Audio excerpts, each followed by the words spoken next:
This is a reading of the book Background to the Gospel of St. Mark, 13 lectures given in Berlin, Munich, Hanover, and Koblenz between the 17th of October 1910 and the 10th of June 1911 by Rudolf Steiner.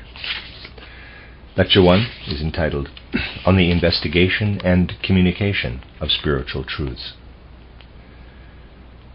Now that we are resuming activities in the Berlin group, it is well to think for a short time of the studies in which we have been engaged since last year. You will remember that about a year ago, in connection with the general meeting of the German section, I gave a lecture to the Berlin group with the title The Sphere of the Bodhisattvas. Footnote: when the present lecture course was given, Rudolf Steiner was the General Secretary of the German section of the Theosophical Society. His association with that society was terminated in 1912 by its president, Mrs. Annie Besant, largely on account of the difference in his teaching on Christianity and the nature of the Second Coming, and the official founding of the Anthroposophical Society took place in Berlin in 1913. The lecture on the Bodhisattvas is printed as the first in the course entitled The Christ Impulse and the Development of Ego Consciousness, which I believe, readers aside, is on this website as well. I believe I have recorded that. End of footnote. In that lecture, on the mission of the Bodhisattvas in the world, my purpose was to introduce the subject to which our main attention was to be directed in the group meetings last winter. Our study was concerned with the Christ problem, particularly in relation to the Gospel of St. Matthew, and also in relation to the Gospels of St. John and St. Luke. And I indicated that at some later date we should be preparing for a still deeper study of the Christ problem in connection with the Gospel of St. Mark. In these studies we were not attempting a mere exposition of the Gospels. I have often spoken of this in perhaps rather extreme terms, and made it clear that spiritual science would still have been able to describe the events in Palestine even if there had been no historical records of them. The real authority for what we have to say about the Christ event is not to be found in any written document, but in the eternal spiritual record known as the Akasha Chronicle, decipherable only by clairvoyant consciousness. I have often explained what this really means. We compare what has first been learned from spiritual investigations with what is recorded in the Gospels or in other New Testament sources about the events in Palestine. And in the end we recognize that in order to read the Gospel records as they should be read, we must first, without reference to them, have investigated the mysteries connected with the happenings in Palestine, and that precisely because of this independent approach, the value we attach to the Gospels and the reverence we feel for them greatly increase. But if we take into account not only the immediate interests of our present gathering, but also the fact that contemporary culture needs a new understanding of the recorded sources of Christianity, we shall expect spiritual science not merely to satisfy our own intellectual difficulties about the events in Palestine, but also to translate into the language of present-day culture what it says about the significance of the Christ event for the whole evolution of humanity. It would not do to limit ourselves to the contributions made in previous centuries toward an understanding of the problem and the figure of Christ. If that were sufficient for the cultural needs of the modern age, we should not find so many people unable to reconcile their sense of truth with accepted Christian tradition, and who, in one way or another, actually repudiate the accounts of the events in Palestine as they have been handed down and believed in for centuries. All this makes it clear that modern culture needs a new understanding, a new enunciation of the truths of Christianity. Among many other aids to the investigation of Christian truths, one is particularly effective. It consists in extending our vision and our feeling and perception beyond the horizons within which, in recent centuries, man has had to seek an understanding of the spiritual world. Here is a simple indication of how these horizons can be widened. Goethe, to take as an example this master spirit of recent European culture, was, as we all know, a man of titanic genius.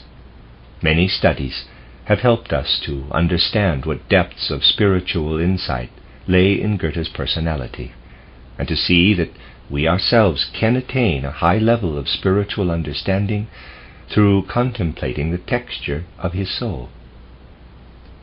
But however good our knowledge of Goethe may be, however deeply we steep ourselves in what he has to offer, there is something we shall not find in him, although it is essential, if our vision is to be broadened in the right way, and our horizon widened for our most urgent spiritual needs. There is no indication that Goethe had any inkling of certain things we can learn about and benefit from today.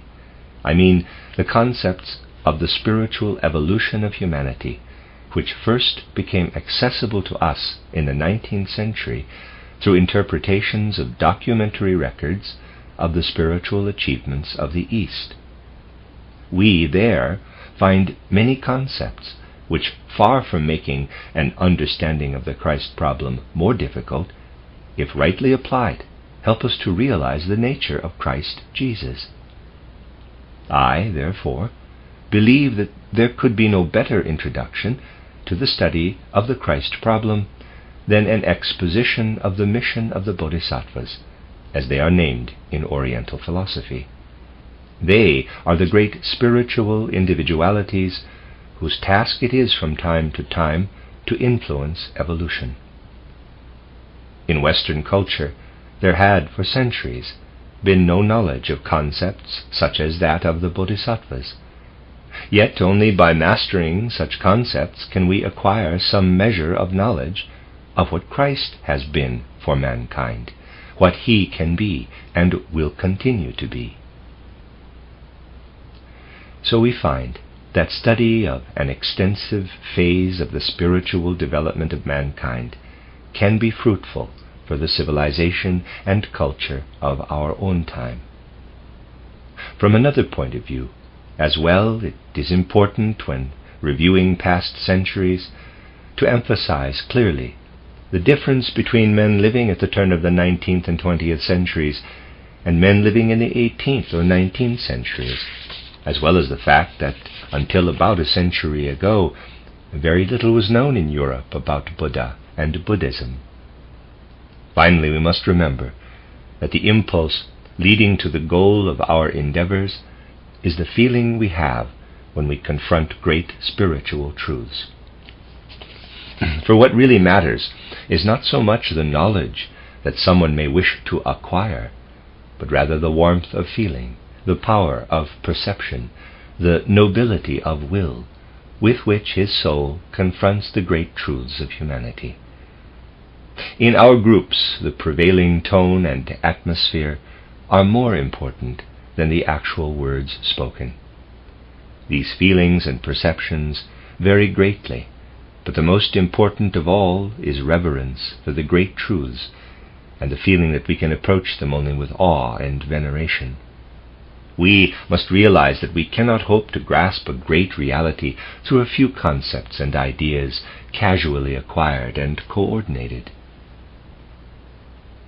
I have often said that we cannot accurately visualize a tree that is not actually in front of us if we have drawn a sketch of it from one side only, but that we must go round it and sketch it from many different sides. Only by assembling these different pictures can we obtain a complete impression of the tree. This analogy should make clear to us what our attitude should be to the great spiritual truths. We can make no progress at all in any real or apparent knowledge of higher things by approaching them from one side only. Whether or not there is truth in the particular view we may hold, we should always be humble enough to recognize that all our ideas are and cannot help being one-sided. If we intensify such a feeling of humility, we shall welcome all ideas which throw light on any possible aspect of the great facts of existence. The age in which we are living makes this necessary, and the necessity will be increasingly borne in upon us. Consequently, we no longer shut ourselves off from other views or from paths to the supreme truths which may differ from our own or from that of contemporary thought. During the course of the last few years, in considering the fruits of Western culture, we have tried always to maintain the principle of true humility in knowledge. I have never had the audacity to attempt to give one single survey of the events which comprise what we call the Christ problem. On the contrary, I have always said that we were approaching the problem now from one point of view, now from another. And I have always emphasized that not even then has the problem been exhausted, but that much further patient work is necessary. The reason for studying the four Gospels separately is that we can then approach the Christ problem from four different standpoints. We find that the four Gospels do in fact present four different aspects, and we are reminded that this stupendous problem must not be approached from one side only, but at least from the four directions of the spiritual heavens indicated by the names of the four evangelists, Matthew, Mark, Luke, and John. If this is done, we shall come increasingly to understand the problems and the great truths which are needed for the life of the human soul. And on the other hand, we shall never say that the one form of truth we may have grasped is the whole truth.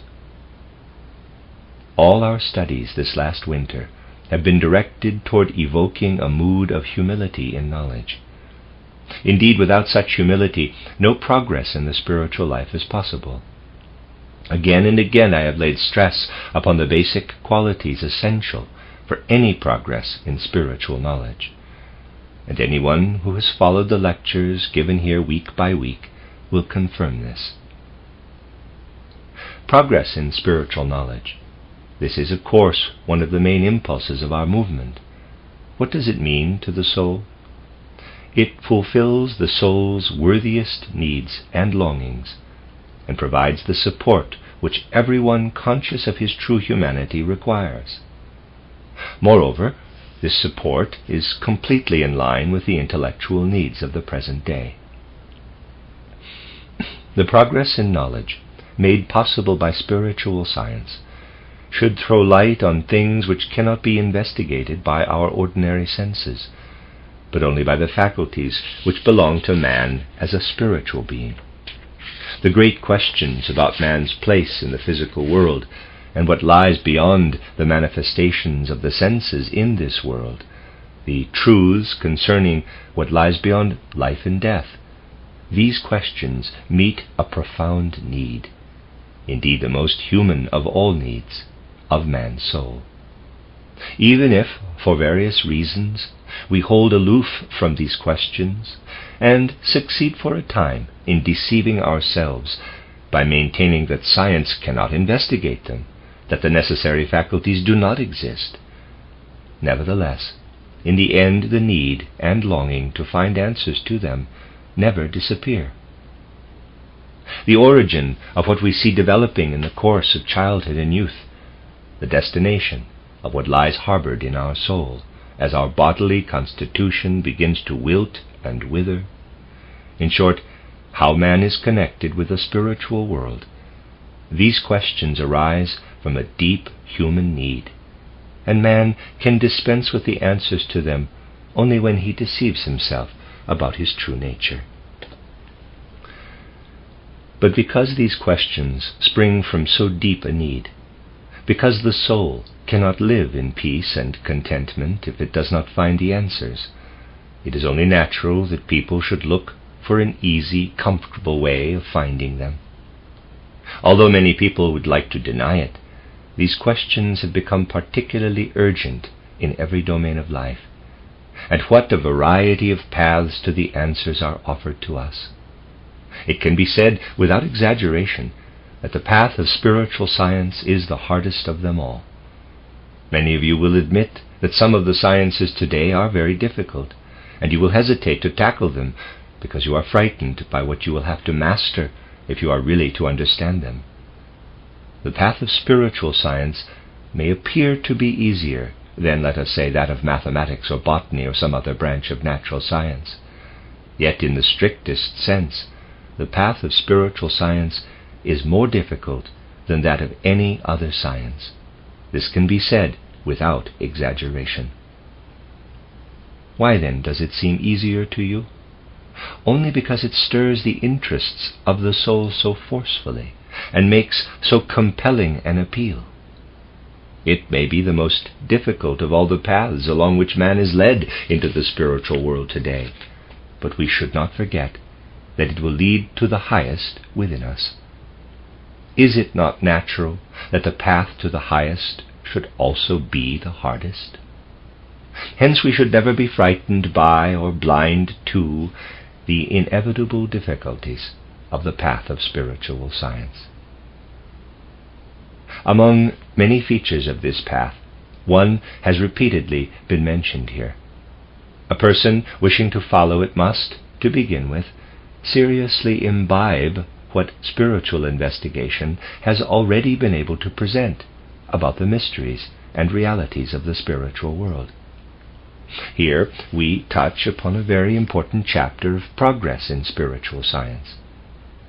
People speak glibly about a spiritual science that cannot be corroborated, about spiritual facts alleged to have been witnessed and investigated by some initiate or seer, and they ask, would it not be better simply to show us how we can quickly make our own way upward into regions from which to glimpse the spiritual world? Why are we constantly told, this is what it looks like, this is how it appears to such and such a seer? Why are we not shown how to make the ascent quickly ourselves?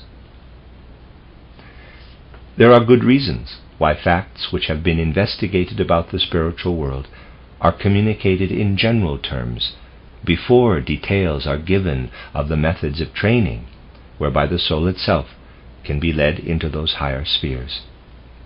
We gain something very definite if we apply ourselves reverently to the study of what spiritual investigations have revealed from the spiritual world. I have often said that the facts of the spiritual world must be investigated and can be discovered only by clairvoyant consciousness. But I have as often said that once someone possessed of clairvoyant consciousness has observed these facts in the spiritual world and then communicates them, they must be communicated in such a way that even without clairvoyance, everyone will be able to test them by reference to the normal feeling for truth present in every soul, and by applying to them his own unprejudiced reasoning faculties. Anyone endowed with genuine clairvoyant consciousness will always communicate the facts about the spiritual world in such a way that everyone who wishes to test what he says will be able to do so without clairvoyance. But at the same time, he will communicate them in a form whereby their true value and significance can be conveyed to a human soul. What then does this communication and presentation of spiritual facts mean to the soul? It means that anyone who has some idea of conditions in the spiritual world can direct and order his life, his thoughts, his feelings, and his perceptions in accordance with his relationship to the spiritual world.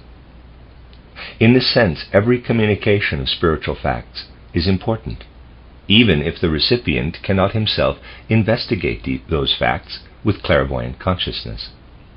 Indeed, for the investigator himself, these facts acquire a human value only when he has clothed them in a form in which they can be accessible to everyone. However much a clairvoyant may be able to see and investigate in the spiritual world, it remains valueless both to himself and to others until he can bring the fruits of his vision into the range of ordinary cognition and express them in ideas and concepts which can be grasped by a natural sense of truth and by sound reasoning. In fact, if his findings are to be of any value to himself, he must first have understood them fundamentally. Their value begins only at the point where the possibility of reasoned proof begins. There is a radical test which can be applied to what I have just said. Among many other valuable spiritual truths and communications, you will certainly attach very great importance to those concerning what a man can take with him through the gate of death, of the spiritual truths he has assimilated on the physical plane between birth and death. Or, to put it differently, how much remains to a man who, by cultivating the spiritual life, has mastered the substance of communications relating to the spiritual world? The answer is, exactly as much remains to him as he has fundamentally grasped and understood, and has been able to translate into the language of ordinary human consciousness. Picture to yourselves a man who may have made quite exceptional discoveries in the spiritual world through clairvoyant observation, but has never clothed them in the language of ordinary life. What happens to such a man? All his discoveries are extinguished after death. Only so much remains of value and significance as has been translated into language, which in any given period is the language of a healthy sense of truth.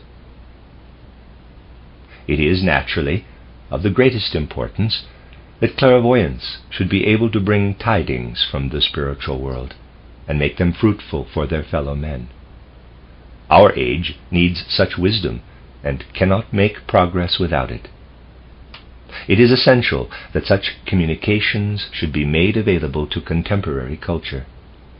Even if this is not recognized today, in 50 or 100 years, it will be universally acknowledged that civilization and culture can make no progress unless men become convinced of the existence of spiritual wisdom and realize that humanity must die unless spiritual wisdom is assimilated. And even if all space were conquered for the purposes of intercommunication, mankind would still have to face the prospect of the death of culture if spiritual wisdom were rejected. This is true beyond all shadow of doubt.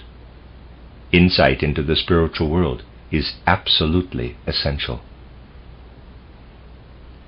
In addition to the value of spiritual wisdom for single individuals after death, there is its value for the progress of humanity on the earth. To have the right idea here, distinction must be made between the clairvoyant who has been able to investigate the spiritual world and express his findings in terms of healthy human reason, and a man whose karma, while he was incarnated, made it impossible for him to see into the spiritual world, and who had, consequently, to rely upon hearing from others about the findings of spiritual research. What is the difference between the fruits enjoyed after death by two such individuals? How do the effects of spiritual truths differ in an initiate and in one who knows them only by hearsay and cannot himself see into the spiritual world? Is the initiate better off than a man who could only hear these truths from someone else? For humanity in general, vision of spiritual worlds is of course worth more than absence of vision.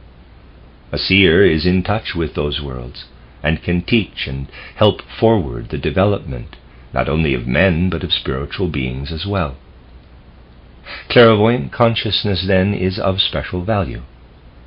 For the individual, however, knowledge alone has value, and in this respect the most gifted clairvoyant is not to be distinguished from one who has merely heard the communications without being able, in the present incarnation, to look into the spiritual world himself.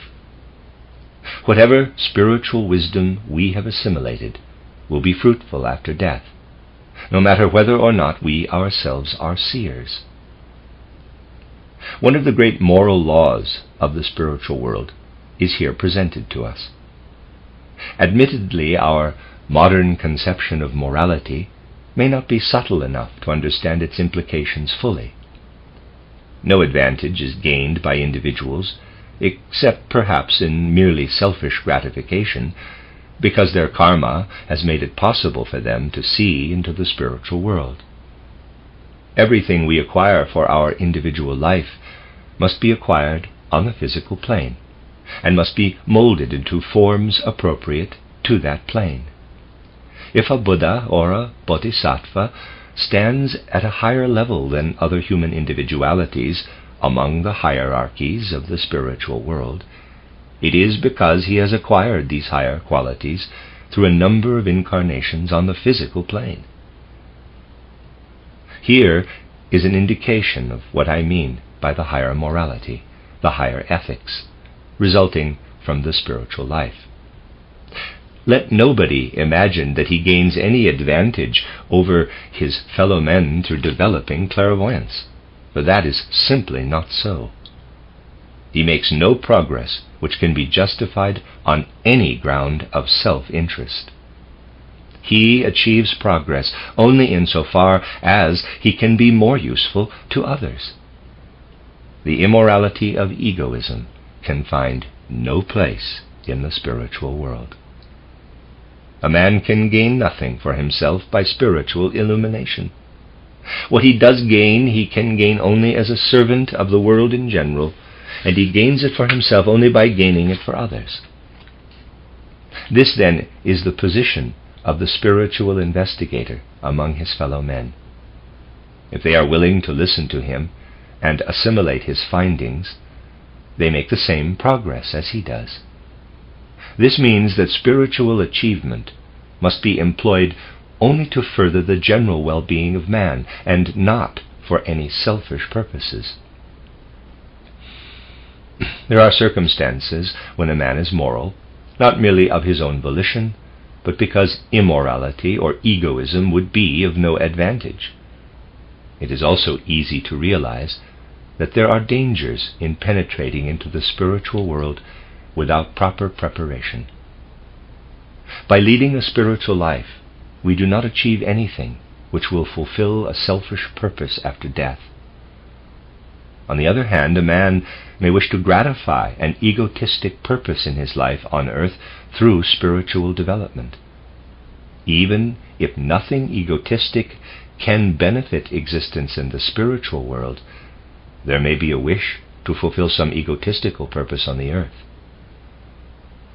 Most people who follow the path leading to higher development are likely to say that they will obviously strive to discard egoism before trying to enter the spiritual world. But believe me, there is no province of life where deception is likely to be as great as it is among those who claim that their endeavors are free from egotistic interests. It is easy enough to say this, but whether it can be a fact is quite another matter. It is a different matter because when a man begins to practice exercises which can lead him into the spiritual world, he then, for the first time, confronts himself as he truly is. In ordinary life, very few things are experienced in their true form. A man lives in a web of ideas, of impulses of will, of moral perceptions and conventional actions, all of which originate in his environment, and he seldom stops to ask himself how he should act or think in a given case, if his upbringing had not been what it was. If he were to answer this question honestly, he would realize that his shortcomings are very much greater than he has assumed them to be. The result of practicing exercises through which a man learns to rise into the spiritual world is that he grows beyond the web woven around him through custom, education, environment. He quickly grows beyond all this. In soul and spirit, he he is stripped naked. The veils with which he has clothed himself, and to which he clings in his ordinary feelings and actions, fall away. This accounts for a quite common phenomenon, of which I have often spoken. Before beginning to work at his spiritual development, a man may have been a reasonable, possibly also a very intelligent and at the same time humble person, who went through life without committing any particular stupidities. Then, after beginning this development, he may become arrogant and do all sorts of senseless things. He seems to have lost his bearings in life. To those familiar with the spiritual world, the reason for this is clear. If we are to maintain balance and a sense of direction, in face of what comes to the soul from the spiritual world, two things are necessary. It must not make us giddy or lightheaded. In physical life, our own organism protects us through what we call in anthroposophical lectures the, quote, sense of balance or equilibrium, close quote. Just as, in a man's physical body, there is something which enables him to keep himself upright, for if the organism is not functioning properly, he will get giddy and may fall down, so in the spiritual life, there is something which helps us to orientate himself, helps him to orientate himself in his relation to the world, and this he must be able to do.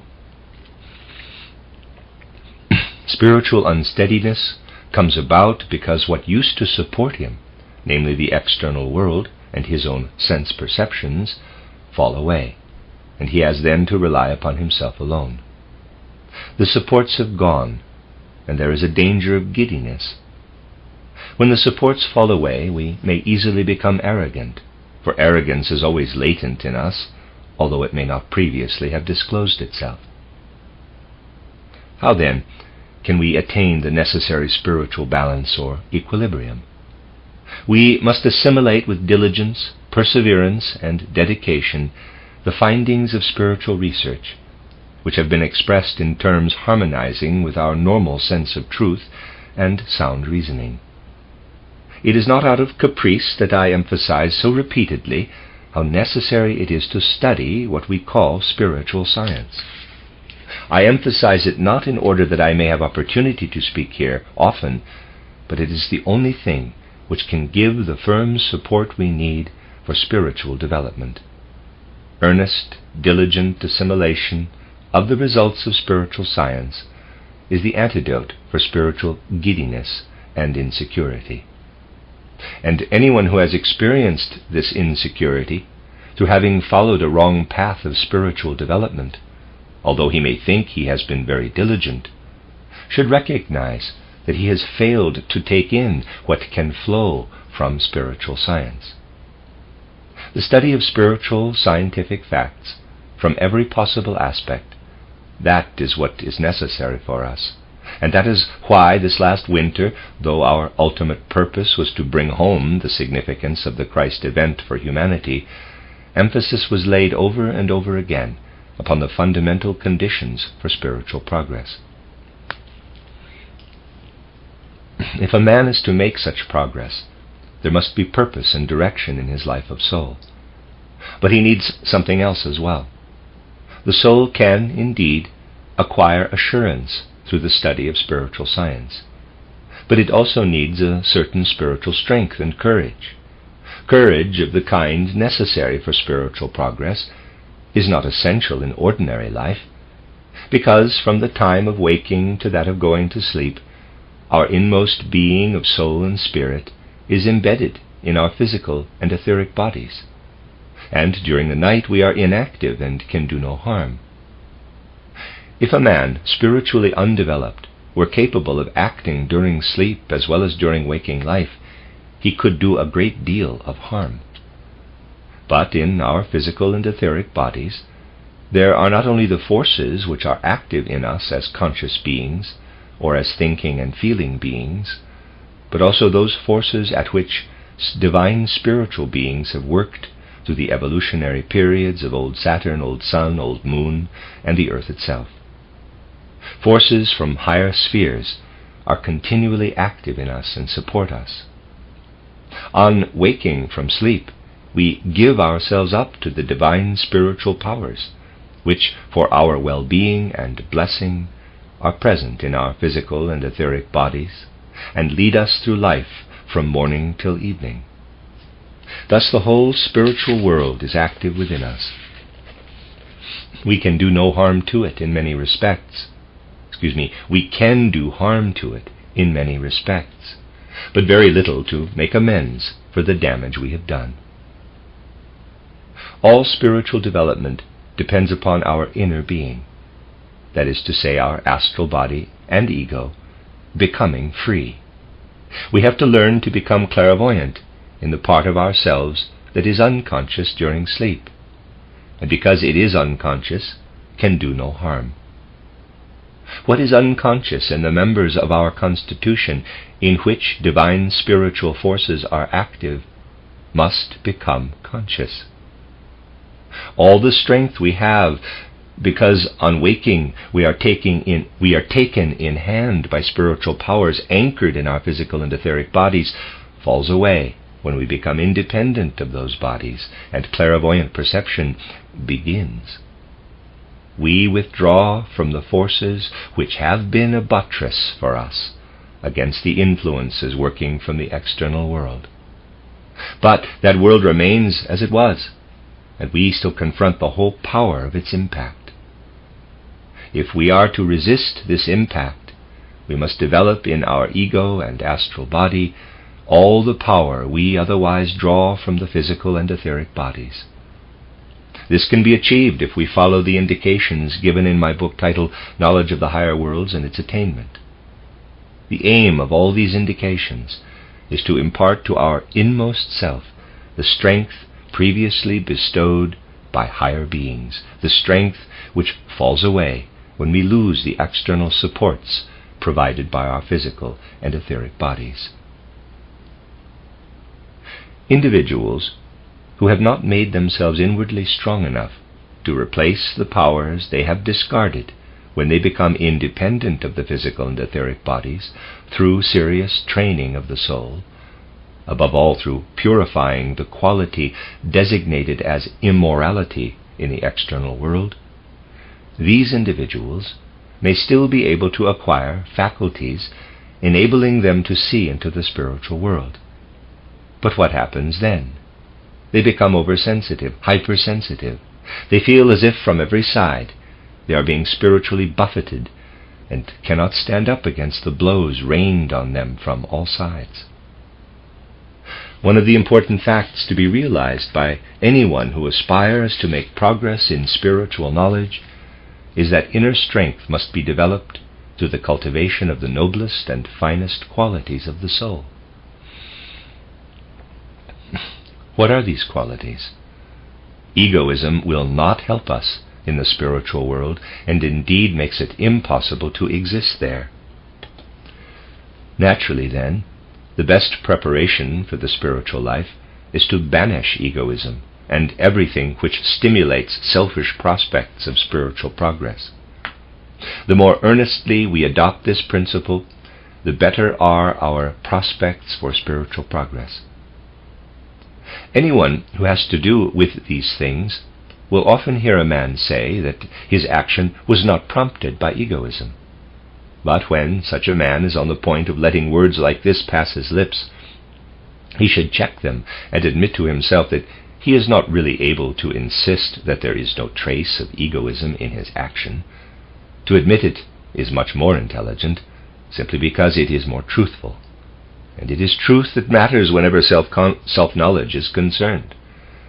In no realm does untruthfulness bring such severe retribution as in the realm of spiritual life. A man should demand truth of himself instead of claiming to be without egoism. At least if we acknowledge our egoism, we have a chance to get rid of it.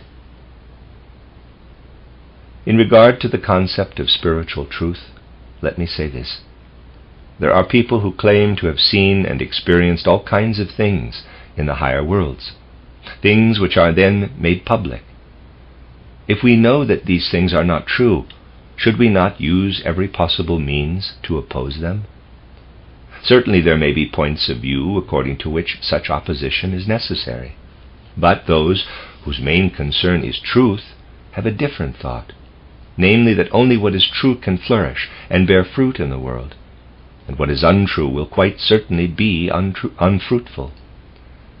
Put more simply, this means that however much people may lie about spiritual matters, what they say will not get very far, and they should recognize that nothing fruitful can be achieved by lies. In the spiritual world, truth alone will bear fruit, and this holds good from the very beginning of our own spiritual development, when we must admit to ourselves what we really are. The conviction that truth alone can be fruitful and effective must be an impulse in all occult movements. Truth justifies itself by its fruitfulness and by the blessings it brings to mankind. Untruths and lies are always barren. They have only one result, which I cannot go into in any further detail now. I can only say that they react most violently against those who actually spread them abroad. We shall consider on some other occasion what this significant statement implies. I have tried today to give a kind of review of the activities in our groups during the past year, and to recapture the mood and tone which permeated our souls.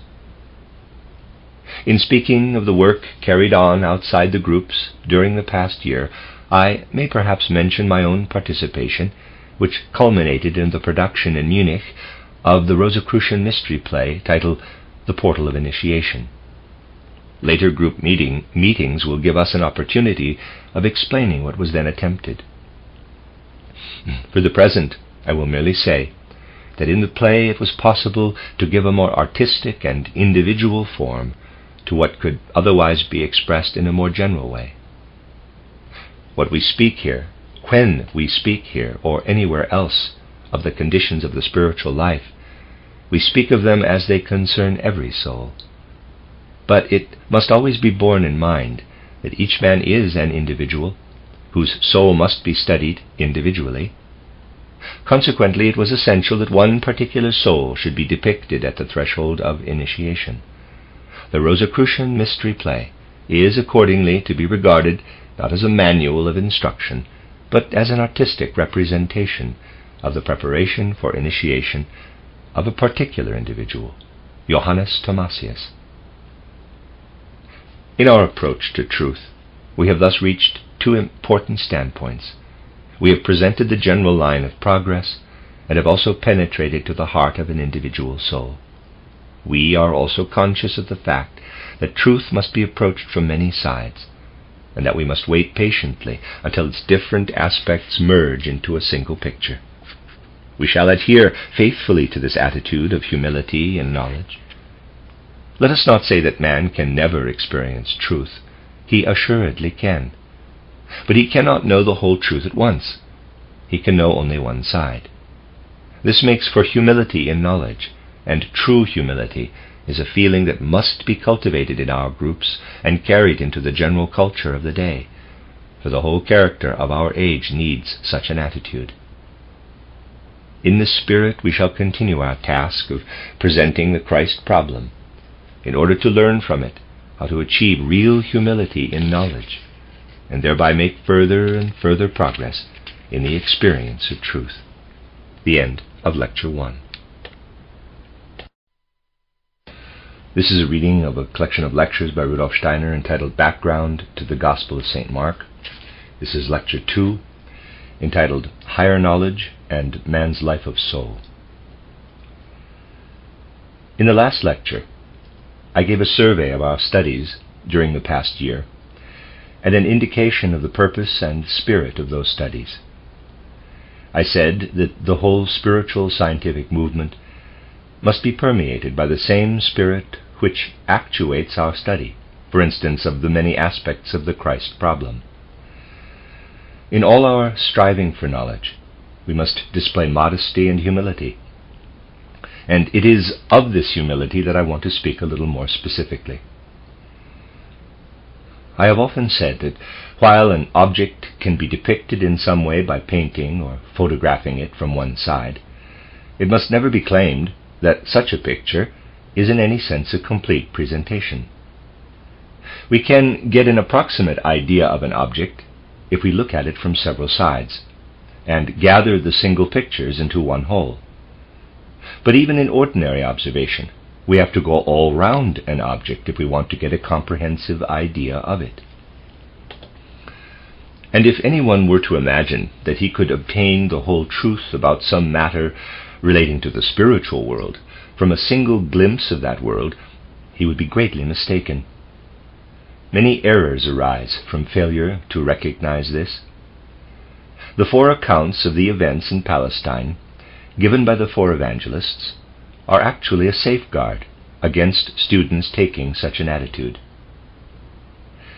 People who do not know that in spiritual life an object, or a being, or an event must be contemplated from different sides, will, with their superficial approach to truth, find apparent contradictions in the accounts of the individual evangelists. But it has been repeatedly pointed out that the 4 accounts present the great Christ event from 4 different aspects, and that they must be viewed as a whole, just as we should have to do in the case of an object painted from 4 different sides. If we proceed with careful attention to detail, as we have tried to do in connection with the Gospels of St. Matthew, St. Luke, and St. John, and later on shall try to do with that of St. Mark, we shall see that there is wonderful harmony in the 4 accounts. The mere fact that there are 4 Gospels is a sufficient indication of the need to look at truth from 4 different sides. During the past year, I have often spoken of the possibility of discovering different aspects of truth.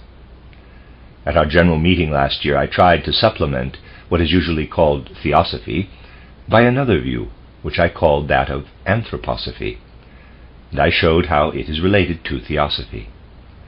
I spoke of a science based upon physical facts and upon the intellectual assessment of facts revealed to sense observation. When this science deals with man, we call it anthropology, which comprises everything about man that can be investigated by the senses and studied by means of rational observation. Anthropology, therefore, studies the human physical organism as it presents itself to the methods and instruments used by natural science. It studies the relics of prehistoric men, the tools and implements used by them and since buried in the earth, and then tries to form an idea of how the human race has evolved through the ages. It also studies the stages of development in evidence among savages or uncivilized peoples, starting from the assumption that these peoples are now at the stage of culture attained by civilized humanity in much earlier times. In this way, anthropology forms an idea of the various stages through which man has passed before reaching his present level. A great deal more could be said to shed light on anthropology. Last year, I compared it to a man who gains his knowledge of a country by walking about on flat ground, noting the market towns, the cities, woods and fields, and describing everything just as he has seen it from the flat countryside. But there is a different point of view from which man can be studied, namely that of theosophy. The ultimate aim of theosophy is to shed light upon the nature and purpose of man. If you study my book titled Occult Science, you will see that everything culminates in a description of man's true being. If anthropology can be compared with a man who collects his facts and data by walking about on flat ground and then tries to understand them, theosophy can be compared with an observer who climbs to a mountain top and from there surveys the surrounding country, looks at the market towns, the cities, the woods, and so on. Much that he sees on the ground below will be unclear, and often he will see particular points only. The standpoint adopted by Theosophy is on a lofty level, at which many of the qualities and idiosyncrasies displayed by man in daily life become unclear, just as villages and towns are indistinct when they are viewed from the top of a mountain. What I have just said will not, perhaps, be very enlightening to someone who is only beginning his study of spiritual science. He will try to understand and form certain ideas of the nature and being of man, of the physical, etheric, and astral bodies, and so on. But at first he will not come up against the difficulties that lie ahead when he tries to make progress in the deeper understanding of spiritual science. The greater the progress he makes, the more he recognizes how difficult it is to find a connection between what has been attained on the heights of spiritual science and the feelings and perceptions of daily life. Someone might ask why it is that spiritual truths seem illuminating and right to many people, in spite of the fact that they are incapable of testing what they have been told from spiritual heights by comparing it with their own observations in everyday life. The reason is that there is an affinity between the human soul and truth. This instinctive, natural sense of truth is a reality and of untold value, particularly in our own day, because the spiritual level from which essential truths can be seen is so infinitely high. If people had first to scale these heights themselves, they would have a long road in the life of soul and spirit to travel, and those unable to do so could have no sense of the value these truths have for human life. But once spiritual truths have been communicated, every soul has the capacity to assimilate them. How is a soul which accepts these truths to be compared with one which is able actually to discover them? A trivial analogy can be chosen here, but trivial as it is, it means more than appears on the surface. All of us can put on our boots, but not all of us can make them. To do that we should have to be bootmakers. What we get out of the boots does not depend upon being able to make them, but upon being able to put them to proper use. This is precisely the case with the truths given us through spiritual science. We must apply them in our lives, even though we cannot ourselves discover them as seers. When we accept them because of our natural feeling for truth, they help us to orientate our lives, to realize that we are not limited to existence between birth and death, that we bear within us a spiritual man, that we pass through many earth lives, and so on. These truths can be absorbed and applied.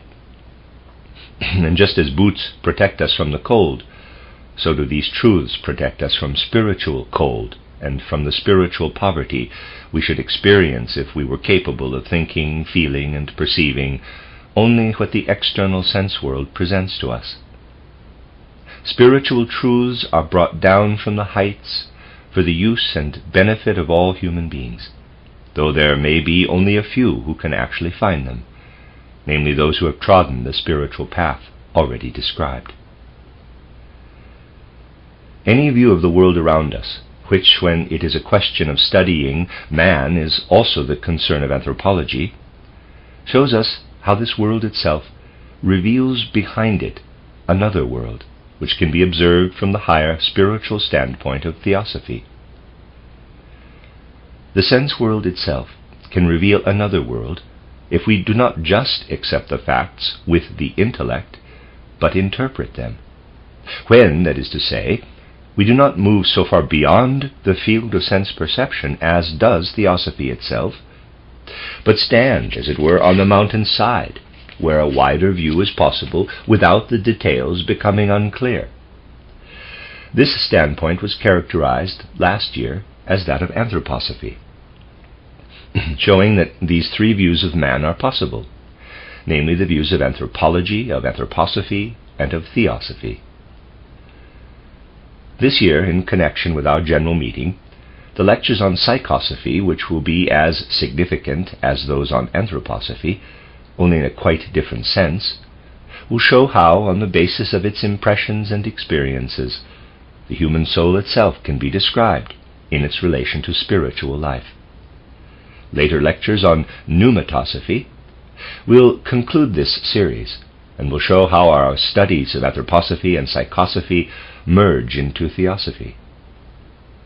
The aim of all this is to show you how manifold truth is. The earnest seeker discovers that the further he progresses, the humbler he becomes, and also the more cautious in translating into the language of ordinary life the truths attained at higher levels. For although it has been said that these truths acquire value only when they are thus translated, we must realize that this translation is one of the most difficult tasks of spiritual science. There are very great difficulties in making what has been observed at high levels of the spiritual world intelligible to a healthy sense of truth and acceptable to sound reasoning.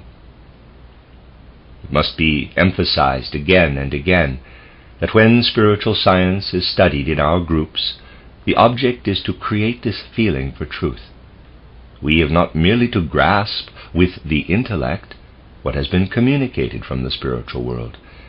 It is much more important to experience it in our feelings, and so acquire qualities which everyone who strives earnestly for spiritual truth should possess. As we look at the world around us, we can say that at every point it displays to us an outer manifestation of an inner spiritual world. For us, this is now a commonplace. Just as a man's physiognomy is an expression of what is going on in his soul, so all phenomena of the external world are a physiognomical expression, so to speak, of a spiritual world behind them. We understand sense perceptions only when we can see in them expressions of the spiritual world. When, by following his own path to knowledge, a man cannot reach the stage at which spiritual vision is possible, he has only the material world before him, and he may ask whether his study of the material world provides any confirmation, any evidence of communications based upon spiritual vision. This search for evidence is always possible, but it will have to be carried out with precision and not superficially. If, for example, you have followed my lectures and have read the book Occult Science, you will know that there was a time when the earth and sun were one, when earth and sun formed one body. If you bear in mind what I have said, you will agree that the animal forms and plant forms on the earth today are later elaborations of those already in existence when the earth and the sun were one. But just as the animal forms of today are adapted to the conditions prevailing on the present earth, so must the animal forms of that earlier epoch have been adapted to the conditions of the planetary body of earth plus sun. It follows that the animal forms which have survived from those times are not only survivors but developments of creatures which were already then in existence, but could not, for instance, have possessed eyes, for eyes have purpose only when light is streaming in upon the earth from outside, from the sun. Accordingly, among the different creatures belonging to the animal kingdom, there will be some which developed eyes after the sun had separated from the earth, and also animal forms which are survivors from the time when sun and earth were still united. Such animals will have no eyes. They would naturally belong to the lower species of animals, and we find that such creatures actually exist. Popular books tell us that animals below a certain stage of evolution have no eyes. This is confirmed by spiritual science. The world around us, the world in which we ourselves live, can therefore be pictured as the physiognomical expression of the spiritual life weaving and working behind it. If man were simply confronted by this sense world, and it did not anywhere reveal to him that it points to a spiritual world, he could never feel longing for that world. There must be a point in the sense world where a longing for spiritual reality springs up, some point where the spiritual streams as through a door or window into the world of our everyday life. When does this happen? When does a spiritual reality light up in us? As you will know from lectures given by me and by others as well, this happens when we experience our own I, capital, our own ego. At this moment, we actually do experience something that has a direct relation with the spiritual world. Nevertheless, this experience of the I is at the same time very meager. It is, as it were, a single point amid all the phenomena of the world. The single point which we express by the little word I does indeed indicate something truly spiritual, but this has contracted into a point. What can we learn from this spiritual reality that has contracted into the point, into the I? Through experiencing our own I, we can know no more of the spiritual world than has contracted into this single point, unless we widen the experience. Nevertheless, this point does contain something of great importance, namely that through it we are given an indication of the process of cognition that is necessary for knowledge of the spiritual world. What is the difference between experience of the I and all other experiences? The difference is that we are ourselves actually within the experience of the I. All other experiences come to us from outside. Someone may say, quote, "But my thinking, my willing, my desires, my feelings, I myself live in all that," close quote. In regard to willing, however, a man can convince himself by a very simple act of introspection that he cannot be said to be actually within it. The will is something that seems to be driving us on, as if we were not within it. Our actions seem to be due to the pressure of something or some incident from outside. And it is the same with our feelings and with most of our thoughts in everyday life. How little we are really within our thinking in everyday life can be realized if we try conscientiously to note how dependent it is upon education, upon the conditions we have encountered in life. This is the reason why human thinking, feeling, and willing vary so greatly in different nations and in different periods. Only one thing remains the same in all nations, in all regions, and in all societies. It is the experience of the I. Let us now ask in what this experience of the I really consists. The matter is not as simple as it might appear. You may easily think, for instance, that you experience the I in its real nature, but this is by no means so. We do not actually experience the I itself, but only a mental concept, a mental picture of it. If we could really experience the I, it would present itself as something raying out on all sides to infinity. Unless the I could confront itself as an image in a mirror, even though the image is only a point, we could not experience the I, nor could the I create a mental picture of itself. What man experiences of the I is a mental picture of it, but that is sufficient, for it differs entirely from every other picture in that it is identical with its original. When the I makes a mental picture of itself, it is concerned with itself alone, and the picture is only the return of the I experience into itself. There is a kind of obstruction, as if we wish to check the experience and compel it to return into itself, and in this return it confronts itself as a mirror image. Such is the experience of the I. It can therefore be said that we recognize the experience of the I in the mental picture of it. But this mental picture of the I differs radically from all other mental pictures, all other experiences which we may have. For all other mental pictures and all other experiences we need something like an organ. This is obvious in the case of outer sense perceptions. In order to have the mental picture of a color, we must have eyes. It is quite obvious that we must have organs through which ordinary sense perceptions reach us. You may think that no organ is necessary for what is so intimately related to our inmost self. Here, too, however, you can quite easily convince yourselves that you do need an organ. You can find more precise details in my lectures on anthroposophy.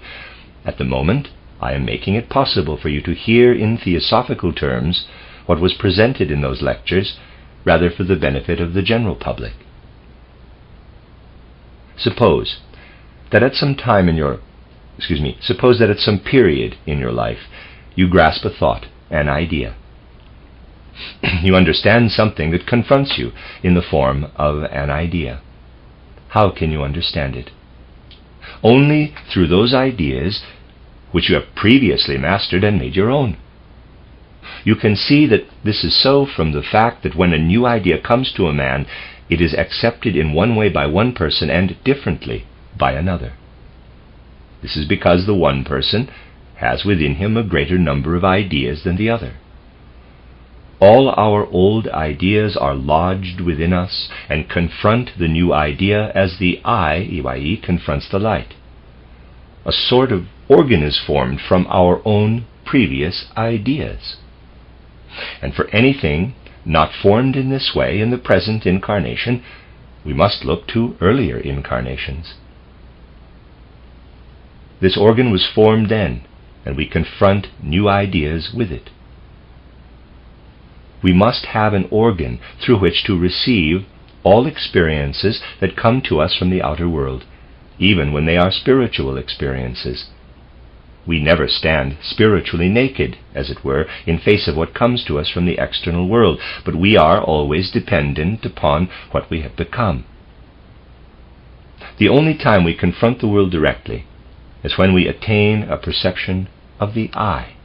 The I, capital, is always there, even while we sleep, but perception of it has to be aroused every morning when we wake up.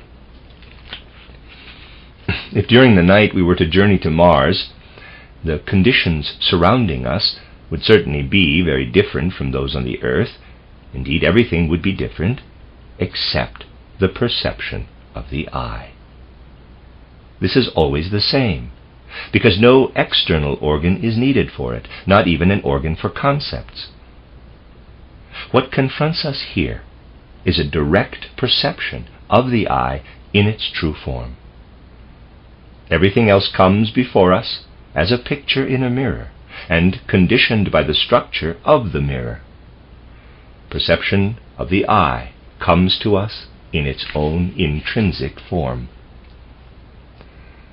In fact, we can say that when we have a mental picture of the I, we are ourselves within it, and it is in no sense outside us. And now let us ask how this unique perception of the I differs from all other perceptions. The difference lies in the fact that in the perception, the mental picture of the I, there is the direct imprint of the I, and in no other perception is this the case. But from everything around us, we get pictures which can be compared with the perception of the I. For through the I, we transform everything into an inner experience.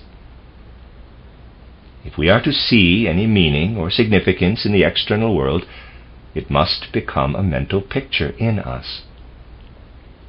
Thus we form pictures of the external world, which then live on in the I, no matter which organ is the channel for a sense experience. We may smell some substance. When we are no longer in direct contact with it, we still carry an image within us of the smell. The same is true of a color we have seen. The pictures or images which come from such experiences remain in our I. The characteristic feature of all these pictures or images is that they come to us from outside. All the pictures which, as long as we live in the world of the senses, we have been able to unite with our eye, are the relics of impressions received from the sense world. But there is one thing the sense world cannot give us, namely perception of the eye. This arises in us quite spontaneously. Thus, in perception of the eye, we have a picture which rises up within ourselves, contracted into a point. Think now of other mental pictures which have not arisen from any external stimulus given by the senses, but arise freely in the eye, like the concept of the eye itself, and are consequently formed in the same manner. Images and pictures of this kind arise in the astral world. There are then mental pictures which arise in the eye without our having received any impression from outside, from the sense world. What distinguishes the images or pictures we derive from the sense world from the rest of our inner experiences? Images derived from the sense world can remain with us as images of experiences only after we have come into contact with that world. They become inner experiences, although they were stimulated by the outer world. But what experiences of the eye are there that are not directly stimulated by the outer world? Our feelings, desires, impulses, instincts, and so on are such experiences. Even if we ourselves are not actually within these feelings, impulses, etc., in the sense already described, it must, nevertheless, be admitted that there is something which distinguishes them from the images that remain with us as a result of what our senses have perceived. You can feel what the difference is. An image derived from the outer world is something that is at rest within us, that we try to retain as faithfully as possible. But impulses, desires, and instincts represent something that is active within us, something that is an actual force. Now, although astral pictures arise without the external world having played any part, something must nevertheless have been in action, for nothing can exist as an effect without a cause. What causes a sense image is the impression made by the outer world. What causes an astral picture is what lies at the root of desires, impulses, feelings, and so on. In ordinary life today, however, man is protected from developing in his feelings a force strong enough to cause pictures to arise which would be experienced in the same way as the picture of the eye itself. The significant feature of modern man's soul is that its impulses and desires are not strong enough to create a picture of what the eye sets before them. When the eye confronts the strong forces of the external world, it is stimulated to form pictures. When it lives within itself, in a normal man it has only one single opportunity of experiencing an emerging picture, namely, when the picture is that of the eye itself. Let me read that sentence again. When it lives within itself, in a normal man it has only one single opportunity of experiencing an emerging picture, namely, when the picture is that of the eye itself.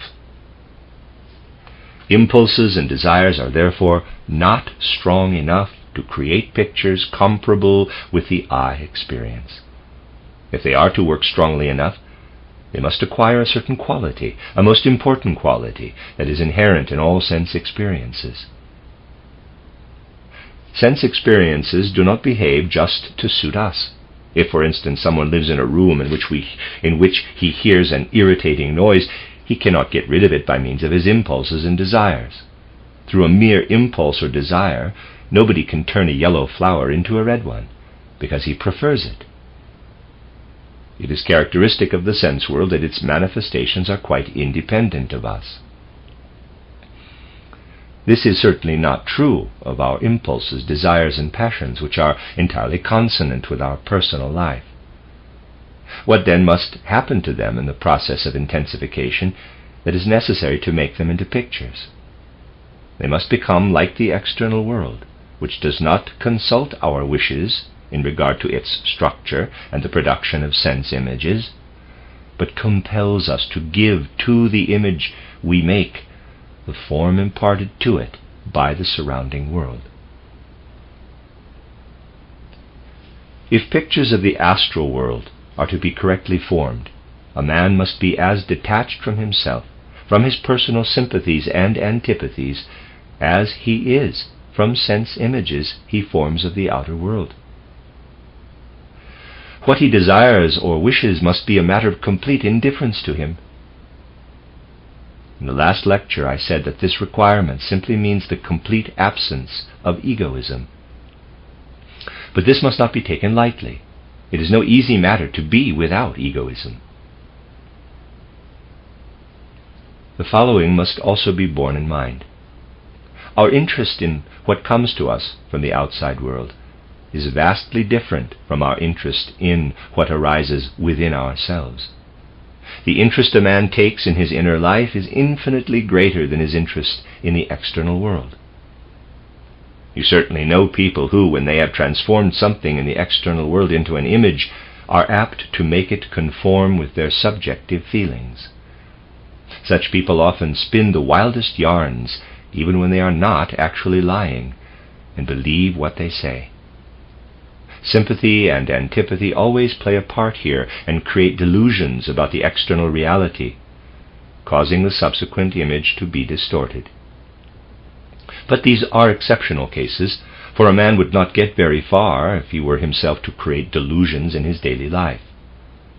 There would be perpetual clashes with the circumstances of outer existence, but willy-nilly he is bound to acknowledge the truth of the external world. Reality itself puts him right. It is the same with ordinary sense experiences. The external reality is a sound corrective. This is no longer the case when a man begins to have inner experiences. It is not so easy for him then to let the external reality set him right, and he, therefore, allows himself to be influenced by his own interests, his own sympathies and antipathies.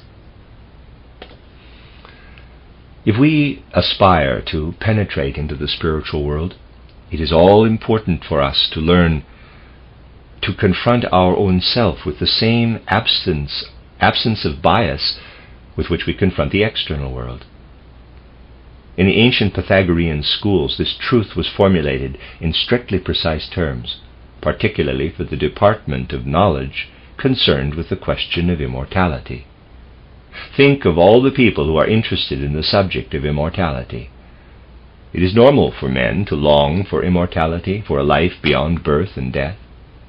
But that is a purely personal interest, a personal longing. You will not be particularly interested if a tumbler gets broken, but if people had the same personal interest in the continued existence of a tumbler, even if broken, as they have in the immortality of the soul, you may be sure that most of them would believe in the immortality of a tumbler. For this reason it was felt in the Pythagorean schools that no one is really ready to know the truth about immortality unless he could endure it if he were told that man is not immortal, and his question whether man is immortal had to be answered with a no. If immortality is to mean anything for a man himself in the spiritual world, then, so said the teacher in the Pythagorean schools, he must not yearn for it. For as long as a man yearns for immortality, what he says about it will not be objective. Weighty opinions about the life beyond birth and death can come only from those who could contemplate the grave with equal calm if there were no immortality. This was the teaching in the Pythagorean schools, because it was essential that the pupils should understand how difficult it is to be mature enough to face the truth. To state a truth on the basis of this maturity calls for very special preparation, which requires us to be entirely uninterested in its implications. Especially with regard to immortality, more than other problems, it is quite impossible to think that many people have no interest in the subject. course, there are people who have been told about reincarnation and the eternity of man's existence, in spite of the fact that they are by no means disinterested. Everyone can take in the truth and use it for the benefit of life, including those who have not the task of formulating it themselves. There is no reason to reject a truth because one does not feel ready for it. On the contrary, it is quite sufficient for the needs of life to receive the truth and dedicate one's powers to its service. What is the necessary complement to the reception of truths? They can be received and assimilated without misgiving, even if we are not completely ready for them. But the necessary complement is this: to make ourselves ready for truth with the same ardor with which we long for it in order to have inner peace, contentment, and a sure footing in life, and at the same time to be cautious in proclaiming higher truths ourselves, truths which can only be confirmed in the spiritual world. An important precept for our spiritual life can be gained from this.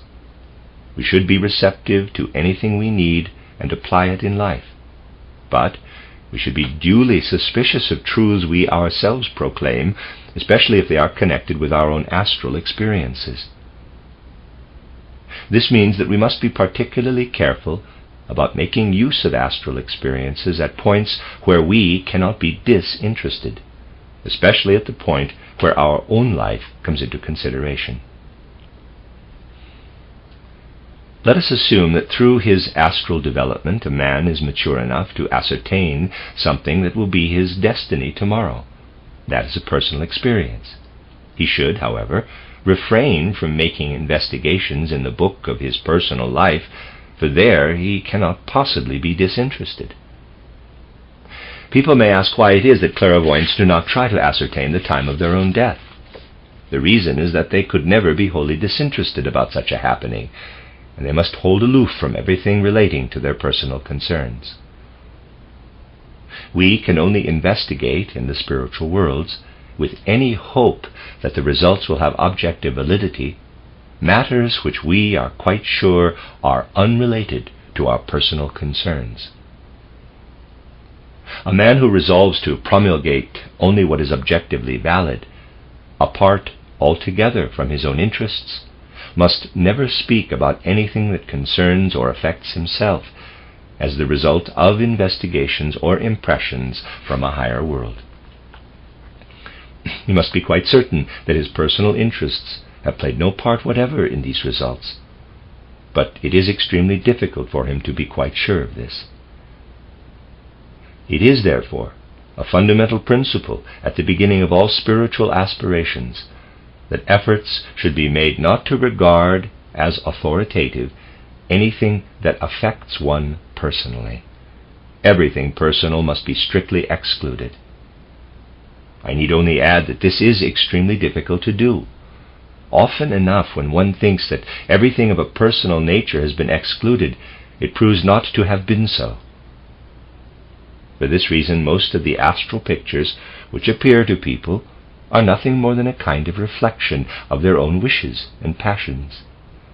These spiritual experiences do no harm at all, as long as people are strong-minded enough to remind themselves that they must be suspicious of them. Only when that strength of mind fails, when a man comes to regard these experiences as authoritative in his life, only then does he lose his bearings. It is then rather as if he were trying to get out of a room at a place where there is no door, and consequently he runs his head against the wall. Hence this principle must never be forgotten. Test your spiritual experiences with extreme caution. No other value save that of being a means of knowledge, of enlightenment, should attach to these experiences. Our personal life should not be governed or directed by them. If they are regarded as means of enlightenment, then we are on safe ground. For in that case, as soon as a contradictory idea crops up, it can also be corrected. What I have said today is only part of the many studies we shall undertake this winter. I also wanted to give you something that can be a preparation for the study of psychosophy, of man's life of soul, which will be the subject of the lectures during the week following the general meeting. The end of Lecture 2. This is a reading of a collection of lectures by Rudolf Steiner entitled Background to the Gospel of St. Mark. This is Lecture 3, entitled The Tasks of the Fifth Post-Atlantean Epoch. We have often studied the period of evolution following the Atlantean catastrophe and the epochs of Post-Atlantean Civilization, the Old Indian, Old Persian, Egypto-Chaldean, Greco-Roman, and now the fifth, in which we ourselves are living. There will be 2 more epochs, making 7 in all, before there is another great catastrophe. The accounts given here have naturally been of different aspects of these culture epochs, for an idea of the future can be formed only by knowing how we are related to each of them. I have often said that there is a correspondence between the individual human being as a microcosm, a little world, and the macrocosm, the great world. Man, the little world, is in every respect a replica, a copy of the great world. This is literally true, but stated in this form it is a very abstract truth, and does not lead us very far. It becomes significant only if we can go on and show in detail how the individual human being is to be conceived as a microcosm compared with the macrocosm. The man of today belongs to all the 7 post-Atlantean epochs, for he has been or will be incarnated in each of them. In every incarnation, we receive what that particular epoch can give us. Thus we bear within ourselves the fruits of past phases of evolution.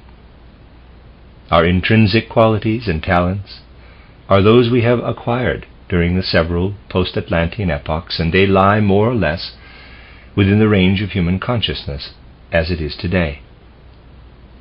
On the other hand, during our Atlantean incarnations, there were very different states of consciousness, and what we then acquired has, generally speaking, been pressed down into the subconscious. It does not therefore reverberate within us as strongly as what was acquired in later incarnations during the post-Atlantean epoch. In the much earlier Atlantean epoch, human consciousness was by no means as wide awake as it became later on, and men were not then able to the same extent to injure their own development. Consequently, the fruits of Atlantean evolution within us are more in harmony with the world order than has been the case since we have been able ourselves to create disorder in our own being. Ahrimanic and Luciferic influences were active during the Atlantean epoch too, but the effect of them upon man was altogether different, nor was man then in a position to protect himself against them. The ever-increasing development of human consciousness is the essential feature of post-Atlantean civilization. The evolution of mankind in the period between the catastrophe which overwhelmed Atlantis and the one that will bring the post-Atlantean epoch to an end may be thought of as a macrocosmic process. Humanity as a whole evolves as one great being through the 7 post-Atlantean epochs. And the most important phases in the evolution of consciousness during these 7 epochs resemble what the individual himself undergoes in the 7 ages or periods of his own life. In my book Occult Science and elsewhere, these different life periods have often been described. The first period covers the 7 years from birth to the change of teeth. During this period, the physical body of the human being acquires its basic forms, and with the coming of the second teeth, these forms are, to all intents and purposes, established.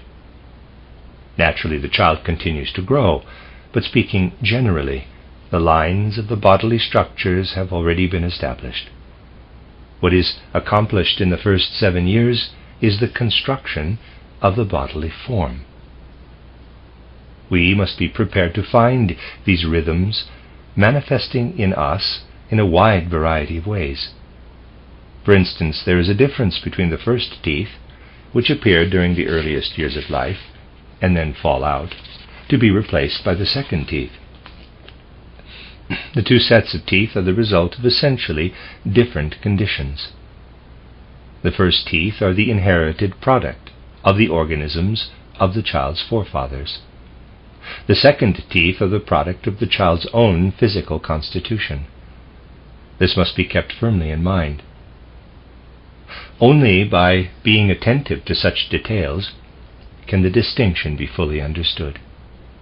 Our first teeth, together with our whole organism, are passed on to us by our forefathers. Our second teeth are the product of our own physical organism.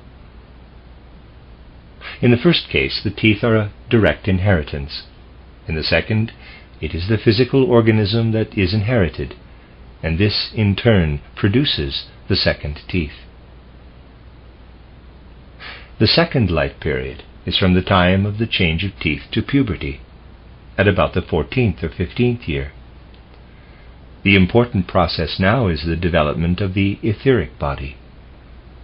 The third period, to about the 21st year, covers the development of the astral body. Then follows the development of the ego, with the progressive development of the sentient soul, the intellectual or mind soul, and the spiritual soul, consciousness soul. These are the different periods in man's life. But as you certainly know, the first period of 7 years alone follows a completely regular pattern, and this is as it should be for man of the present age. The regularity apparent in the first 3 life periods is not found in the later ones, nor can their length be defined with exactitude. If we ask why this is so, the answer is that in world evolution, which proceeds in rhythms of 7 periods, the fourth plays a middle part. Thus, in the Post-Atlantean era, we already have within us the fruits of the first 4 epochs. We are now living in the 5th and moving toward the 6th.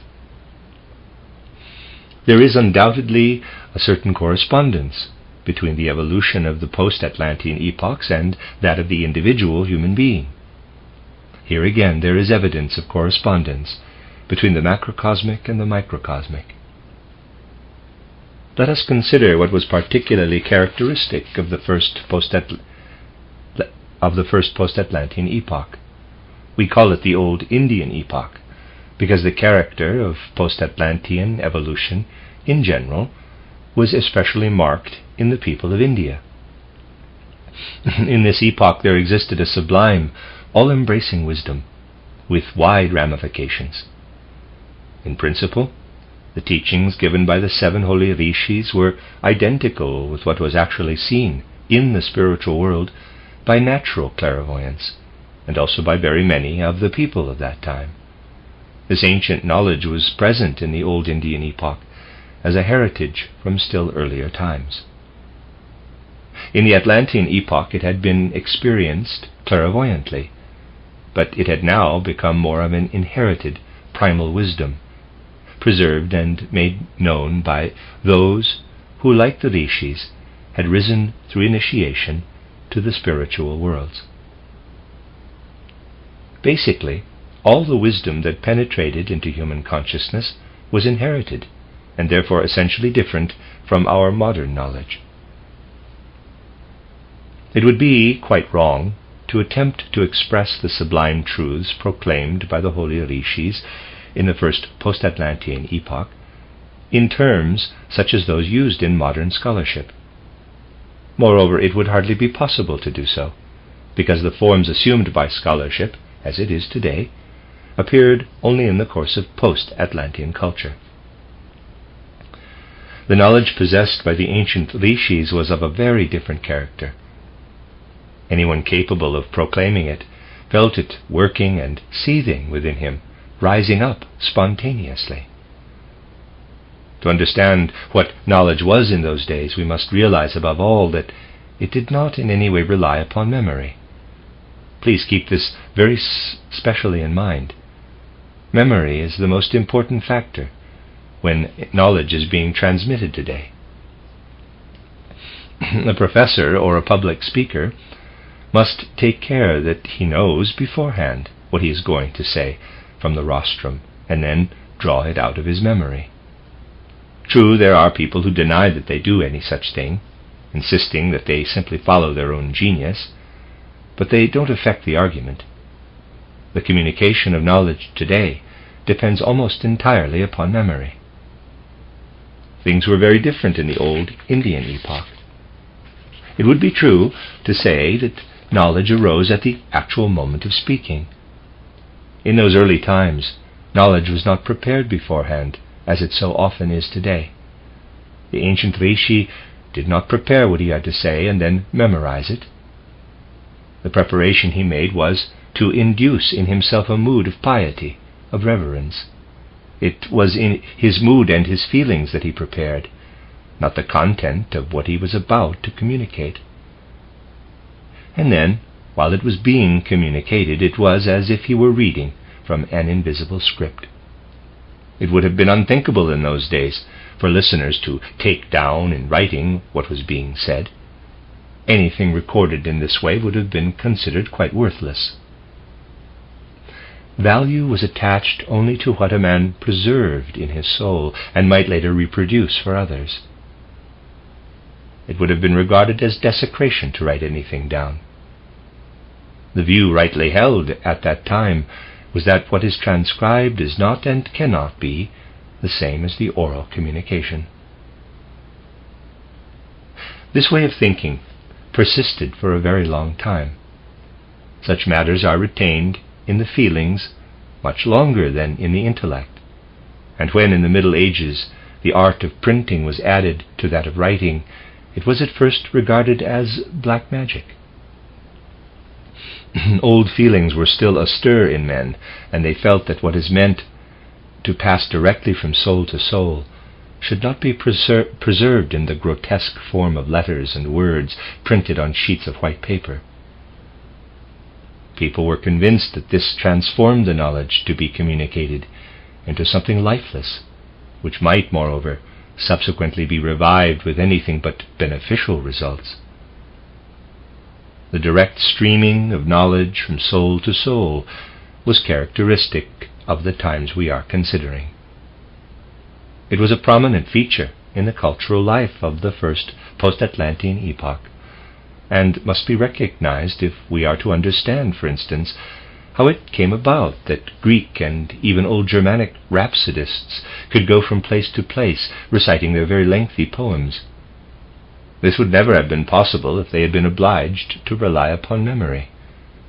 It was a power and a quality of soul, much more alive than memory, that lay behind their recitations. Nowadays, if we are to recite a poem, we must have learned it beforehand. But what those men were reciting was an actual experience in them, a kind of new creation. Moreover, a direct expression of the life of soul was then more clearly in evidence than it is now, when, with some justification in view of prevailing conditions, it is apt to be suppressed. What is considered of main importance nowadays in recitation is the actual meaning of the words. It was not so even in the Middle Ages. When a minstrel was reciting the Nibelungenlied, for instance, he still had a feeling of the inner rhythm and would stamp his feet to mark the rise and fall of the verse as he strode forward and back. But this was only an aftermath of what had been customary in more ancient times. You would have an erroneous idea of the rishis and their pupils if you were to think that they had not faithfully communicated the old Atlantean knowledge. Even if the pupils in our schools were to fill their exercise books from cover to cover, they would not have reproduced what had been said as faithfully as the Indian rishis reproduced the ancient wisdom. The characteristic feature of the epochs which followed was that the flow of Atlantean knowledge came to a standstill. Until the decline of the old Indian culture epoch, knowledge received by men in the form of an inheritance continually increased. In essentials, however, the increase ceased with the close of this epoch. Thereafter, hardly anything new could be produced from existing knowledge. An increase of knowledge was therefore possible only in the first epoch. Thereafter, it ceased. In the old Persian epoch, among men influenced by Zoroastrianism, something began in connection with knowledge of the external world, which can be compared with the second period in human life, and is in fact best understood through such a comparison. In a spiritual respect, the old Indian culture epoch is comparable with the first period in human life, from birth to the 7th year. During this period, the basic forms are developed. Whatever comes later is merely expansion within these established forms. What followed in the old Persian epoch can similarly be compared with a kind of school learning, the kind of learning connected with the second life period. Only we must be clear who were the pupils and who were the teachers. At this point there is something I want to interpolate. You must have been struck by the difference between the figure of Zarathustra, the leader of the second Post-Atlantean epoch, and the Indian rishis. Whereas the rishis seem to be consecrated individuals, stemming from a primordial past, to be vessels into whom old Atlantean wisdom has poured, Zarathustra appears as the first historical personality to be initiated into a genuinely post-Atlantean mystery knowledge. That is to say, knowledge presented in such a way that it could be understood only by the intelligence of post-Atlantean humanity. Something new has therefore made its appearance. True, during the early period it was preeminently supersensible knowledge that was acquired in the Zoroastrian schools. Nevertheless, it was there that knowledge began, for the first time, to take the form of concepts. The ancient knowledge possessed by the rishis cannot be reproduced in the forms of modern scholarship, but to some extent this is possible with the Zoroastrian knowledge. This is knowledge of an altogether supersensible character, and concerned entirely with the supersensible world, but it is clothed in concepts comparable with those current during the post-Atlantean epoch in general. Among the followers of Zarathustra, a systematic development of concepts took place.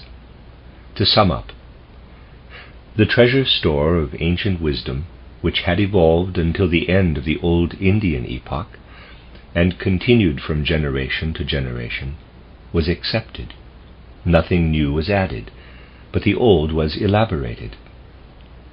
A comparison, for example, with the production nowadays of a book on occultism will help us to picture the task of the mysteries of the second post-Atlantean epoch.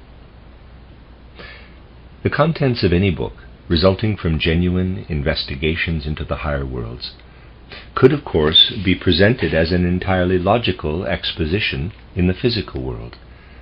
This might be done. But in that case my book Occult Science, for example, would have to consist of 50 volumes at least, each of them as bulky as the present one. There is, however, another way of doing things, namely, to leave something to the reader, to induce the reader to think things out for himself. That is what must be attempted nowadays, for otherwise no progress in occultism could be made.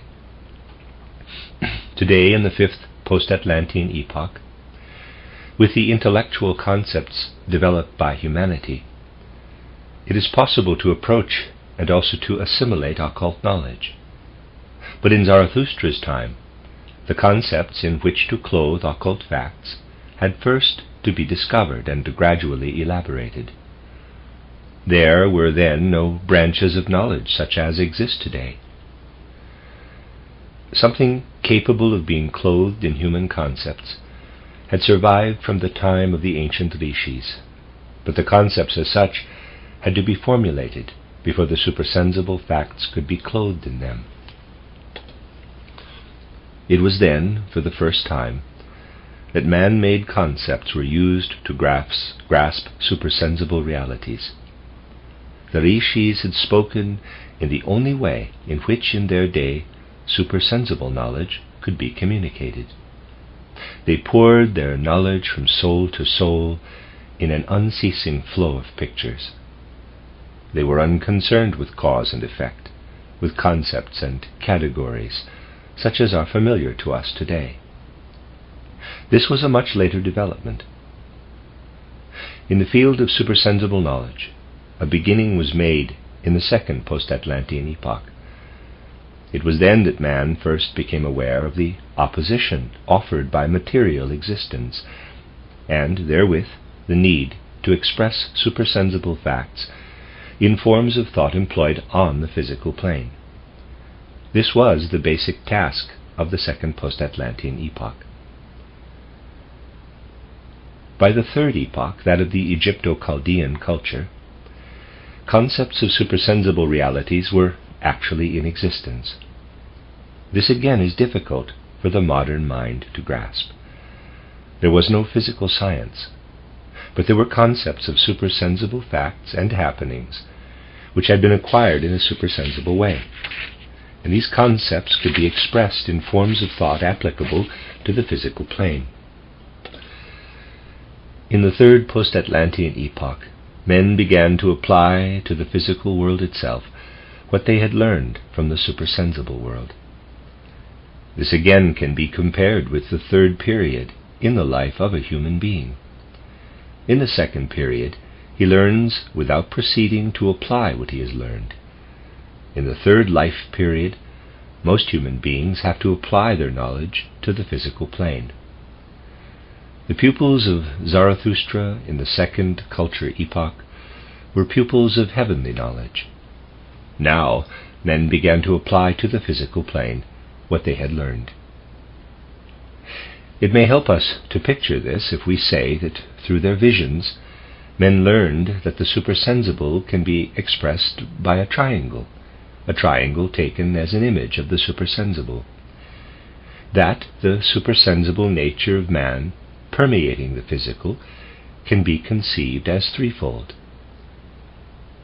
Other concepts too are mastered, enabling physical things to be related to supersensible facts. Geometry, for instance, was first mastered in the form of symbolic concepts. In short, concepts were now available and were applied by the Egyptians to the art of land surveying, also to agriculture, and by the Chaldeans in their study of the stars and in the founding of astrology and astronomy. What had previously been regarded as purely supersensible was now applied to things physically seen. In the third culture epoch, then, men began for the first time to apply supersensible knowledge to the phenomena of the world of sense. In the fourth epoch, the Greco-Latin, it was especially important that men should come to see that what they were doing was to apply to the physical plane knowledge derived from supersensible sources. Hitherto they had acted without questioning whether this was actually the case. The ancient rishis had no need for such questioning, because the knowledge streamed into them directly from the spiritual world. In the epoch of Zarathustra, men assimilated the supersensible knowledge and were fully aware how it originated. In the Egypto-Chaldean epoch, men invested the concepts derived from the supersensible world with knowledge they had acquired in the physical world.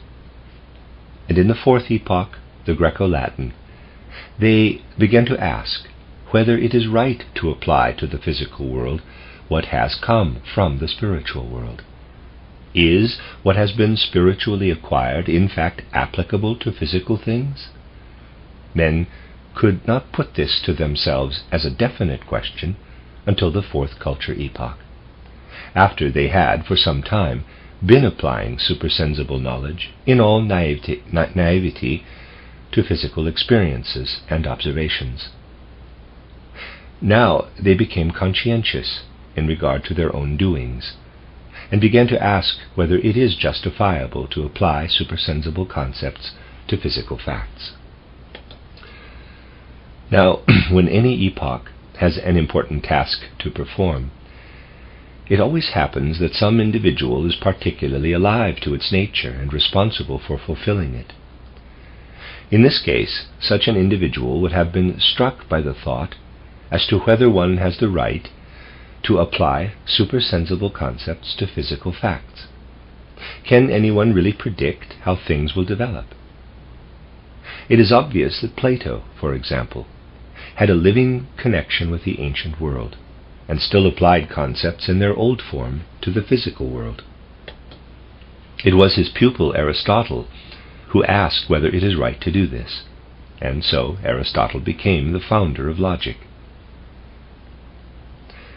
People who reject spiritual science should ask themselves why man had managed to get on without any system of logic. Had they never before the Fourth Epoch felt any need for it?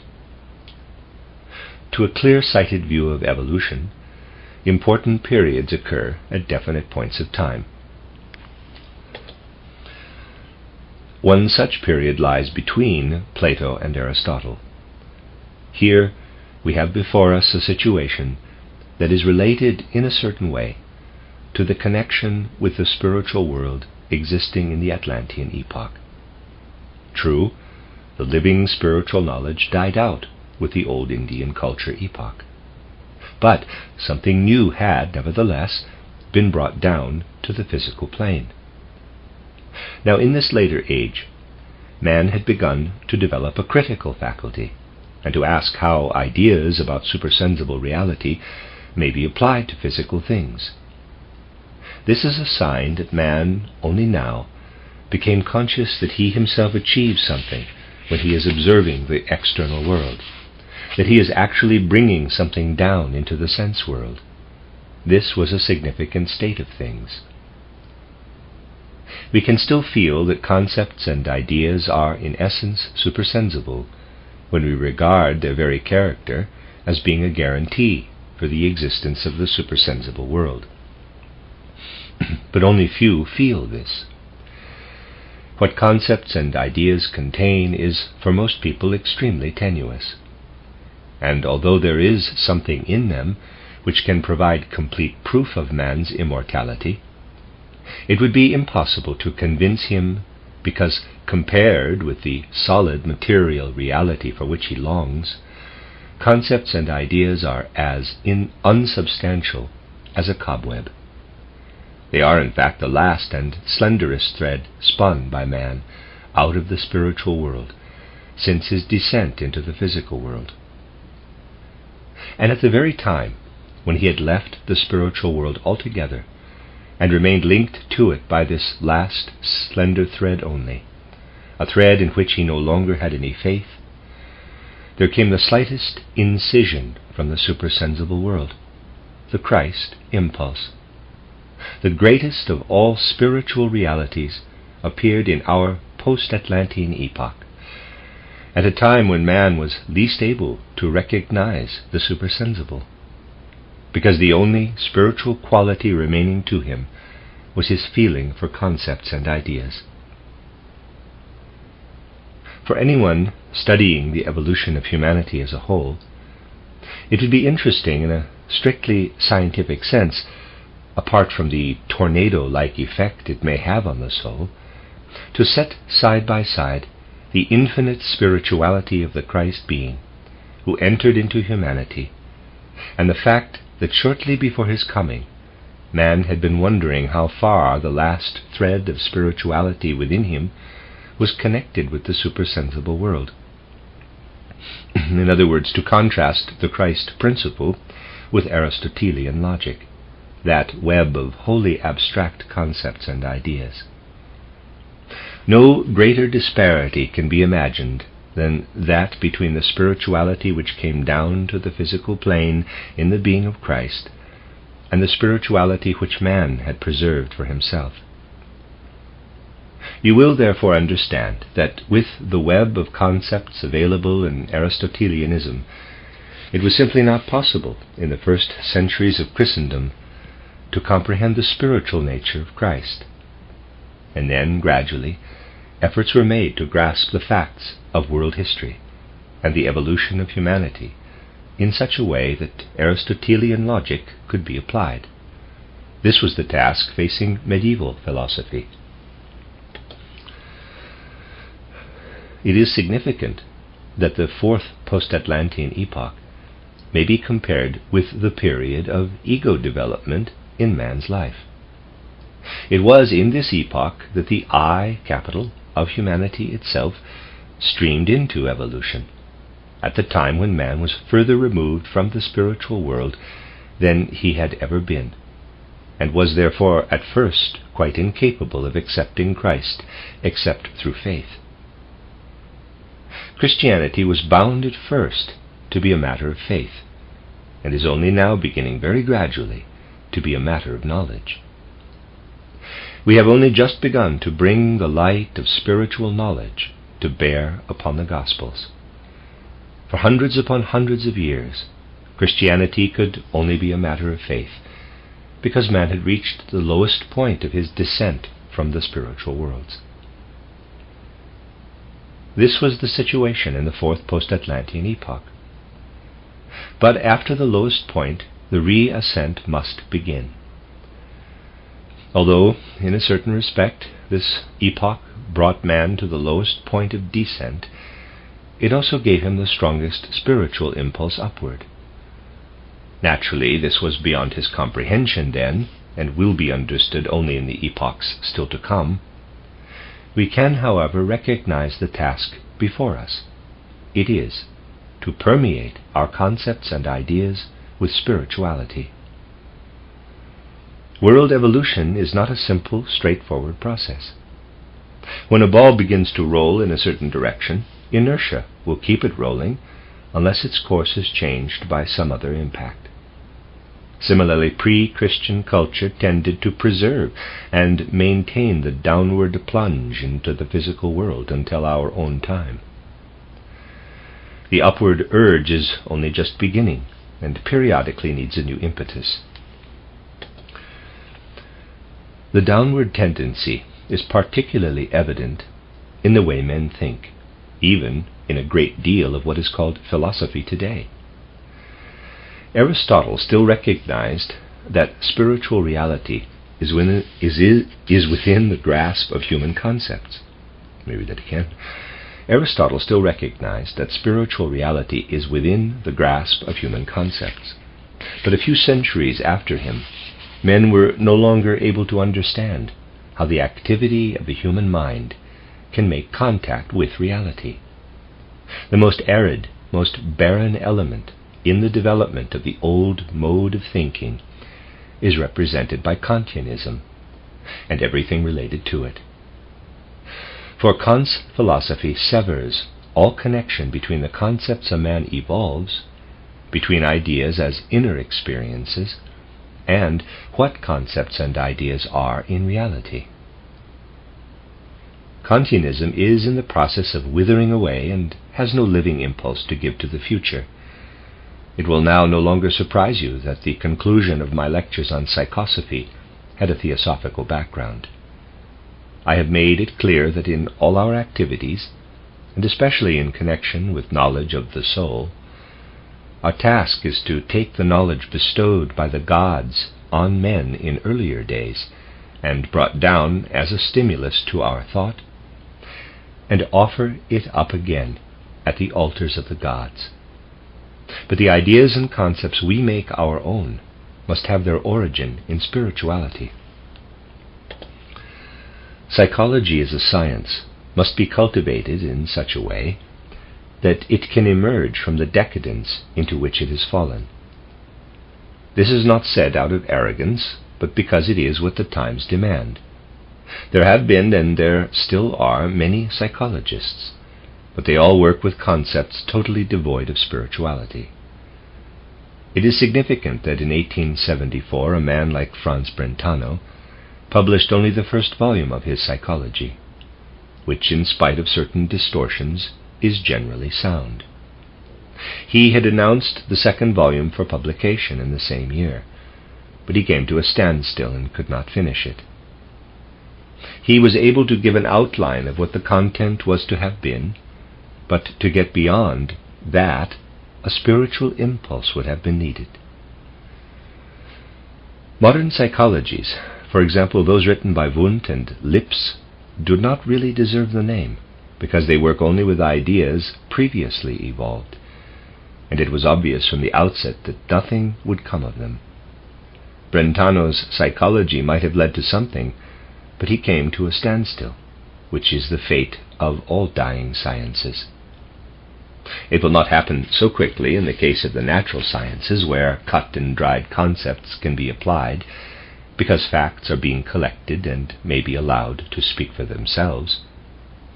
With psychology, the science of the soul, this is much less practicable, for the whole foundation disappears if any attempt is made to work with the ordinary rigid concepts. You don't immediately lose touch with a heart muscle, even if you analyze it as if it were a mineral product and have no knowledge of its real nature. But you cannot analyze the soul in the same way. The sciences are, as it were, dying from above downward, and it will gradually dawn on men that while they are certainly able to turn the laws of nature to account, this is something quite independent of science itself. To construct machines and instruments, telephones and the like, is a very different matter from a basic understanding of the sciences, let alone the ability to further their progress. A man may have no fundamental understanding of electricity and yet be able to construct the electrical apparatus. Science in the real sense is, however, gradually declining, and we have now reached a point where, in its present form, it must be given new life through spiritual science. In our fifth culture epoch, science is rolling downward by its own momentum. When the ball can roll no further, it will come to a standstill, as Brentano did. At this time, therefore, it is imperative that the ascent of humanity should be given a stronger and stronger stimulus. This will indeed take place, but only if efforts continue to be made to fertilize knowledge acquired from outside with what spiritual investigation has to offer. As I have said before, a kind of repetition of the old Egypto-Chaldean epoch will become apparent during our own fifth epoch. This repetition is at present only just beginning. Indications of this might have become clear to you during this general meeting. Think, for instance, of Herr Seiler's lecture on astrology. You will have felt that as students of spiritual science, you were able to apply to astrological concepts ideas which would be quite impossible for a conventional astronomer, who will inevitably treat anything connected with astrology as nonsense. This has nothing to do with the intrinsic character of astronomy. As a matter of fact, astronomy is the science par excellence, which lends itself readily to being led back again to spirituality. From what astronomy has at present to offer, it would be easy to pass to the basic truths of astrology, which is so often derided. What stands in the way is that the general attitude of mind is so far removed from any return to spirituality. It will take time to build the bridge between astronomy and astrology, and meanwhile all sorts of theories will be devised in an attempt to give a purely materialistic explanation of the planetary movements, and so on. In the case of the chemical and biological sciences, the bridge will be even more difficult to build. The building of a bridge can be easiest of all in the domain of psychology, the science of the soul. The first requisite will be to understand the conclusion of my lectures on psychosophy, where I showed that the stream of soul life flows not only from the past into the future, but also from the future into the past. There are two streams of time, the etheric stream flowing into the future, and the astral stream moving from the future back into the past. It is unlikely that anyone in the world today will discover anything of this character without a spiritual impulse. But there can be no real grasp of the life of soul until we recognize that something is perpetually coming toward us from the future. This concept is essential. We shall have to rid ourselves of the mode of thought which looks only to the past when cause and effect are being considered. We shall have to learn to speak of the future as something real, something moving toward us, just as we trail the past behind us. It will be a long time before such concepts are accepted, but until they are, there will be no real psychology. The 19th century produced a really bright idea: psychology without soul. People were very proud of it. Roughly, what it meant was that psychological study should be confined to the external manifestations of the human soul and should take no account of the soul itself from which they originated.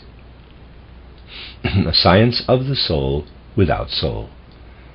As a method, this might be possible, but the outcome, to use a rough analogy, is a meal without food.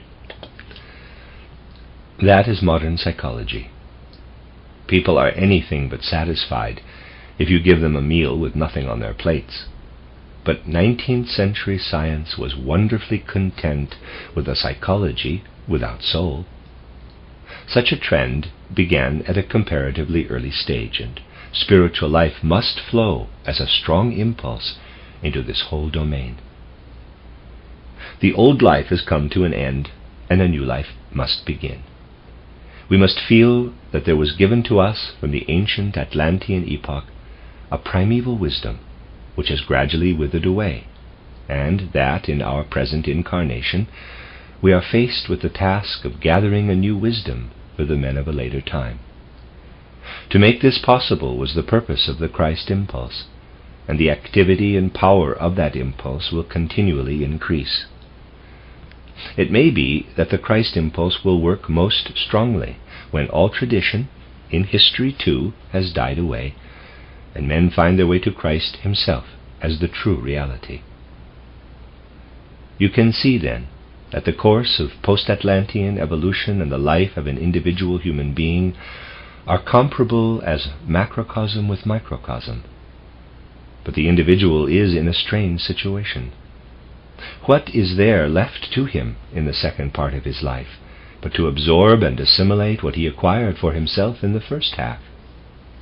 And when that is all used up, death follows. The spirit alone can be victorious over death and carry forward into a new incarnation what begins to decay after the halfway point of life has been passed. Development is on the ascent until the 35th year. After that there is decline.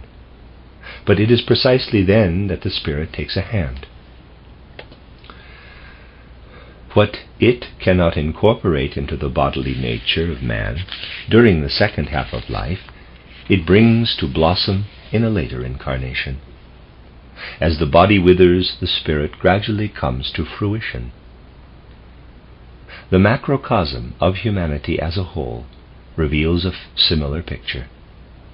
Until the fourth post-Atlantean epoch, there is a youthful, thriving development of culture. From then onward there is a decline, symptoms of death everywhere in the evolution of human consciousness. But at the same time, the inflow of new spiritual life, which will incarnate again as the spiritual life of humanity in the culture epoch following our own. But man must work with full consciousness on what is subsequently to incarnate again. The rest will die away.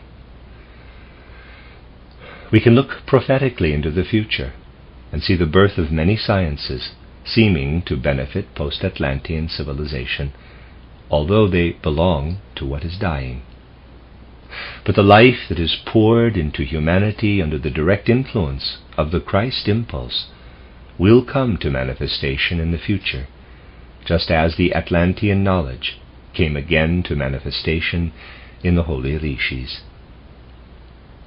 Ordinary science knows of the Copernican system only that part which is in the process of dying.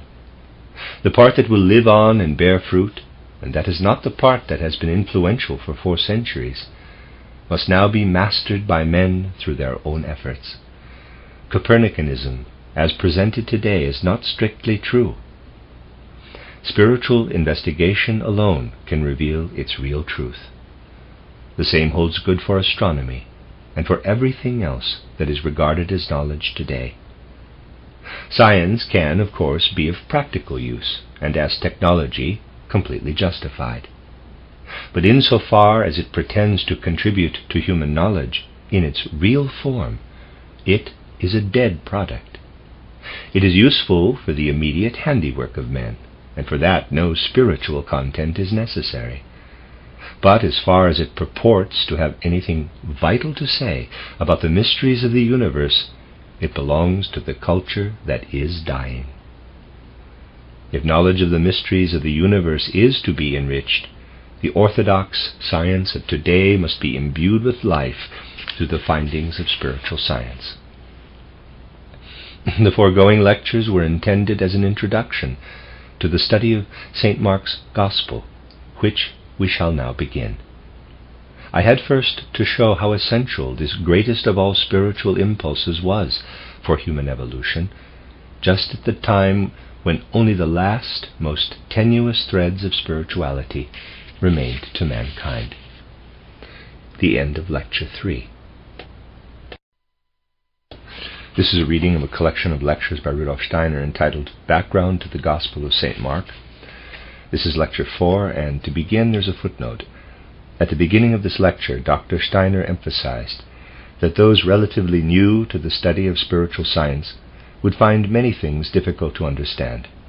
He added that unless the necessary efforts were made by these recent members to master the elementary principles of spiritual science, erroneous ideas would be inevitable. The beginning of Lecture 4, entitled The Symbolic Language of the Macrocosm in the Gospel of St. Mark. My book, titled Christianity as Mystical Fact, will have made it clear to all of you that if the Gospels are to be rightly understood, they must be regarded as treatises of initiation. This means that, in essence, they are adaptations of rites and rituals of initiation. Scripts of this nature indicated the path along which the candidate was led step by step to the higher worlds, how he must undergo certain experiences and awaken forces slumbering in his soul, how each higher stage was related to the one below, until at the stage of initiation itself, the spiritual world penetrated into his soul and revealed its mysteries. At this stage he gazed into the spiritual worlds, and a vista of the beings of the hierarchies lay open before him. The content of these initiation scripts, then, was a description of the experiences which every candidate for initiation had to undergo. In pre-Christian times, many human beings were initiated in the different centers of the mysteries. Generally speaking, the process was the same, although there were variations in details. The candidates were led, stage by stage, to the point where they were able to gaze into the spiritual world, and the beings of the hierarchies were before them as spiritual, not physical realities. That is what happened in pre-Christian times. But what did Christianity, what did the Christ impulse signify for those who had been initiated in the ancient mysteries? It signified that a being, known in the physical world as Jesus of Nazareth, had revealed the secrets of the spiritual world in a new way, not in the way that had been customary in the pre-Christian mysteries. A man who had been initiated according to the ancient rites was able to speak to others about the secrets of the spiritual worlds. But the Christ event meant that something had come to pass, whereby, without having traversed the usual paths, Jesus of Nazareth was able to speak of these secrets through what happened at the baptism in Jordan, when the Christ being entered into him. From the moment when, in an event of supreme historical significance, Jesus of Nazareth was thus initiated, the Christ Spirit spoke to those around him of the secrets of the spiritual worlds. Christ made manifest on the physical plane for all the world to see, something that in former times could be attained only in the secrecy of the mysteries by those who were to be initiated. They could then go forth and speak to their fellow men of the secrets of the spiritual worlds. We can imagine ourselves looking into sanctuaries of the ancient mysteries and seeing how the aspirants were initiated by the Hierophants and were then able to look into the spiritual worlds and go forth to teach of them. All the rites of initiation took place in the deepest secrecy of the temples, and outside the mysteries there was no possibility of speaking at first hand about the spiritual worlds. But now, what had been enacted time and time again in the secrecy of the mysteries was brought into the open in Palestine, presented there as an historical event, as the story of Jesus of Nazareth, which culminated in an initiation of supreme significance in world history. This was the mystery of Golgotha, the supreme mystery enacted as an historic fact before the eyes of all the world. This is how we must picture the connection of the mystery of Golgotha with the mysteries of pre-Christian times. Now, the directives for initiation, although concerned in essentials with the same stages, differed in details among the peoples living in different parts of the earth, and these directives were adapted to the nature of the individuals living in different places at different times. Let us think of the soul of one of those generally called the evangelists, who participated in the writing of our Gospels. From their own occult training, such men had some knowledge of the directives for initiation among various peoples and in various mysteries. They knew what experiences a man must undergo before he could proclaim the secrets of the spiritual worlds and of the hierarchies.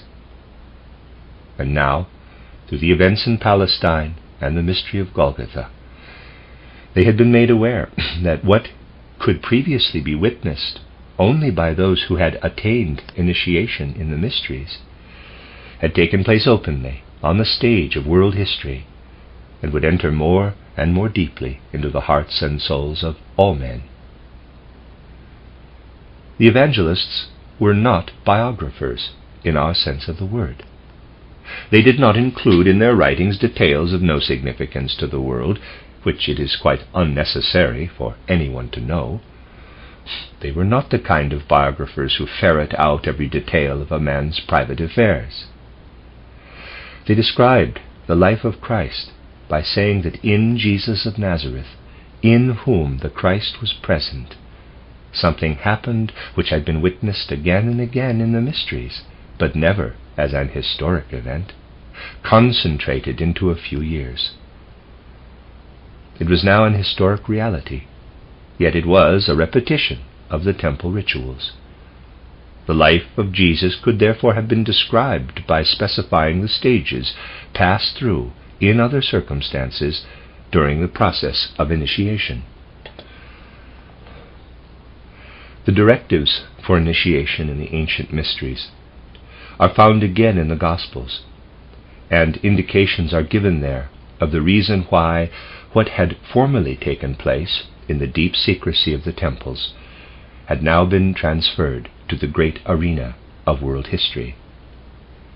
And it is the writer of St. Mark's Gospel who at the outset states why he is in a position to write of an historic event, which in fact fulfills a rule of initiation, though enacted on an infinitely greater scale. From the beginning, he speaks of how humanity has developed in such a way that this great event might come to pass, and initiation might be transferred from the secrecy of the temple sanctuaries to the arena of history. He proclaims that this is connected with an event foretold by the Hebrew prophets.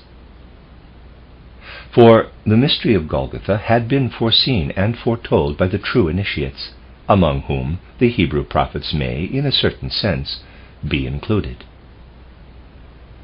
If we try to penetrate into the soul of a man such as the prophet Isaiah, the meaning of the words at the beginning of St. Mark's Gospel is approximately this: that a time will come when the souls of men will not be as they are at present. This time is already now being prepared for. This was Isaiah's view in his own day. What did he really mean? The deeply impressive words of this prophet, with which St. Mark's Gospel begins, are, as we know, usually rendered, quote, "Behold, I send my messenger before thy face, which shall prepare thy way before thee. The voice of one crying in the wilderness, Prepare ye the way of the Lord, make his paths straight." Footnote, Dr. Steiner quoted the translation by Karl Weizsäcker, end of footnote. In these words, the prophet Isaiah points to the greatest event in all world history, the mystery of Golgotha in Palestine. You know what trouble we have had when studying the other Gospels to make the most important passages to some extent intelligible in translation. What really matters is to render the turns of phrases in a way that will convey the profound meaning of the original language. The words should not merely lend themselves to theoretical interpretation, but be able to arouse feelings similar to those aroused in men who understood the inherent character of the language in current use. Language at that time was not as abstract, dry, and prosaic as it has now become. Its character as the means of verbal expression was such that in addition to the usual meaning of the words spoken, the hearer was always aware of a richer significance and fullness of content, and knew precisely what that content indicated. At that time a whole world of meaning was heard in the words. The ancient Hebrew language was particularly rich in this respect, even when the picture used was drawn from the realm of the senses. Phrases such as "prepare the way" or "make his paths straight" are pictures derived entirely from the sense world, as if a way or a path were being prepared with spades and shovels. But it was a peculiar feature of Hebrew, a language of outstanding grandeur among the others, that behind these expressions which were applied to outer things, spiritual worlds could be apprehended with great exactness. Fanciful interpretations were unheard of, and the procedure was unlike that adopted by our modern scholars, when they read all sorts of implications into the works of poets.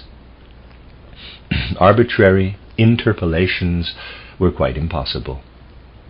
This was partly because, in the ancient Hebrew language, the vowels were not marked in the script, and by varying them, world secrets could be revealed in the sounds themselves. In those days men had a true feeling for all this. In Greek, the language of the Gospel texts, this was no longer the case to the same extent. All the same, far better renderings than those produced by most translators of the Gospels would have been possible even without occult knowledge. What has happened is that, for the most part, one translator has just copied another, without any searching philological study of the passages in the Greek texts. Later on I will give you definite examples of errors that have been made. I do not want to interrupt our study today, and will try, not on a philological basis, but with the help of knowledge derived from spiritual scientific investigations, to clarify the most significant passage occurring in the beginning of the Gospel of St. Mark. The following is a prophecy of Isaiah, showing what the event of Palestine was to mean. The Greek text is as follows. Then the Greek is written here, and then there's a transliteration which I won't read, but the translation of it is,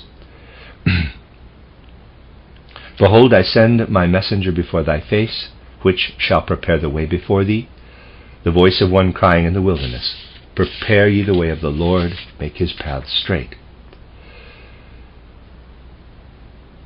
It is essential, end of footnote. It is essential to realize from the beginning that the word angelos, angel or messenger, was used in those ancient times only in the sense in which we use it when, in speaking of the hierarchies, we are referring to the beings of the hierarchical rank immediately above man.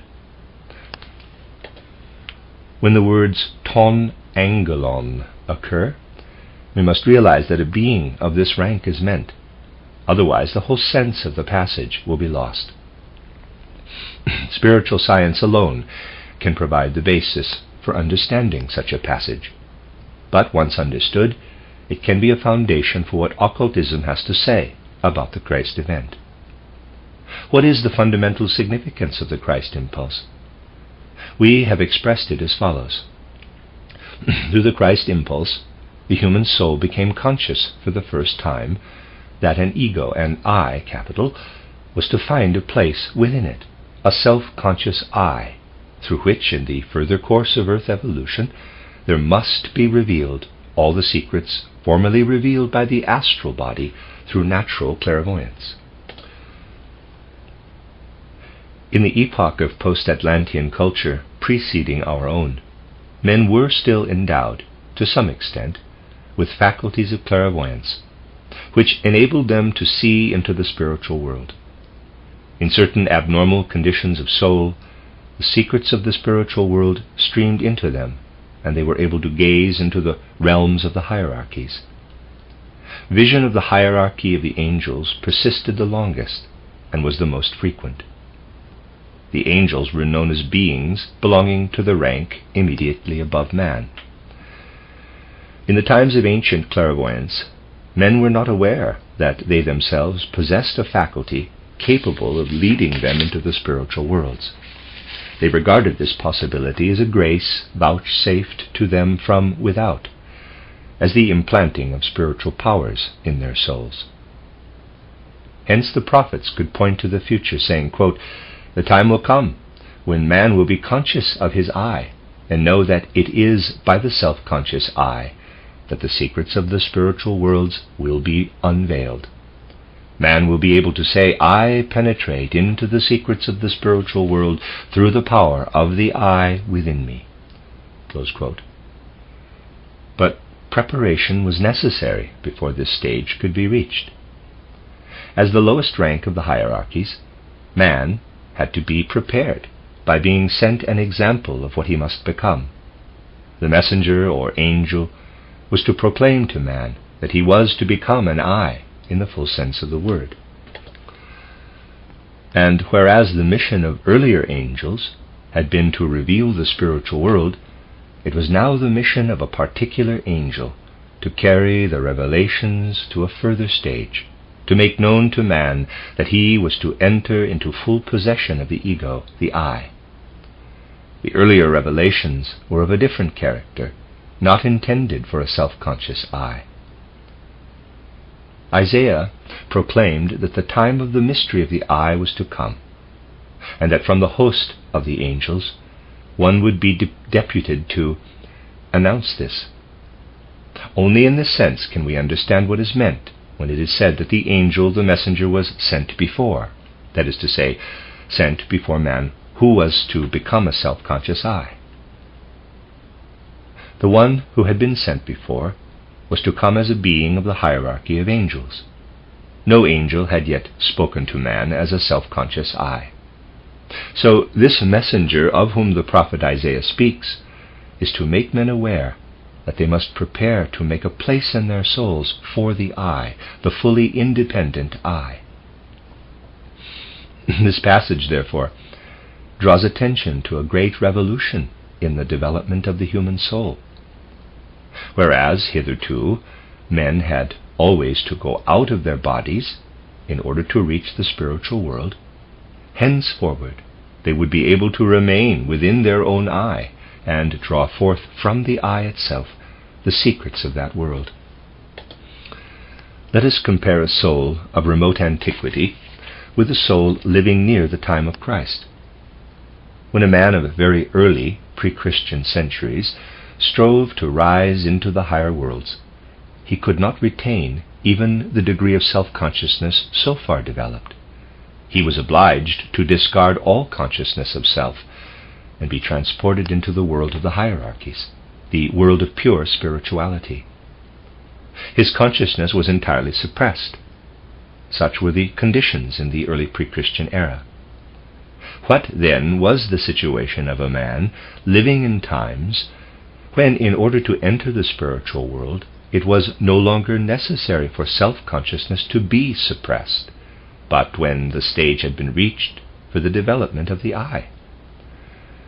Even in the Atlantean epoch, the I was already present, in a certain sense, but complete assurance that the greatest secrets and mysteries could flow from the I itself was brought by the Christ impulse. That is why a man who had achieved the old type of initiation felt that if he desired to penetrate into the spiritual world and receive its revelations, he must suppress a certain part of his soul and make other parts of it particularly active. The part of his inner being that was gradually to grow into the I had to be suppressed, darkened, to become a desolate waste in the soul. On the other hand, the astral body, the body which could make a certain degree of clairvoyance possible, must be fired into activity, and then the old clairvoyant visions lit up within it. I said that the I was in a certain sense already present, but could not be used to investigate the secrets of the spiritual world. The I had to be suppressed, the astral body fired into activity. But more and more it became impossible to quicken the impulses in the astral body. In olden times, one of man's most elementary powers was that he was able to suppress the I and kindle the astral body into activity. The secrets of the spiritual world then streamed into him. But progress in evolution was actually achieved just because the astral body became more and more incapable of receiving the secrets of the spiritual world. Man was obliged to admit to himself that his astral body was becoming more and more incapable of attaining what human beings had once been able to attain with the old faculty of clairvoyance, and the I within him was not strong enough yet to achieve anything itself. It was the best clairvoyants who were the most strongly aware of something barren, something desolate in the soul. This was the I to which no impulse had yet been given. Let me read that again. This was the I to which no impulse had yet been given. They were aware, too, how impossible it was to reach the spiritual world through the I. This will give you an idea of the feelings and mood of a man living in the period just before the coming of Christ. Such a man was bound to say to himself that he could no longer unfold in his astral body the powers it once possessed. But as yet he had no alternative impulse, so that there was something barren in his soul, something that could not rise into the spiritual world. When the time for the Christ impulse was drawing near, certain methods of training were adopted with the object of acquainting men with that province of the soul which could not yet be filled with the Spirit. An individual who aspired to gain entry into the higher worlds was told that he could not rise into those worlds in his astral body, that he must withdraw into that province within him, where he could feel as though he had no contact at all with the external world. This was the mood of soul in an aspirant for initiation, at the time of the Christ impulse. He said to himself, I must abandon all hope of reaching the spiritual world through the powers of my astral body. The time for that is past, and the I is still not ready. But from something within me that is trying to emerge and to penetrate into the spiritual world, I can surmise, no more than surmise, that it is striving with might and main to receive the spiritual impulse.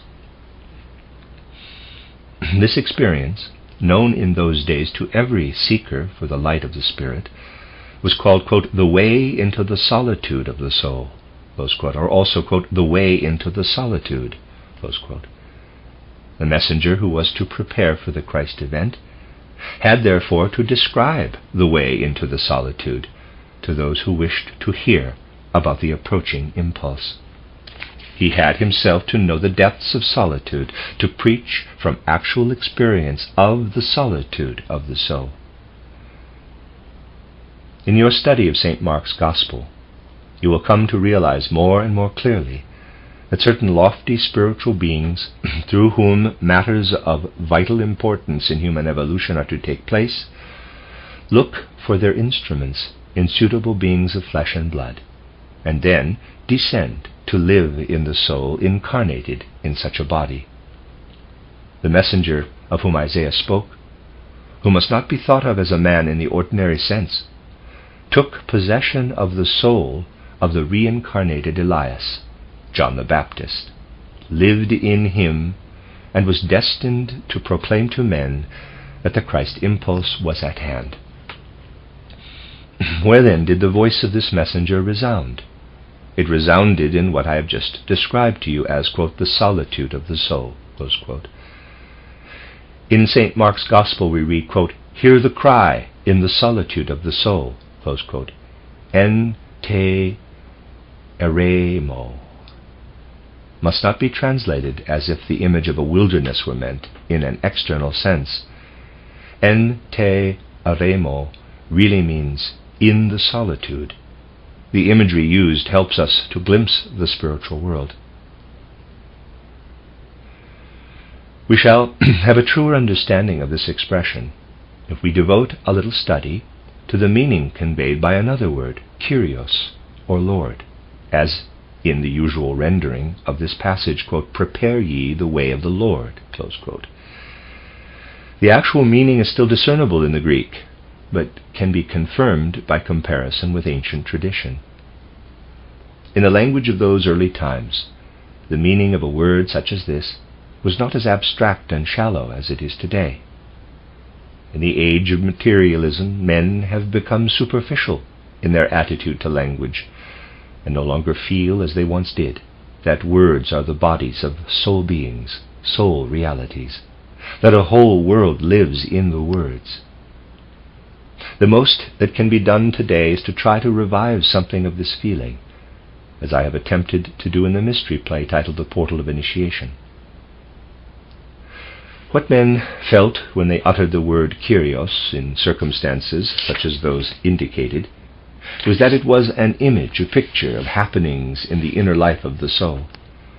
They felt the eye rising upward from the depths to the surface of the soul as the appearance of a Lord and Master, the director and ruler of the soul forces.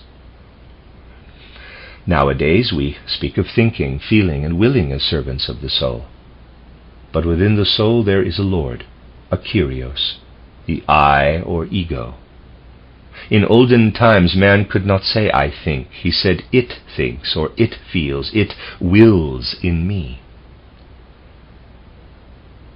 At the time when the Lord of the soul forces, the I, appeared as ruler, the result of this crucial change in the evolution of humanity was that man now said, quote, I think, I feel, I will, close quote. Hitherto the soul had lived in a certain subconscious state, the captive, as it were, of its own forces. Now, the Lord of those forces, the I, was at hand. This passage in St. Mark's Gospel does not refer to any personality or being, but to the emergence of the I as the Lord in the whole structure of the soul. Quote, "The Lord within the soul is at hand," close quote. This was also made known in the temples, where preparation was in train for what was now to take place in mankind. In a mood of holy awe and reverence, it was affirmed. Hitherto, the soul has had within it only the forces of thinking, feeling, and willing. They are its servants. But now the Lord, the Kyrios, is drawing near. This mighty process will continue to unfold until the end of the earth period, and its power will constantly increase. The impulse is given by Christ, and his life marks the supreme moment in earthly time. The hour on the cosmic clock indicates the point when the I becomes more and more powerful as Lord of the soul forces. The goal will be attained when the earth dies in the cosmos and man rises to higher stages of existence. Only if you are able to feel what this means can you have an idea of what was prophesied by Isaiah and repeated by John the Baptist. Both of them wished to call attention to the crucial event in the evolution of the human soul, but the word Orpheus must not be translated straight, as is usual. The right rendering is open, that is to say, not only straight, but open, meaning that the paths along which the Kyrios comes to the soul are clear. But man himself must do something to enable the Kyrios to take hold of the soul.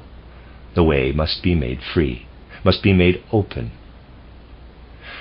In short, if the passage is to be translated at all intelligibly and at the same time kept fairly close to the conventional version, it would run somewhat as follows, quote, "Mark well, behold," mark well, close quote.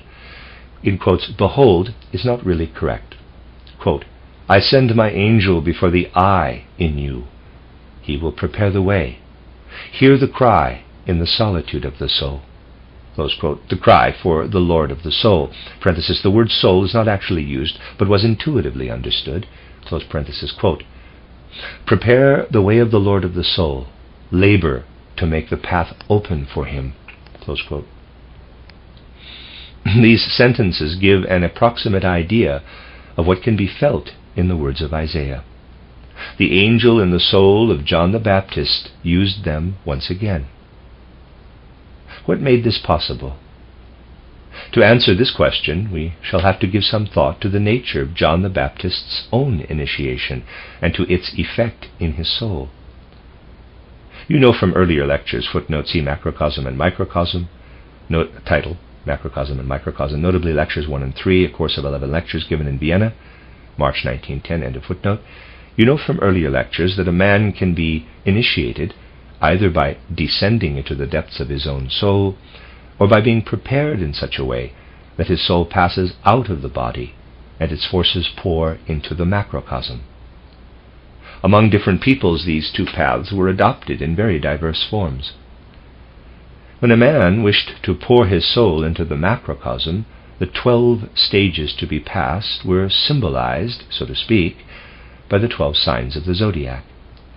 The souls flowed out in particular directions to particular regions of the macrocosm. Generally speaking, a very great deal was achieved, especially for the realization of some particular purpose in world evolution, when the soul had developed so far that it could receive all the forces originating from the cosmic secrets of a particular zodiacal constellation. The practice in all the ancient rites of initiation was that a candidate should be initiated into the secrets of the macrocosm in such a way that his soul flowed out in the direction, let us say, of Capricorn, or in the case of other candidates, in the direction of Cancer, Libra, Virgo, and so on. I have said repeatedly that there are 12 different possibilities of passing out into the macrocosm, directions indicated symbolically by the 12 constellations of the zodiac.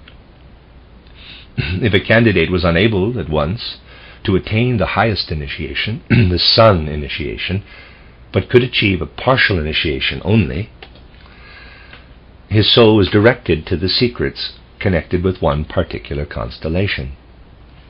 But his vision must become independent of everything material.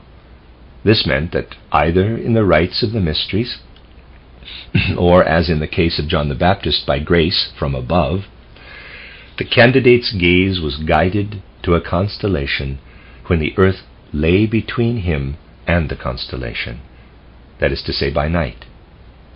Physical eyes see the physical constellation only. But when vision can penetrate through the material earth, which means that the constellation is masked by the material earth, then what is seen is not the physical, but the spiritual reality, that is to say, the secrets which the constellation expresses. The vision of John the Baptist was trained in such a way that at night he could look through the material earth into the constellation of Aquarius. When the angel took possession of his soul, he had attained the Aquarius initiation. Thus John the Baptist was able to place all his faculties and all he knew and felt at the disposal of the angel, in order that through the angel the secrets connected with the Aquarius initiation might be proclaimed, and the announcement made of the coming of the I, the Kyrios, the Lord of the soul forces. At the same time, however, the Baptist proclaimed that the time had come when this Aquarius initiation must be replaced by another, which would make fully intelligible the approaching rulership of the I. Therefore he said to his intimate disciples, "I am one who is able to place at the disposal of my angel all the forces coming from the Aquarius initiation, but after me must come one whose forces are derived from an even higher source." If you follow the course of the sun in the daytime, from the constellation of Aries through Taurus, Gemini, and so on, to Virgo, you must follow its progress at night from Libra onto Aquarius and Pisces. This is the direction of the spiritual sun. John had attained the Aquarius initiation, and announced that he who was to come after him would possess the powers of the Pisces initiation, the initiation that followed his own and was regarded as the higher. Hence John the Baptist declared to his disciples, "Through the Aquarius initiation, I can place at the disposal of my angel only those powers which enable him to proclaim the coming of the Kyrios, the Lord. But there will come one who has the powers symbolized by the Pisces initiation, and into him the Christ himself will enter." With these words, John the Baptist pointed to Jesus of Nazareth, and for this reason tradition assigned to Christ Jesus the symbol of Pisces, the fishes. Moreover, because every outer event is a symbol for inner happenings, fishermen were assigned as helpers of the Pisces initiate. All these happenings are external, historical events, and, at the same time, profoundly symbolic of the spiritual secrets. John proclaimed, "A higher form of initiation will be vouchsafed to mankind." He himself could give only the initiation that comes from Aquarius, and he called himself an Aquarian, a waterman. We must realize more and more clearly that astronomical and cosmic secrets are connected with the images used to express the secrets of man. John said, quote, "I have baptized you with water," close quote. Baptism with water lay within the power of those who had received from heaven the initiation of Aquarius. The spiritual sun progresses from Aquarius to Pisces, representing the progress from John the Baptist to Jesus of Nazareth. And when a being appeared in the world who had attained the initiation of the fishes, and was therefore able to receive the spiritual impulse which must be the instrument of the Pisces initiation, it was then possible for him to baptize. not only as John had baptized, with water, but in the higher sense described by John as baptism with the Holy Ghost. In this lecture, I have put a twofold conception before you. First, the words at the beginning of St. Mark's Gospel indicate processes in the historical evolution of humanity, and speak of a higher power, an angel, who speaks through the body of John the Baptist. Second, the passages in question relate to happenings in the heavens, the progress of the spiritual sun from the constellation of Aquarius to the constellation of Pisces. Every line of St. Mark's Gospel contains something that can be read rightly only if, in following the words, we always have in mind both a human and a cosmic astronomical meaning, and when we realize that there lives in man something that in its true significance can be found only in the heavens. We must grasp the connection between the secrets of the macrocosm and the secrets of human nature more exactly than is usual. At the end of this lecture, I can do no more than hint at what lies behind this, and I have only wished to give certain hints of these things. In studying St. Mark's Gospel, we shall have to plumb depths of wisdom about which you will have to ponder for a very long time, if hints are to lead to anything more. I will try to make clear to you in the following way how this Gospel should be read. A rainbow appears to a child as something real in the sky, and until it is explained to him, he thinks that he can touch and take hold of it with his hands. Later on he learns that a rainbow appears only when there is a certain combination of rain and sunshine. When the conditions of rain and sunshine change, the rainbow disappears. The rainbow is therefore not a reality in itself, but only a mirage, an illusion. A combination of rain and sunshine is the reality.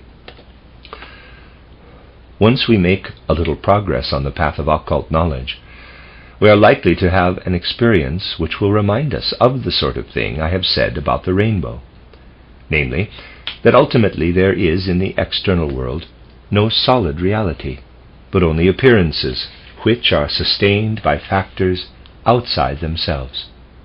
And do you know what this chimera is? It is man himself. Man himself is also such an appearance. If you take him as you see him, with your physical senses as being reality, you are much mistaken. You are in fact surrendering to Maya, to the great non-being. The word Maya is derived from Mahat Aya. Mahat equals great, Ya equals being, A equals non-negation, hence Maya, the great non-being. On the path of occult development, a man reaches the point where he begins to think of himself as something like the rainbow.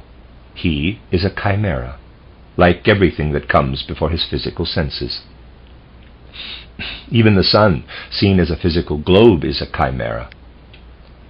When physical science describes it as a globe of gas in cosmic space, that is good enough for practical purposes. But anyone who takes the globe of gas to be a reality is becoming a victim of Maya, of illusion, of non-being. The truth is that the sun is a meeting place for hierarchies of spiritual beings, whose deeds come to expression in the warmth and light streaming from the sun. The warmth and light themselves are an illusion. Our other perceptions are also illusions. Normally we picture ourselves as having a heart in our breast, but that heart is nothing more than an appearance. What we see as a heart is rather like the rings we see around street lamps when we go out in the evening in an autumn mist. The rings are not really there, but are the result of definite conditions. This is also true of the human heart. Imagine that this circle represents the vault of heaven, and imagine various kinds of forces streaming in from different directions of the heavens and meeting at a particular point of intersection. In ultimate reality, where we think our heart is, there is nothing but these heavenly forces that stream in and intersect. If you can somehow, quote, think away, close quote, everything except those in-streaming forces, then the point of intersection actually is your heart. The same sort of thing is true of our other organs, which are in reality only the outcome of intersecting cosmic forces. Look at it from another point of view. When you move from one place to another, you probably think that it is some impulse inside yourself that makes you move. If you do, then you are falling a victim to what we have called Maya. The real fact is that there are forces streaming in from the macrocosm which intersect, and thus evoke an illusion about the direction in which you are walking and the forces which make you walk. Down on earth, all that you really experience is the intersection of cosmic forces. If you want to get at the truth, we have to find out what is going on in the macrocosm and what the upper and lower cosmic forces are doing. Those forces create the effect of making us think we have a heart or a liver and talk as if we were going from place to place. If we want to express all this in terms of actual reality, we should have to describe the movements of cosmic forces. If we want to give an adequate description of the reality of the baptism administered by John the Baptist, we should have to refer to what the cosmic forces, those symbolized in Aquarius, were requiring him to do. The ultimate decision had been taken in the great world lodge, and in consequence the necessary forces were sent into John. We must therefore read in the cosmic language accounts of what happened at a particular place on earth. The writer of St. Mark's Gospel read in the heavens the processes corresponding to the events in Palestine. It is cosmic astronomical events which he is describing, and so he says, look at things in this way. Here you have a wall on which you can see shadows playing, and if you want to know what causes the shadows, you must look upward to what is casting those shadows. I am giving you an account of what happened at the Jordan, but those happenings are really the means by which others are reflected on earth. These things that I am describing come about through the interplay of macrocosmic forces active in the heavens. The writer of this Gospel is, therefore, describing cosmic forces, phenomena, and happenings in the heavens. And what he describes is the expression, the projection, the shadow image cast by the happenings in the macrocosm upon the little area of Palestine on the earth. Only if we are quite clear about this will any real understanding of the greatness and significance of the Gospel of St. Mark be possible. We had first to form an idea of its contents and to understand what is said at the beginning, namely this: the prophet Isaiah foretold that the Lord of the soul forces will come to men, and that the messenger will live in John the Baptist. He will prepare men for the approach of the Lord of the soul forces. This messenger had to take up his dwelling in the body of a man who had passed through the Aquarius initiation. John could thus make possible on earth the work of an individual such as Jesus of Nazareth. Jesus, on his side, had been prepared for the Pisces initiation, and through it was able to receive the Christ into himself. Events on the earth are the reflections of cosmic happenings, related to cosmic evolution as the rainbow is related to rain and sunshine. We must study rain and sunshine if we are to describe the true nature of the rainbow. And if we want to understand what lived in the heart of John the Baptist, or in the heart of Jesus of Nazareth, who became the vehicle of the Christ, we must study cosmic happenings. For the whole universe was speaking to men in what took place in Palestine and on Golgotha. The Gospel of St. Mark, as it stands, merely provides the letters for accounts of mighty cosmic happenings. Whoever thinks otherwise is like someone who sees one set of ink marks here and another there, but has no conception of what the word Lord, in quotes, signifies. The truth is that what is recounted in this gospel amounts only to the letters, and moreover even they are an outermost shell. We must rouse ourselves to understand to what the events in Palestine are pointing, as it were in a play of shadows. Try to grasp what is meant by saying that earthly events are shadows of macrocosmic events, and you will then have taken the first step toward a gradual understanding of St. Mark's Gospel, one of the greatest sacred records in the world. The end of Lecture 4. This is a reading of a collection of lectures by Rudolf Steiner entitled Background to the Gospel of St. Mark.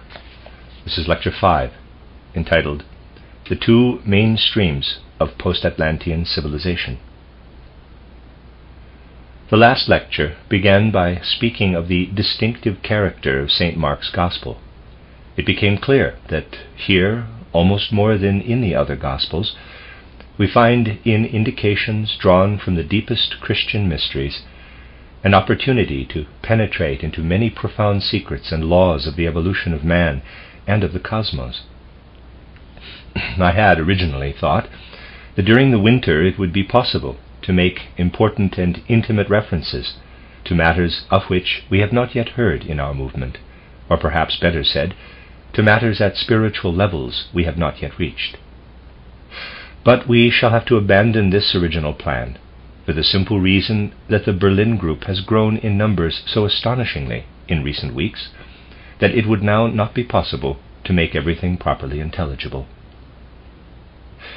We take it for granted that in mathematics and science some grounding is necessary if we want to reach a certain grade, and the same holds good to an even greater extent in the case of spiritual science. Later on, therefore, we shall have to consider how to present the parts of St. Mark's Gospel which are not suitable subjects for so large a group. In any attempt to understand a text, such as that of the Gospel of St. Mark, we must keep clearly in mind the factors which have influenced the evolution of humanity. I have always emphasized as a very general abstract truth that in all ages there have been certain leading figures among men who, because they were connected in some way with the mysteries and with the spiritual supersensible worlds, were in a position to implant into evolution certain impulses for its further progress. Now there are two main and fundamental ways in which a man can establish relationship with the supersensible world. One of these ways can be illustrated by the case of Zarathustra, the great leader of mankind, of whom I shall shortly be speaking in a lecture for the public. The other way in which such leaders of men establish relationship with the spiritual worlds can be envisaged if we think of the characteristic features of the path followed by the great Buddha. These two outstanding figures differ widely in the whole manner of their work and activity.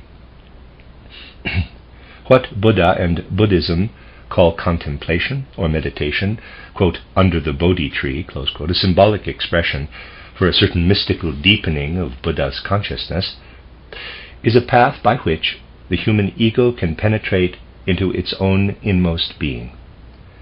This path, opened up in so glorious a way by the Buddha, is a descent of the I, capital, into the depths, into the abyss of its own nature. You will get a clearer idea of what this means if you remember that we have followed the evolution of man through 4 stages. 3 of these stages have been concluded, and we are living now in the 4th. The first 3 evolutionary periods were those of old Saturn, old Sun, and old Moon, the 4th being that of the Earth proper. In the first 3 periods, man's physical, etheric, and astral bodies were brought into existence, and in the present stage of Earth evolution, his I, or ego, is developing as an integral member of his constitution. We have described the human being from various points of view as an I, enveloped in 3 sheaths: the astral sheath, the etheric sheath, and the physical sheath. deriving respectively from the three previous evolutionary periods of Old Moon, Old Sun, and Old Saturn. At his normal stage of development today, man has no consciousness of his astral, etheric, or physical bodies. You will naturally insist that he is certainly conscious of his physical body, but that is not so. For what is normally regarded as man's physical body is an illusion, a maya. What is taken to be the physical body is the product of the interworking of the four members of man's constitution, physical, etheric, and astral bodies, and the I. As the product of this interworking, the physical body is visible to the eyes and can be touched by the hands. If you want to see the physical body as it really is, you must isolate it, as in a chemical analysis, by separating off and discarding the I and the astral and etheric bodies. But present conditions of earthly existence make this impossible. Although you may think that it happens whenever a man dies, this is not correct. What a man leaves behind at death is not his physical body, but a corpse. The physical body could not exist under the laws which come into operation after death has taken place, for these laws do not properly belong to it. They belong to the external world. If you follow these thoughts through to their conclusion, you will have to agree that what is usually called man's physical body is the complex of laws by which the physical body is created within our mineral world, just as their own laws of crystallization create, let us say, quartz or emerald. The physical body of man functions as an organism in the mineral physical world, and this is the sense in which it is always spoken of in spiritual science. What we know of the world today is nothing but the result of what the senses perceive, and such perception is only possible in an organism in which there is an ego, an I. The superficial methods of observation now in vogue presume that an animal, for example, perceives the external world exactly as man perceives it through his senses. But this is a misguided view, and people would be much astonished if, as will inevitably happen one day, they were shown how a horse or a dog or some other animal pictures the world. If a picture were painted of the environment as perceived by a dog or a horse, it would be very different from a man's picture of the world. We could not perceive the world as we do if the eye did not pour itself over the surrounding world, filling the sense organs, the eyes, the ears, and so on. Only an organism in which an eye is present can, capital I, is present can perceive the world as man perceives it, and the outer human organism is itself an integral part of this picture. We must therefore conclude that what is usually called the physical body of man is only a result of our sense observation, not the reality.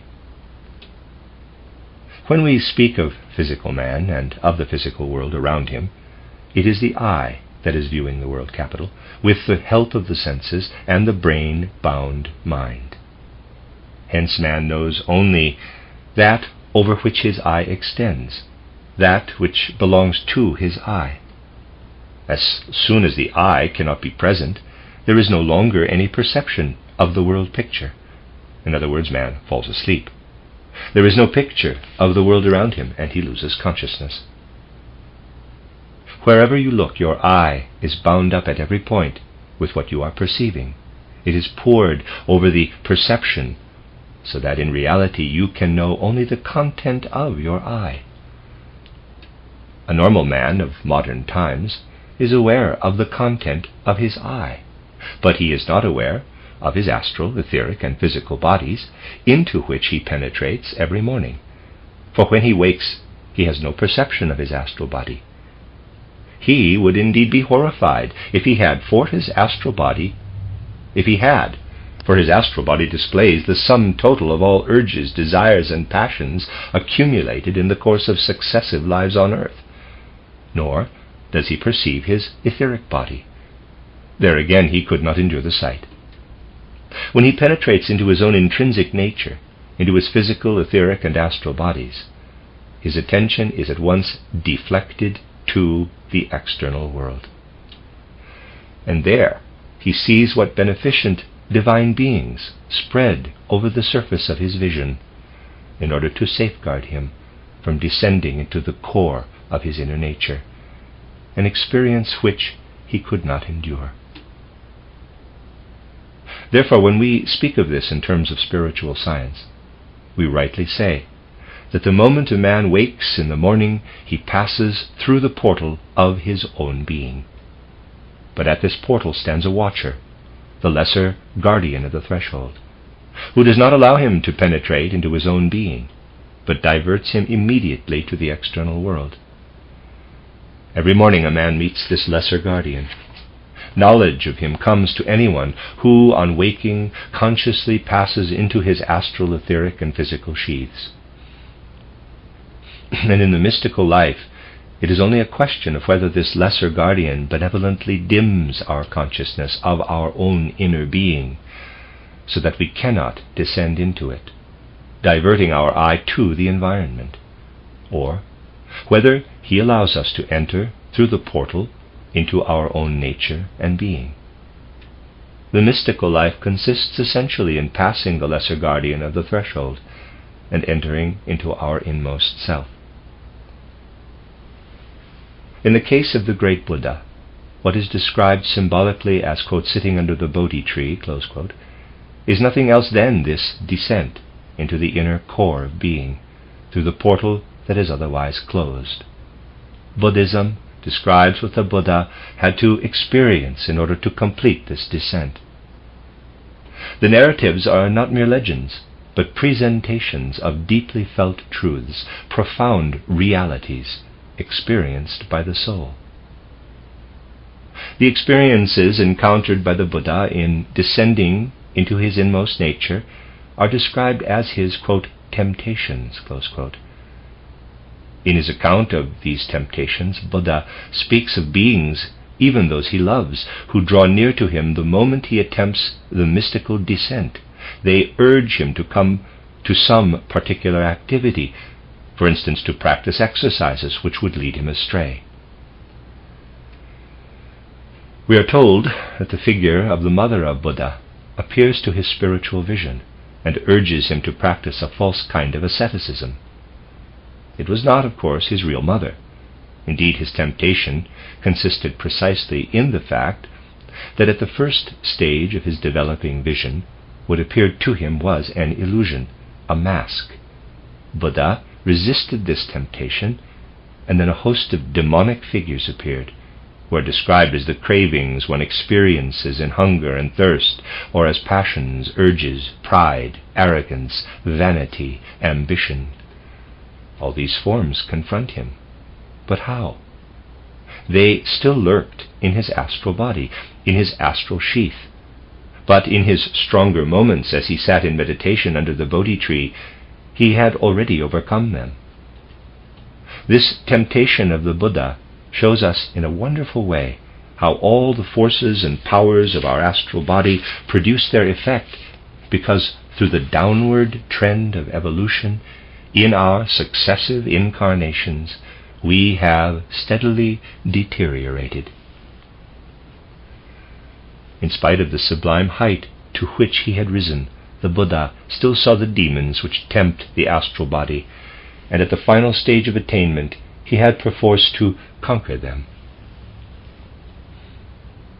When a man descends through the region of the astral body, through temptations into physical and etheric bodies, when, that is to say, he really gets to know these two members of human nature, what does he find? Our attention must here be called to experiences connected with the descent. In the course of his incarnations on the earth, man has been able to do severe damage to his astral body, but less damage has been caused to his etheric and physical bodies. The astral body is injured by all lower urges, by every form of egoism in human nature, envy, hatred, selfishness, arrogance, pride, and so on. A normal man of today cannot do much more in the way of injury to the etheric body than through lying, or at most through unconscious error. But even so, only a part of the etheric body can sustain injury. A certain part of the etheric body is so strong that however hard a man might try to injure it, he would be unable to do so. It would always resist.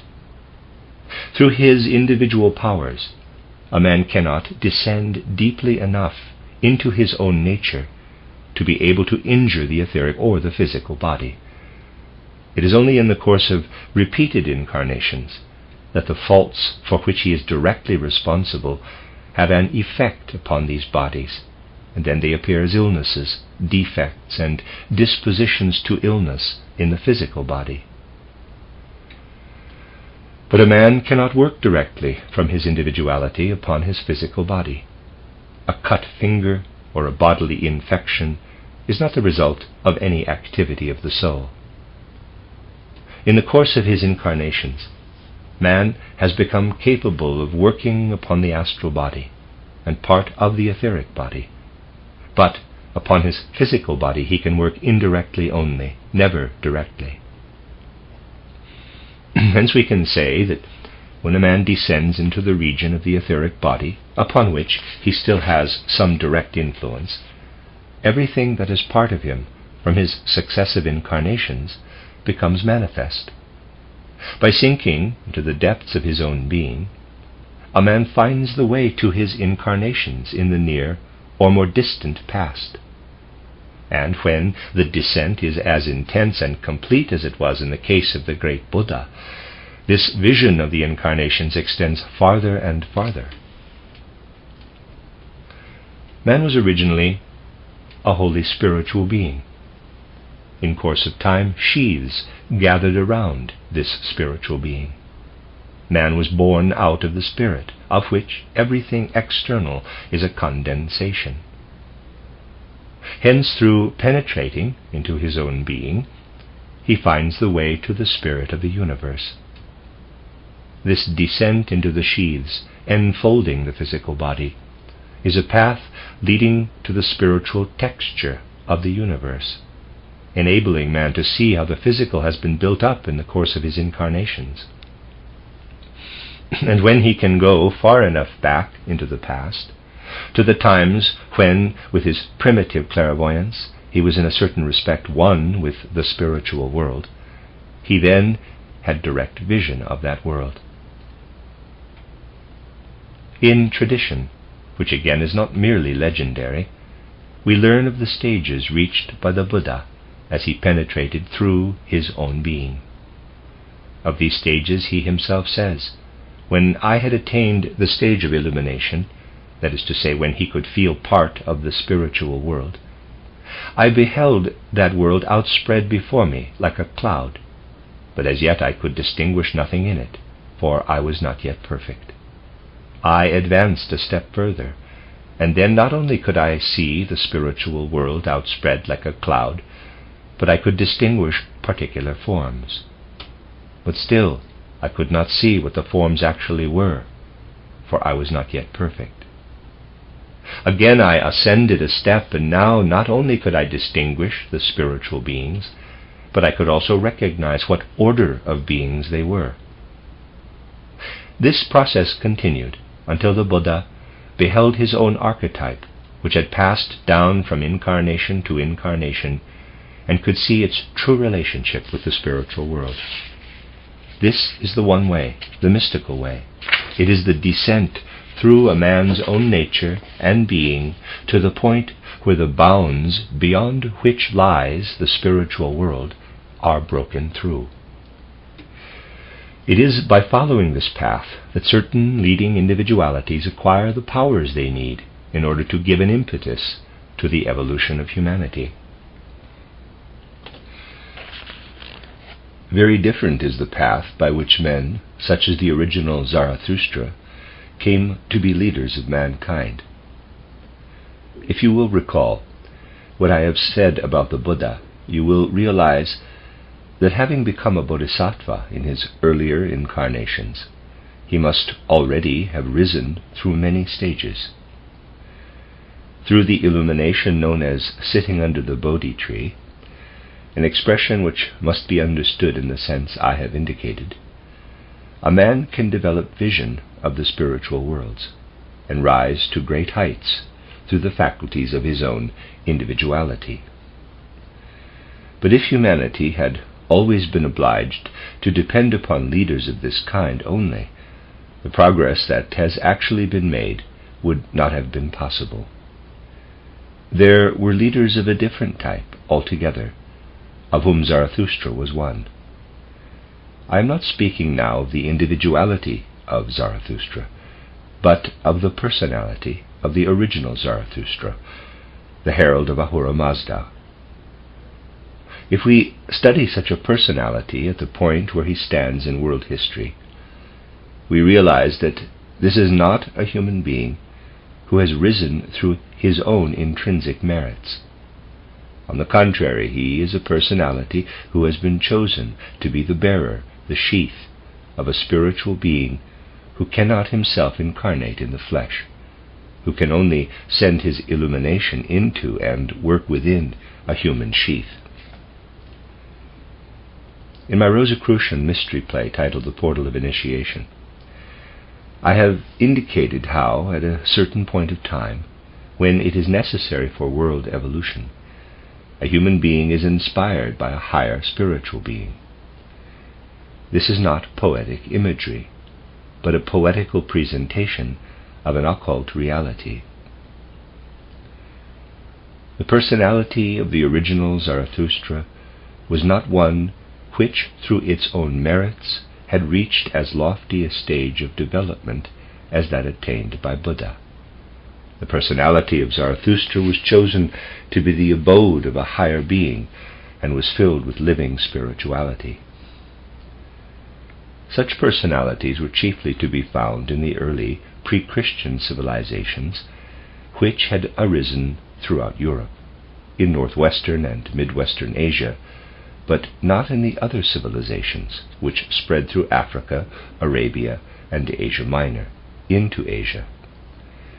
In these latter territories, the predominant mode of initiation was the one I have just described as having been achieved in its highest form by the great Buddha. Taking Zarathustra as a particular example, among the peoples of the northern stream, I shall now speak of the mode of initiation which was to be found, too, in our own part of the world. 3,000 or 4,000 years ago, this was the only kind of initiation that it was possible to attain.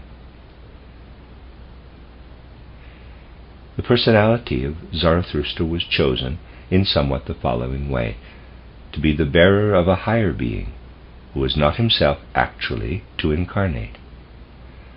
It was decreed by the higher worlds that into this child there was to descend a divine spiritual being, who, when the child matured, could work in him, make use of his brain, his faculties, and his will. To this end, the circumstances of the life of such a human being must be quite different from those otherwise prevailing in the development of an ordinary individual. The happening I shall now briefly describe must be thought of as belonging to the whole life of such a human being, not confined to the physical realm of sense. Although the symptoms will not be perceptible to the ordinary senses, it will be clear to anyone with finer powers of observation that from the very beginning there is evidence of conflict between the soul forces of such a child and the external world, that in this child there is a will and an inner driving power at variance with what goes on in the environment. But such is the destiny of a personality thus filled with a divine spiritual being. He grows up as a stranger, for those around him have no insight or feelings which could help them to understand him. Generally, there are only very few, perhaps only one, with any inkling of what is developing in such a child. On the other hand, conflict with the world around will easily arise, and in such a case, which I described to you in the story of the temptations, accompanying Buddha's descent into his own being, will take place at an earlier age of life. In the normal way, the individuality of a human being is born into the sheaths provided by his parents and his people. These sheaths do not always entirely conform with the individuality, and on this occasion such men feel a certain dissatisfaction with destiny. A conflict of such force and intensity as was associated, for example, with Zarathustra, could not be endured by an individuality developing in the normal way. When a child, such as Zarathustra, is observed clairvoyantly, he will be found to have feelings, faculties, and forces of thought which will be quite different from those developing in the people around him. Above all, it will be evident, it is in fact always evident, but it passes unheeded, because little attention is paid nowadays to the life of soul and spirit, that those around such a child know nothing about his real nature. On the contrary, they feel an instinctive hatred of him. They can make nothing of what is developing within him. There is no sharper conflict visible to clairvoyance than that between a child born to be a savior of mankind and the storms of hatred that are unleashed around him. This is inevitable, for it is just because such a child is different that the great impulses can be given to humanity. Similar stories are also told about personalities other than Zarathustra. The story goes that as soon as he was born, Zarathustra could smile, something that is usually not possible for several weeks. We are told that Zarathustra's smile came from his consciousness of the harmony of the world. The smile was said to be the first sign of the difference between this child and all the others around him. There is a second story, to the effect that an enemy, as it were another Herod named Duransaran, lived in the region where Zarathustra was born, and that when the birth of the child was divulged to him by Chaldean magi, he tried to kill the infant with his own hands. The legend tells that as he raised the sword, his arm was paralyzed, and he was obliged to give up the attempt. These are pictures of spiritual realities, which could have been revealed only to supersensible consciousness. We are further told how this enemy of the infant, Zarathustra, then caused him to be carried by a servant out into the desert to become the prey of wild beasts. But when a search was made, it was found that no wild beast had touched the child, and that he was sleeping peacefully. This attempt having also failed, the child's enemy caused him to be laid where a herd of cows and oxen would pass and trample him to death. Instead, so the legend tells, the first beast took the child between its legs, carried him off, and set him down when the whole herd had passed by. The same thing was repeated with a herd of horses, and the enemy's final attempt was to expose the child to wild animals robbed of their young. But when the parents sought news of the child, they found that again the animals had done him no harm. Indeed, according to the legend, he had been suckled by the heavenly cows. These indications are to be understood as showing that through the presence of the spiritual being, of the individuality who passes into such a soul, very special forces are called into play. Such a child is brought into disharmony with his environment. This is necessary in order that evolution may be given an upward impetus. Disharmonies are always inevitable if there is to be real progress toward perfection. It must also be realized that these forces help to bring such a child into his destined relationship with the spiritual world. But how does the child himself experience all these conflicts? Try to think of this penetration of a man's soul into his own being as an awakening.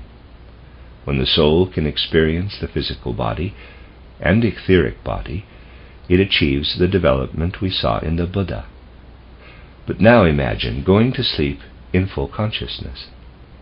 As things are today, a man loses consciousness when he goes to sleep, and the void engulfs him. But if he were to retain consciousness, he would be surrounded by a spiritual world into which his being pours. But here again there are obstacles. When we go to sleep, before the portal through which we must pass, there also stands a guardian. This is the greater guardian of the threshold, who denies us entrance into the spiritual world as long as we are not ready for it. The reason for this is that if, without being inwardly strong enough, we attempt to pour our ego over the spiritual world into which we pass on going to sleep, we face certain dangers. The dangers are these.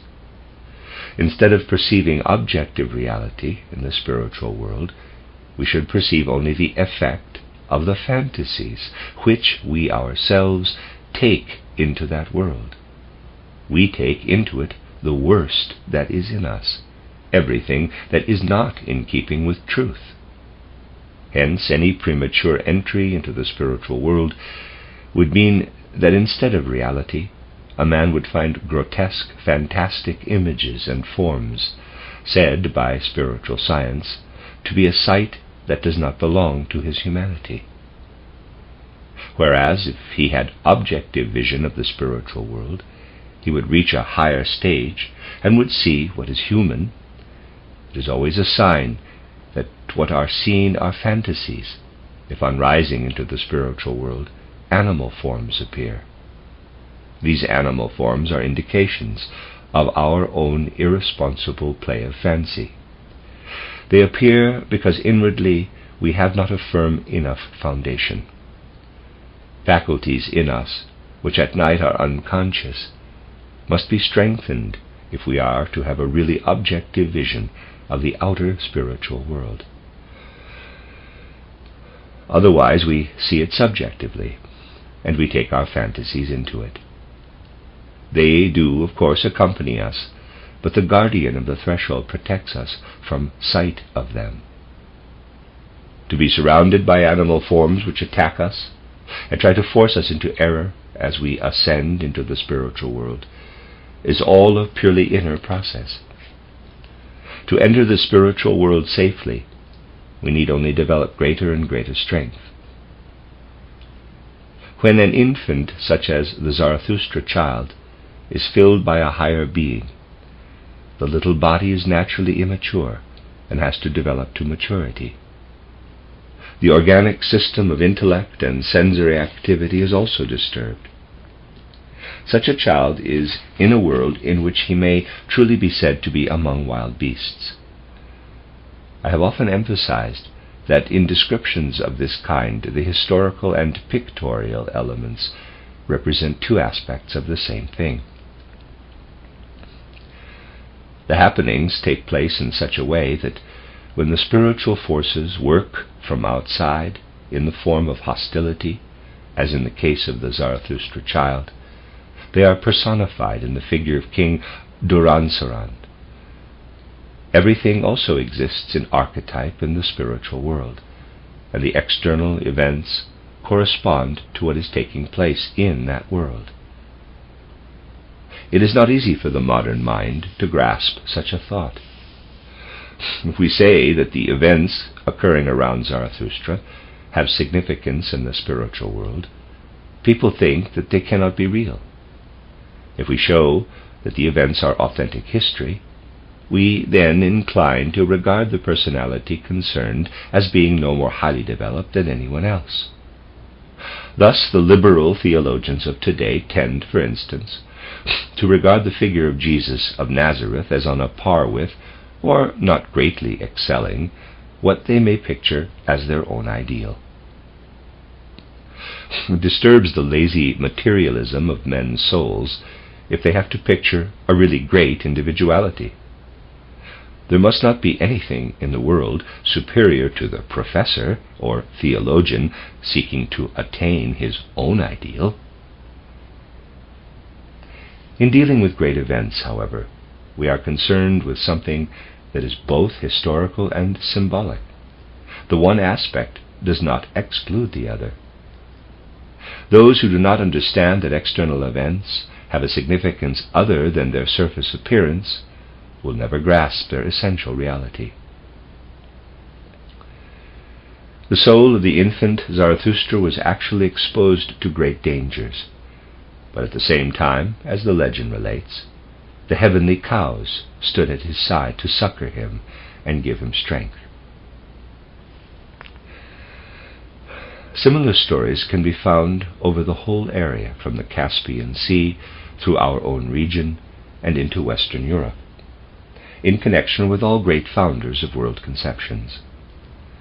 Such personalities, without having risen to lofty heights through their own development, are indwelt by a spiritual being in order to become leaders of men. There were a number of such traditions among the Celts. It is related of Habich, Habich, Habich, an important figure in Celtic religion, that he too was exposed to dangers and suckled by heavenly cows, that he was attacked by hostile animals who had to give way before him.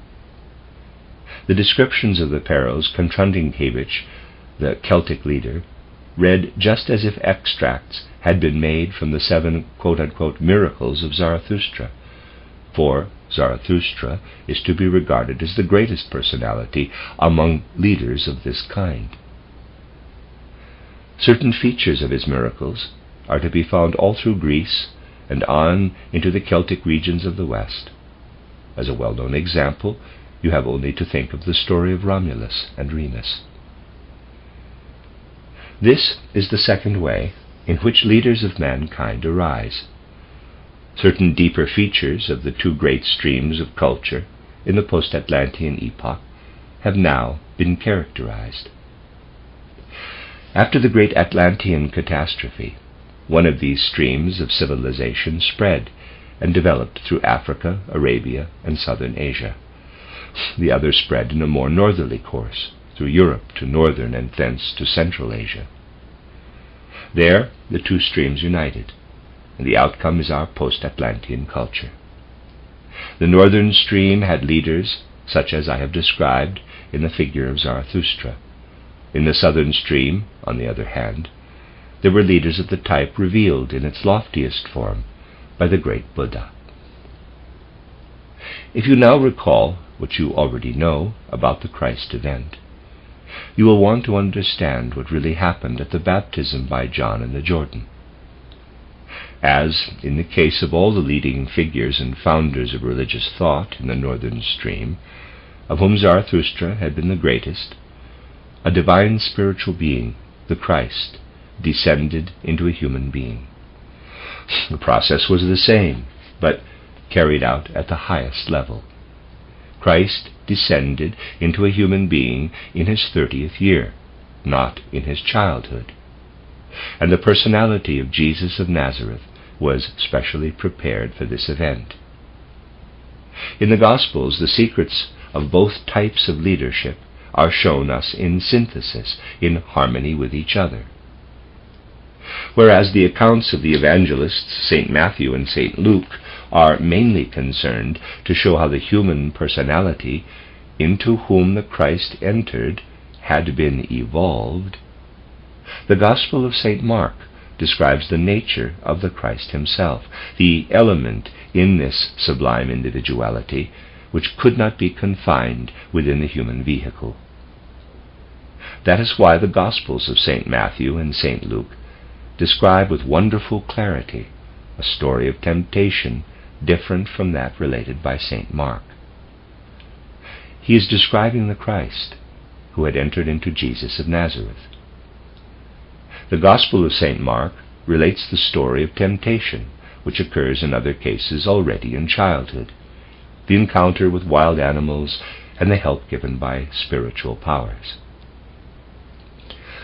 Thus it can be regarded as a kind of repetition of the Zarathustra miracle, when St. Mark's Gospel narrates in simple and impressive words, quote, "And immediately the Spirit driveth him into the solitude, wilderness, and he was with the wild beasts and the angels," that is, spiritual beings, quote, "ministered unto him," close quote. St. Matthew's Gospel describes a quite different process, one which seems like a repetition of the temptations of Buddha, that is to say, the tests and allurements confronting the soul of a man who is penetrating into his own inner being. The Gospels of St. Matthew and St. Luke describe the path taken by the Christ when descending into the sheaths. He received from Jesus of Nazareth. Let me read that again. The Gospels of St. Matthew and St. Luke describe the path taken by the Christ when, descending into the sheaths, he received from Jesus of Nazareth. St. Mark's Gospel describes the kind of temptation which the Christ was obliged to undergo when he confronted the environment, as happens with all great founders of religion who had been inspired from above by a spiritual being.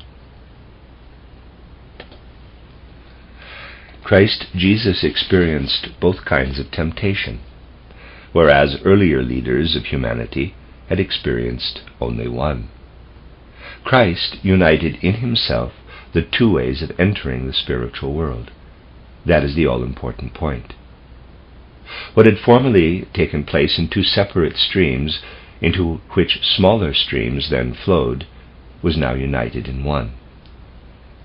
It is only from this point of view that we can understand the apparent or real contradictions in the Gospels. The writer of St. Mark's Gospel had been initiated into mysteries which enabled him to describe the temptation presented in his Gospel, namely the encounter with wild beasts and the help of spiritual beings. St. Luke was initiated into the other aspect. Each of the evangelists writes of what he knew and understood. Hence their Gospels present different aspects of the events in Palestine and of the mystery of Golgotha. In all this I have been wanting to indicate, from a point of view we have not hitherto adopted, how we have to understand the course of the evolution of humanity and the intervention of particular individualities, whether those who rise from the rank of Bodhisattva to that of Buddha, or those whose significance lies not so much in themselves as in what has come down into them from above. It is in the figure of Christ alone that these two types unite, and it is only when we know this that we can rightly understand the Christ. It will now be clear why incongruities are apparent in mythical personalities. When we are told that one of them behaved in a matter of right or wrong, as, for instance, Siegfried behaved, someone will certainly protest that after all he was said to have been an initiate. But in the case of a personality such as Siegfried, through whom a spiritual being was working, the individual development is not a factor that comes into consideration. Siegfried may well have had faults. What really mattered was that an impetus should be given to the evolution of humanity, and for this purpose it was a question of choosing the most suitable personality. The same standard cannot be adopted universally, and Siegfried cannot be judged as you would judge a leader arising from the southern stream of culture. For a figure such as Siegfried differs radically in character and type from men who penetrate into their own inner self. It can therefore be said that the leading figures belonging to the northern stream are permeated by a spiritual being who drives them out of themselves, enabling them to rise into the macrocosm. Whereas, in the southern cultures, a man sinks into the microcosm. In the northern stream his being pours into the macrocosm, and in this way he comes to know all the spiritual hierarchies, as Zarathustra came to know the spiritual essence of the sun, S-U-N. We may therefore sum up all that has been said as follows.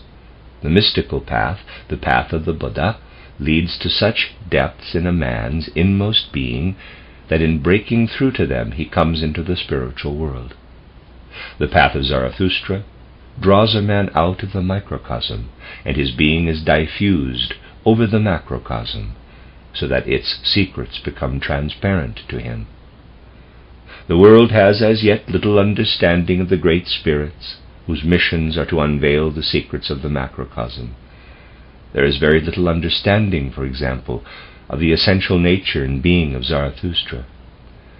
And we shall find how greatly what we have to say of him differs from what is usually said at the present time. This again is a digression intended to convey to you the intrinsic character of St. Mark's Gospel. The end of Lecture 5. This is a reading of a collection of lectures by Rudolf Steiner entitled Background to the Gospel of St. Mark. This is Lecture 6, entitled The Son of God and the Son of Man, the Sacrifice of Orpheus. The verses in St. Mark's Gospel, which we were endeavoring to elucidate in the last lecture, are followed by remarkable words in many ways similar to those found in the other Gospels, although their full significance can best be studied in that of St. Mark. The words are to the effect that after the baptism and the experiences in the wilderness, in quotes, Christ Jesus went into the synagogue and taught the people there. The sentence is usually translated, "And they were astonished at his doctrine, for he taught as one that had authority, and not as the scribes." Close quote. To a man of the present age, however orthodox a believer in the Bible, this sentence conveys little more than that his teaching was powerful and impressive, unlike that of the scribes. But in the Greek text, the sentence translated, quote, "as one that had authority and not as the scribes," close quote, is, and then there's the Greek and transliteration. If we try to grasp the meaning of this significant passage, we shall be led a step further toward understanding the secrets of Christ's mission. I have already called your attention to the fact that, like other genuinely inspired writings, the Gospels are not easy to understand, and that to grasp their real meaning, we must bring together all the thoughts and ideas about the spiritual world acquired in the course of many years. Such ideas alone can give us insight into what is meant when it is said in the Gospel that he taught in the synagogue as one of the exousiae, as a power and revelation, and not as those who are here called scribes. To understand a passage such as this, we must remind ourselves of what we have learned about the higher supersensible worlds. We have learned that man, as he lives in our world, is the lowest member of a hierarchical order, that his place is at the lowest step of the ladder of this order. Immediately above him in the supersensible world, at the first level, are the beings called in Christian esotericism angeloi, angels. They are the supersensible beings of the rank immediately above man, who influence his life. Above them come the archangeloi, or archangels, then the archai, or spirits of personality. Then the exousiae, dunamis, and kyriatetes, and finally the thrones, cherubim and seraphim. Thus above man there are 9 ranks of hierarchical beings. And we shall now try to picture how these different supersensible beings intervene in human life. The angeloi are the beings who, as messengers of the spiritual world to the individual man in his life on earth, are nearest of all to him. They exercise a perpetual influence upon the destinies of individuals on the physical plane. The archangeloi are spiritual beings whose activities embrace a wider sphere. They are the beings whom we may call folk spirits, who regulate and guide the affairs of whole groups of peoples. When a man of the present day speaks of a folk spirit, he thinks purely in terms of number, of so many thousands of individuals who happen to populate the same territory. But in spiritual science, we mean by a folk spirit the actual folk individuality, not such and such a number of people, but a real individuality, just as we speak of an individuality in the case of a single man. The spiritual guidance of a whole folk lies in the hands of the Archangelos. All these higher beings are supersensible entities, having their own spheres of activity. The Archai, spirits of personality, or the, in quotes, primal beginnings, are again different from the Archangeloi, or folk spirits. If we speak of the French, the German, the English folk spirit, and so on, this points to different regions of the earth. But there is something that is common to all men today, at least to all Western peoples, and affords them a basis for mutual understanding. In contrast to the single folk spirit, we speak here of the time spirit. There is a time spirit in the period of the Reformation, another in our own day. The time spirits, the Archai, rank above the individual folk spirits, and are the leaders of successive epochs.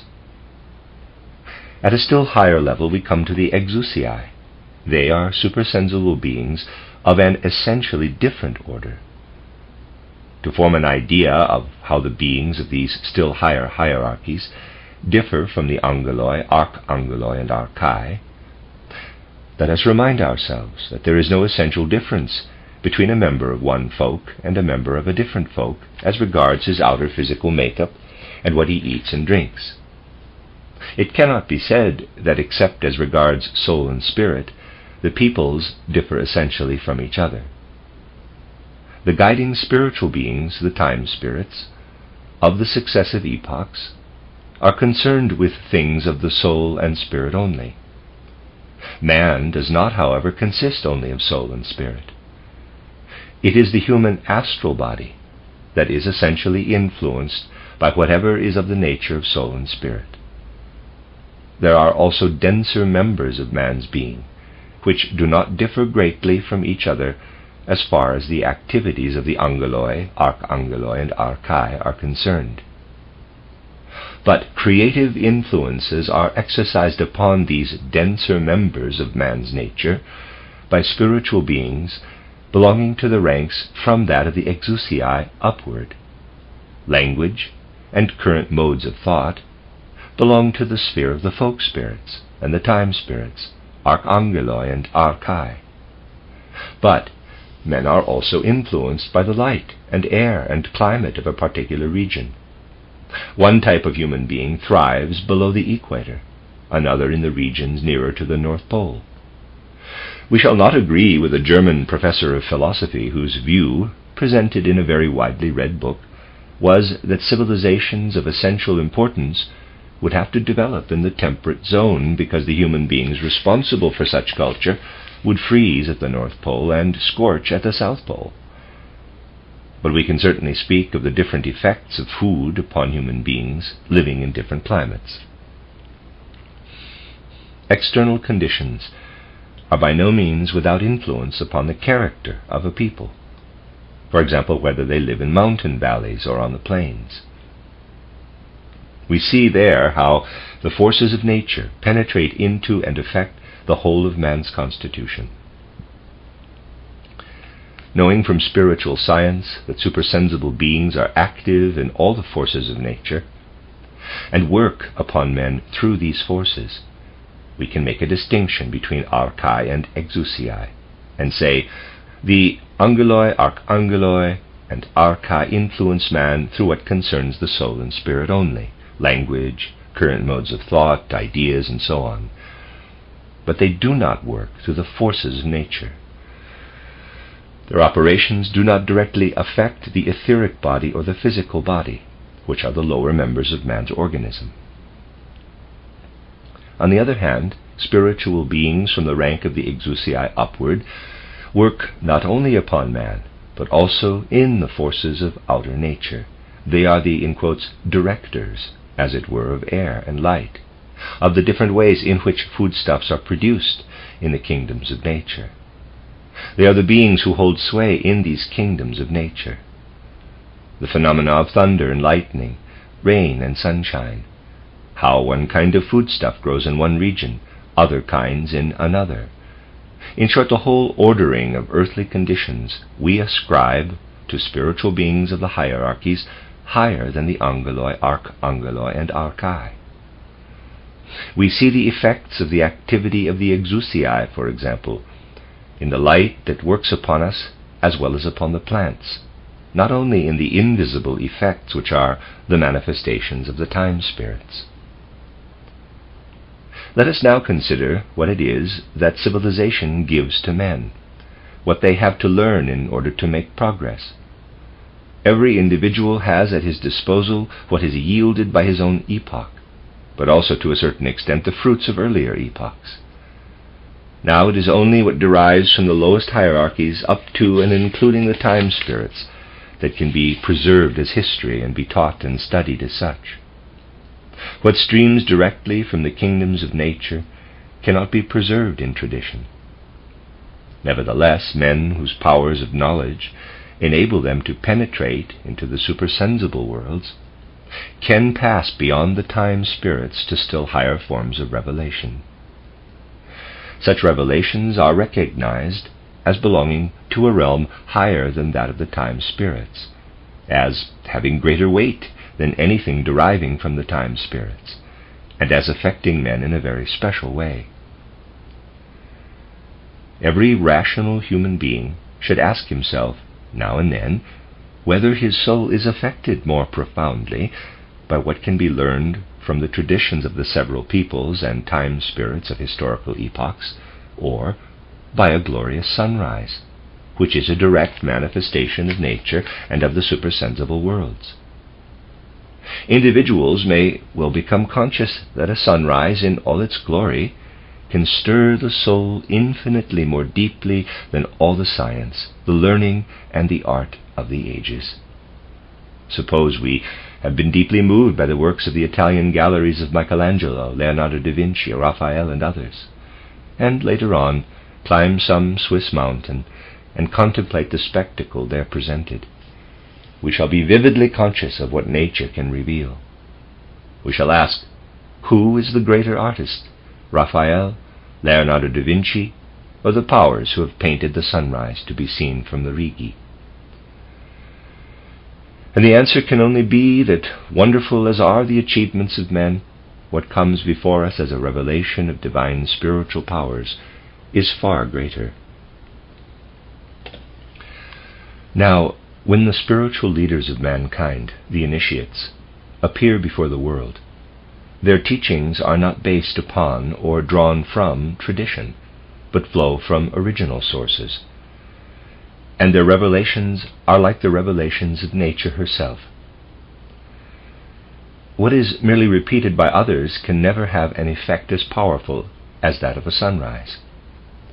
Compared with what tradition has handed down of the teachings of Moses or Zarathustra, and what the time spirits and folk spirits have communicated through forms of external culture, the effect made by nature herself is far the greater. It was only when the revelations of Moses and Zarathustra sprang from immediate experience of the supersensible worlds that their effect was as powerful as that of the revelations of nature. The wonderful thing about these original revelations to mankind is that they are like the revelations of nature herself. We should remember here that the exousiae are the lowest hierarchy of beings who work in the forces and powers of nature. What then was experienced by those who were gathered in the synagogue when Christ Jesus came among them?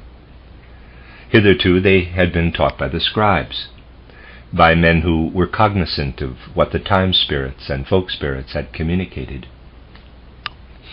To such teaching the people were accustomed. But now there came one who did not teach as the scribes taught, whose words seemed like a revelation from the realm of the supersensible powers in nature, in thunder or in lightning. Knowing that the higher the rank of the hierarchies, the greater are their powers, we can understand in all their depth these words in the Gospel of St. Mark. If we can feel the supersensible reality behind the creations of men such as Raphael, Leonardo da Vinci, and others of their caliber, we can still glimpse in the relatively small number of pictures that have come down to us something of the original inspiration. Great works of art, works of spiritual genius, are always echoes of what was originally revealed. And if we can perceive something of what Raphael, for example, expressed in his pictures, or form a living idea of the work of Zarathustra, we shall be able to hear something of what comes from the exousiae. But in the teachings given in the synagogues by the scribes, that is to say, by men whose knowledge stemmed from the folk spirits and time spirits, there was nothing that could even faintly echo direct revelations of nature. Hence these words in St. Mark's Gospel are an indication that in men living in those days, an inkling was beginning to dawn that something entirely new was speaking to them. That through this man who came among them, something revealed itself, which was like a power of nature herself, like one of the supersensible powers behind the phenomena of nature. Men began gradually to divine what it was that had entered into Jesus of Nazareth and was symbolized in the baptism by John. The people in the synagogue were very near the truth when they said, "When he speaks, it is as though the exousiae were speaking, not merely the archai, the time spirits, or the folk spirits." It is only through knowledge of spiritual science that we shall be able again to instill a full and living content and meaning into the barren abstractions abounding in modern translations of the New Testament, and to realize what is involved when efforts are made to penetrate to the core of the Gospels.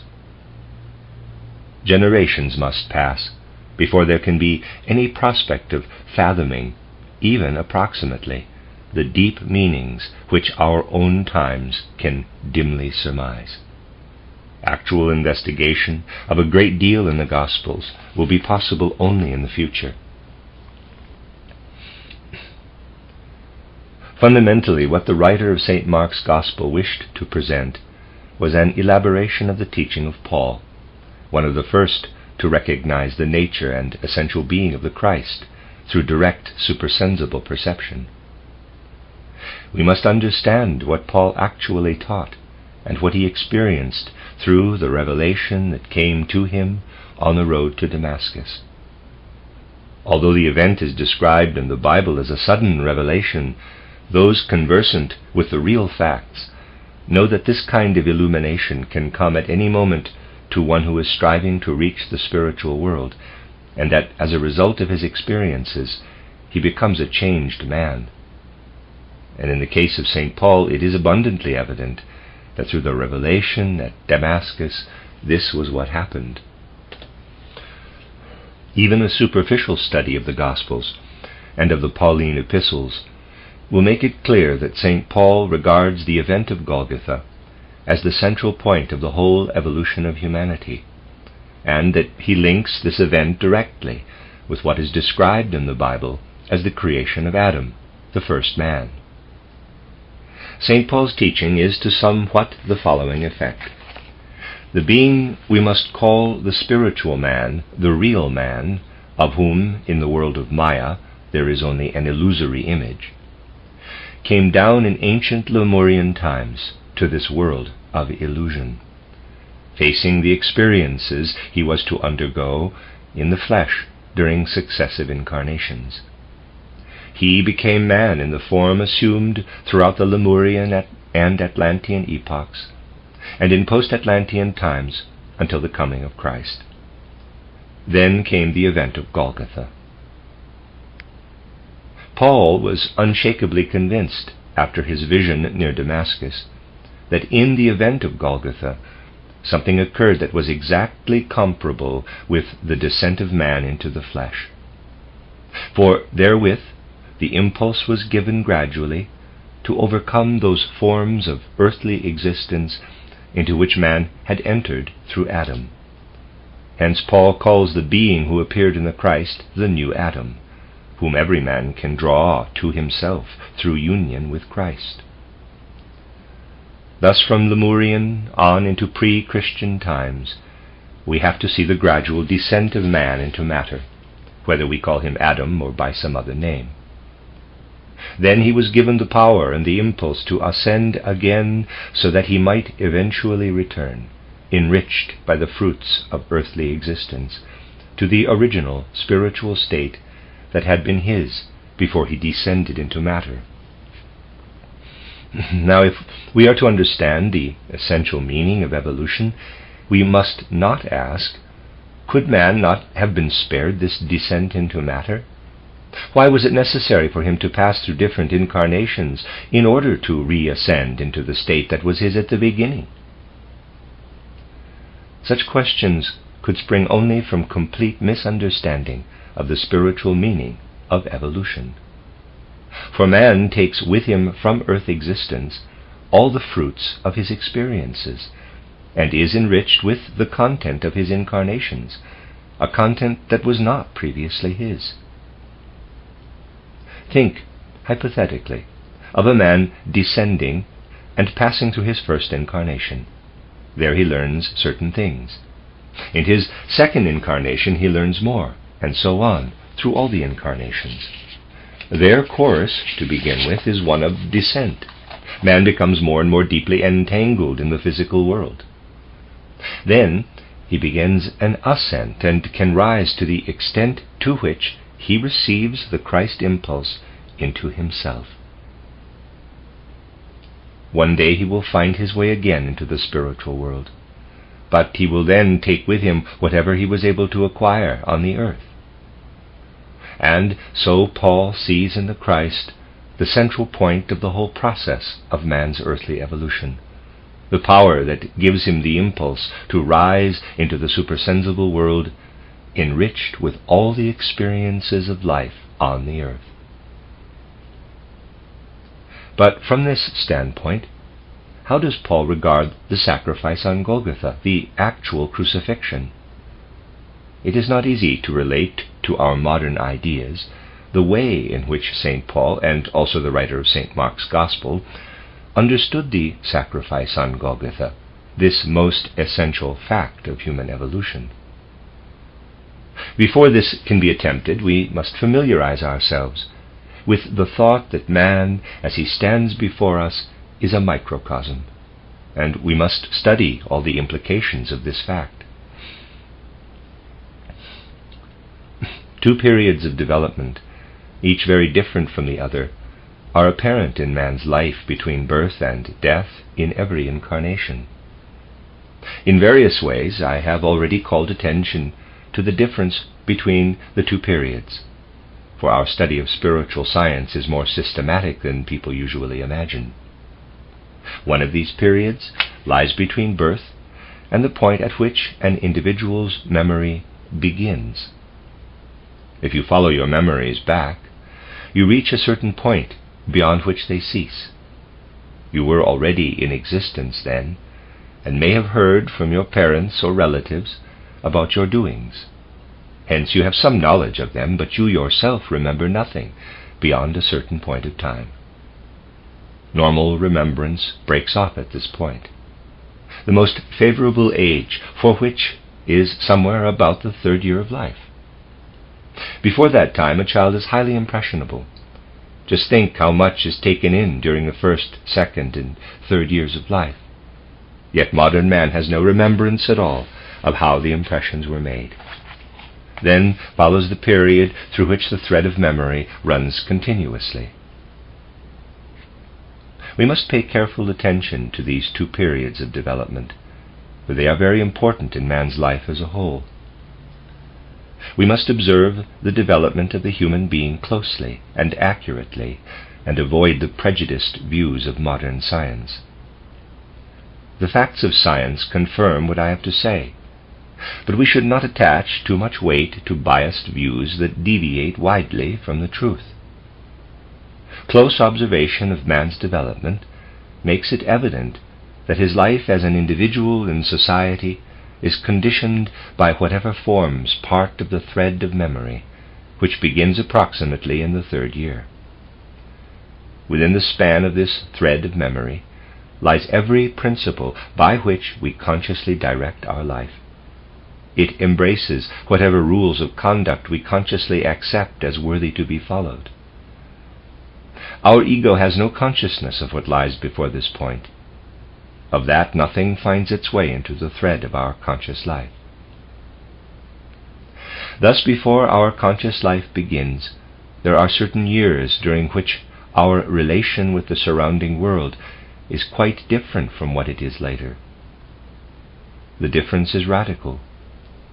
Penetrating observation of a child before the period back to which memory extends when he is older would show that in those first years he feels himself to be within the universal macrocosmic spiritual life. He does not separate or isolate himself from that life, but feels part and parcel of the whole environment. He even speaks of himself as others do. He does not say, "I want," but "John wants." It is only later that he learns to speak of himself as I. Modern child psychologists pick holes in this explanation, but the truth is not controverted by their arguments, which are just evidences of their lack of insight. In his earliest years, a child still feels part of the world around him. It is only at the point from which his memories begin that he gradually detaches himself from his environment as an independent being. It can therefore be said that the principles a man may accept for the guidance of his life and the whole content of his consciousness belong to the second phase of development, beginning at the point of time referred to. In the first phase, he has a quite different relation to the environment. He feels much more closely connected with it. The only way to understand this thoroughly is to imagine what would happen if the form of consciousness which has produced this feeling of direct connection with the surrounding world in early childhood were to remain in later years. If that were the case, human life would take a very different course. Man would not feel so isolated. Even in later years he would feel himself to be an integral part, a member of the macrocosm, the great world. As things are, he loses his feeling of oneness with the great world and believes himself to be isolated from it. In ordinary life, this isolation comes into a man's consciousness in an abstract form only, for instance, in his egoisms, or in a tendency to shut himself off more and more within his own skin. The view that man's life is enclosed within his skin is complete nonsense. Whenever he exhales, he becomes part of the outer world, for the breath, previously indrawn, is now outside. Man's picture of himself is pure Maya, but his form of consciousness makes this inevitable. Human beings nowadays are neither particularly inclined, nor indeed mature enough, to understand karma. If, for instance, anyone gets his windows broken, he is apt to take this as an offense directed against himself, and he is annoyed by it because he feels himself to be an isolated being. But were he to believe in karma, he would feel related to the whole macrocosm, and would know that in point of fact it is we ourselves who have broken the windows. For in truth we are interwoven with the whole cosmos, and it is sheer nonsense to imagine that we are enclosed by our skin. But it is only in very early childhood that this feeling of oneness with the cosmos exists. In later life it is lost at the point to which memory reaches. It was not always so.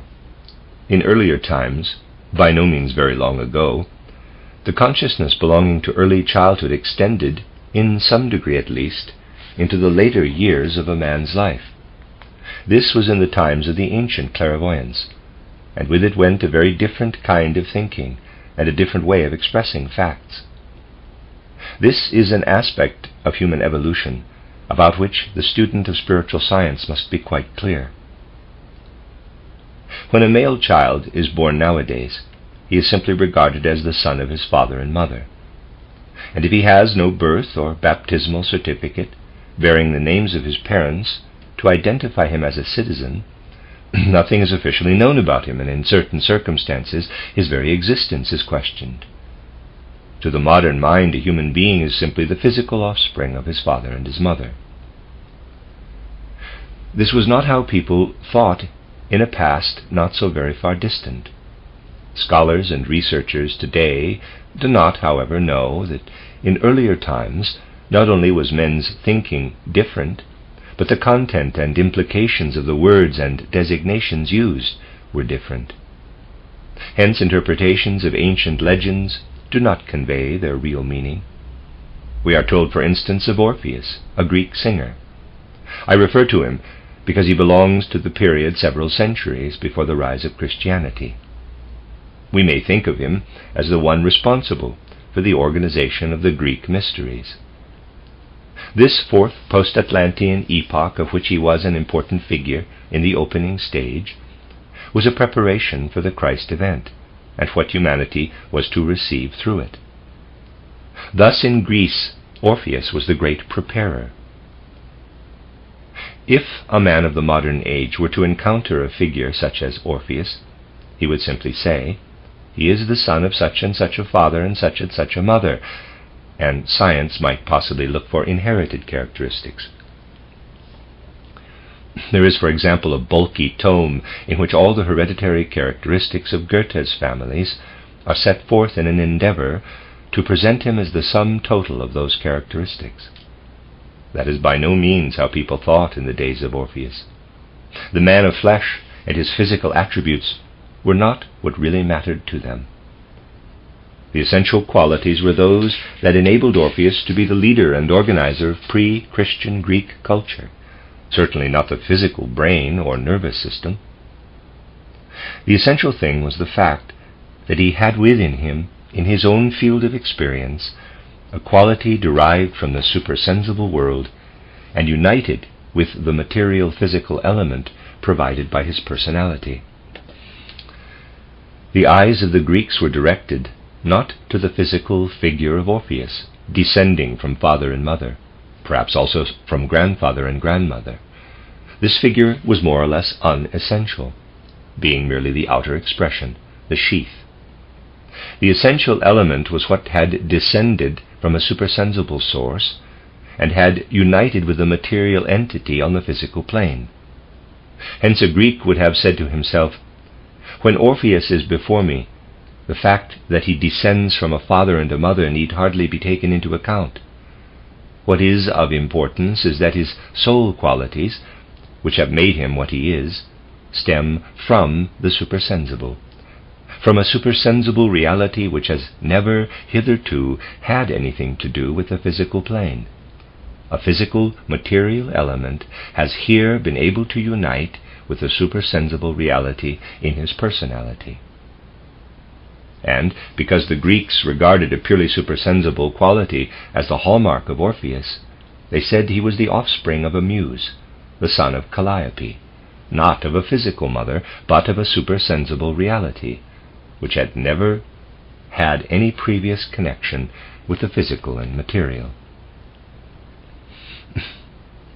But as the son of Calliope, and nothing more than that, Orpheus could have given expression only to manifestations of the supersensible world. In keeping with the nature of the age in which he lived, it was also his mission to give expression to what would be of service to physical life in that epoch. Hence, he was not only a mouthpiece for the muse, for Calliope, as in much earlier times the rishis were merely mouthpieces for supersensible powers, but his own life gave expression to the supersensible in such a way that the physical world also was important to his life. His teaching was connected with and suited to the climate of Greece, to what was part of outer nature in Greece. And so Orpheus was made the son of Agrus, the Thracian river god. I'm going to try and pronounce that, Oeagrus, O-E-A-G-R-U-S, Oeagrus, the Thracian river god. This shows us that to the Greeks, what mattered most in their view was what was living in Orpheus's soul. In those days, men were characterized by the quality of their souls, by their spiritual value, not as in later times by saying, he is the son of so-and-so, or he comes from such and such a town. It is very interesting to see how deeply involved the Greeks felt in the destiny of a man such as Orpheus, who descended on the one side from a muse and on the other from a Thracian river god. Unlike the ancient prophets, Orpheus was subject not only to supersensible influences, but to material influences as well, to all the influences exercised by the physical material world. Now we know that man consists of several members: the physical body, etheric body, astral body, and the ego, the I. A man such as Orpheus, descended from a muse, you now know what that means, was still able to see into the spiritual world. But on the other hand, his capacity for experiencing the spiritual world was weakened by the life he led on the physical plane as the son of his father, the Thracian river god. The leaders in the second and third Post-Atlantean culture epochs, who became mouthpieces for utterances of the spiritual worlds, were able to perceive their own etheric body separated from the physical. In the civilizations where ancient clairvoyance prevailed, and it was the same even among the Celts, when a man was to be made aware of something, he was called upon to communicate to his fellow men. It was revealed to him in this way. His etheric body emerged from the physical body and became the bearer of forces which streamed down into it. If those who proclaimed the utterances of the spiritual worlds were men, their etheric bodies were female, and they consequently saw in female form whatever communicated messages to them from the spiritual worlds. Now it was also the purpose of the legend to show that although Orpheus was in direct contact with the spiritual powers, as the son of a Thracian river god, there was always the possibility that he would be unable to retain what was revealed to him through his own etheric body. The more thoroughly he made himself at home in the physical world, and lived his life as a son of his country, the more did his power of clairvoyance recede. The story relates that Eurydice, the transmitter of his revelations, his soul bride, was torn away from him through the bite of an adder, a picture of his human failings, and carried off to the underworld. He could win her back only by passing through an initiation. Whenever we are told of a journey into the underworld, an initiation is meant. In order to win back his bride, Orpheus must pass through an initiation. But he was already too closely enmeshed in the physical world. He had indeed acquired the capacity to make his way into the underworld, but on his return, when his eyes again encountered the sunlight, Eurydice vanished from his sight. Why was this? It was because, on seeing the sunlight, he did something that was forbidden him. He turned and looked back. That is to say, he disobeyed a strict command given him by the god of the underworld, namely that physical man living on the physical plane must not look back beyond the point of time I have indicated, to the period of the macrocosmic experiences of childhood. If these experiences were to penetrate into the consciousness normal in later life, they would give rise to clairvoyance in its ancient form. Hence the command of the god of the underworld, that no man may seek to penetrate the mysteries of childhood, to remember where the threshold is fixed. But this was what Orpheus did, and he consequently lost the faculty of clairvoyance. Something of great delicacy and subtlety in connection with Orpheus is set before us in this story of the loss of Eurydice. One consequence is that man is sacrificed to the physical world. With a nature still deeply rooted in the spiritual, he is also partially the sort of being which it is his destiny to become on the physical plane. And so all the forces of the physical plane press in upon him, and he loses Eurydice, his own innocent soul, which it is the fate of modern man also to lose. These forces tear Orpheus to pieces. In a sense, he is sacrificed. What is it then that Orpheus experienced as representative of the transition between the third and fourth epochs of post-Atlantean culture? In the first place, he experienced the stage of consciousness which the child leaves behind, the connection with the macrocosm.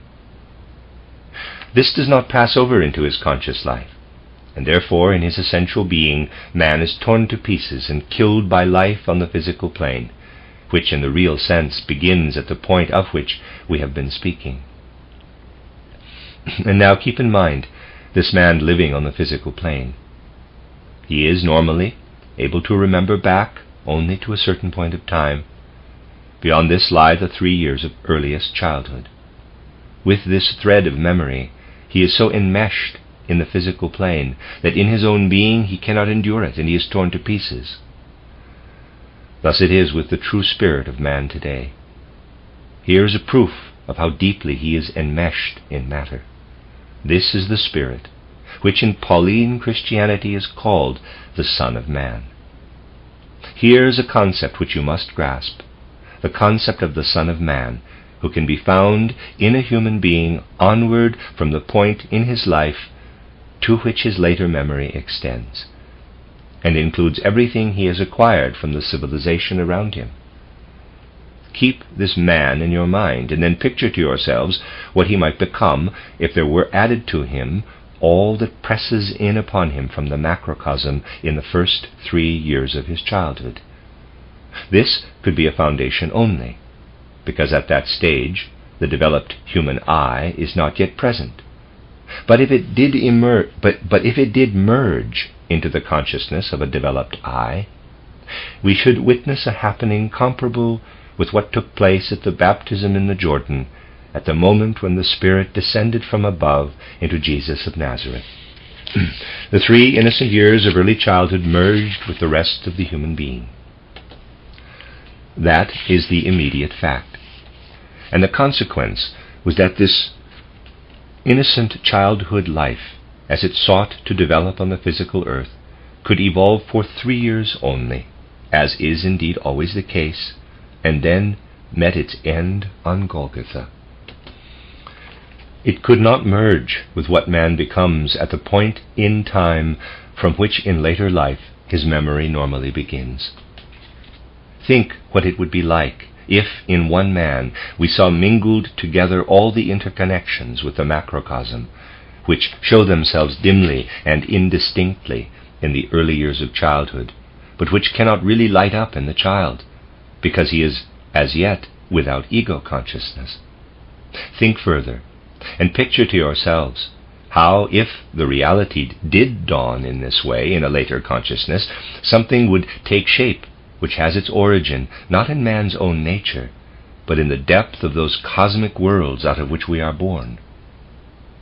If you think of all this, you will get an idea of the meaning of the words spoken in connection with the event portrayed as the descent of the dove. Quote, "This is my beloved Son, this day have I begotten him." Close quote. That means, here the Christ is incarnated, begotten in Jesus of Nazareth, born in him at the moment of the baptism by John. In the Christ there was present, in its highest form, the consciousness otherwise belonging only to the early years of childhood. Now, mingling with it, there was a feeling of oneness with the cosmos, which a child would feel if it could be fully aware of its experiences during the first 3 years. In that case, there would be still another meaning in the words, quote, "I and the Father," close quote, that is, the cosmic Father, in quotes, are one. If you ponder deeply about these things, you will get an inkling of what was experienced by St. Paul as a first basic element in the revelation near Damascus, and finds expression in the beautiful words, quote, "Except ye become as little children, ye shall not enter into the kingdom of heaven." Close quote. Among many meanings of this saying, there is the one indicated by St. Paul, "Not I, but Christ in me." The Christ, that is, who has a macrocosmic consciousness such as a child would have if it could somehow combine the consciousness belonging to the first 3 years with the ego consciousness of later life. In the normal man of today, these two forms of consciousness are separate. Indeed, they must be separate, for they are incompatible. Nor were they any more compatible in Christ Jesus himself. After those 3 years, death was bound to supervene and to occur in the circumstances as they actually were in Palestine. These circumstances were not matters of chance, but came about because these two lived within each other, the Son of God, which is man from the moment of his birth until the development of the ego consciousness, and the Son of Man, which is what he is after ego consciousness has been attained. The events which then culminated in the happenings in Palestine were the outcome of the living together of the Son of God and the Son of Man. The end of Lecture 6. This is a reading of a collection of lectures entitled Background to the Gospel of St. Mark by Rudolf Steiner. This is Lecture 7, entitled The Higher Members of Man's Constitution, Their Relation to the Physical Body and to the Outer World. If, as I have proposed, we are to continue our study of certain matters relating to St. Mark's Gospel, we shall have to give a very wide interpretation to this aim, and it may be only after a considerable time that we shall see where a particular line of study belongs. Today we shall speak of matters which, although they may seem to be remote from the main theme, will be of great help later on. In the first place, I want to emphasize that those who are not actually members of our movement, as long as they have not to some extent familiarized themselves with the real trend of spiritual scientific thought, will always fail to understand what meaning and value any investigation based upon clairvoyance can have for people who as yet have no such faculties. It may well be asked, how can any belief in or conviction of spiritual truths come to those who cannot see into the spiritual worlds? Here we must keep on repeating that although it is not possible to see into the spiritual worlds as long as the eyes of clairvoyance are unopened, nevertheless the effects and manifestations of what is within those worlds are continually in evidence. For instance, when it is stated on the basis of clairvoyant investigation that man consists of 4 members, physical body, etheric body, astral body, and ego, someone to whom clairvoyant investigation means nothing might say, I see only the physical body. How can I convince myself that what is said about the etheric and astral bodies is true before my karma makes it possible for me actually to see them? Now, it is easy enough, if you so wish, to deny the existence of the astral body and etheric body. But the consequences of processes taking place in those bodies cannot be argued away, because they are quite apparent in life. And in order that you may gradually come to understand that the structure of man's being and constitution is taken for granted in many expressions used in the Gospels, I want today to show you how the consequences of processes in the etheric or the astral body, for example, are clearly evident in everyday life on the physical plane. Let us first of all consider the difference between a man who is full of idealism, who sets himself high ideals, and one who, generally speaking, lacks any such inclination, who acts only in response to external stimuli, eating when he is hungry, sleeping when he is drowsy, and allowing instinct or desire or passion to drive him to whatever action he may take.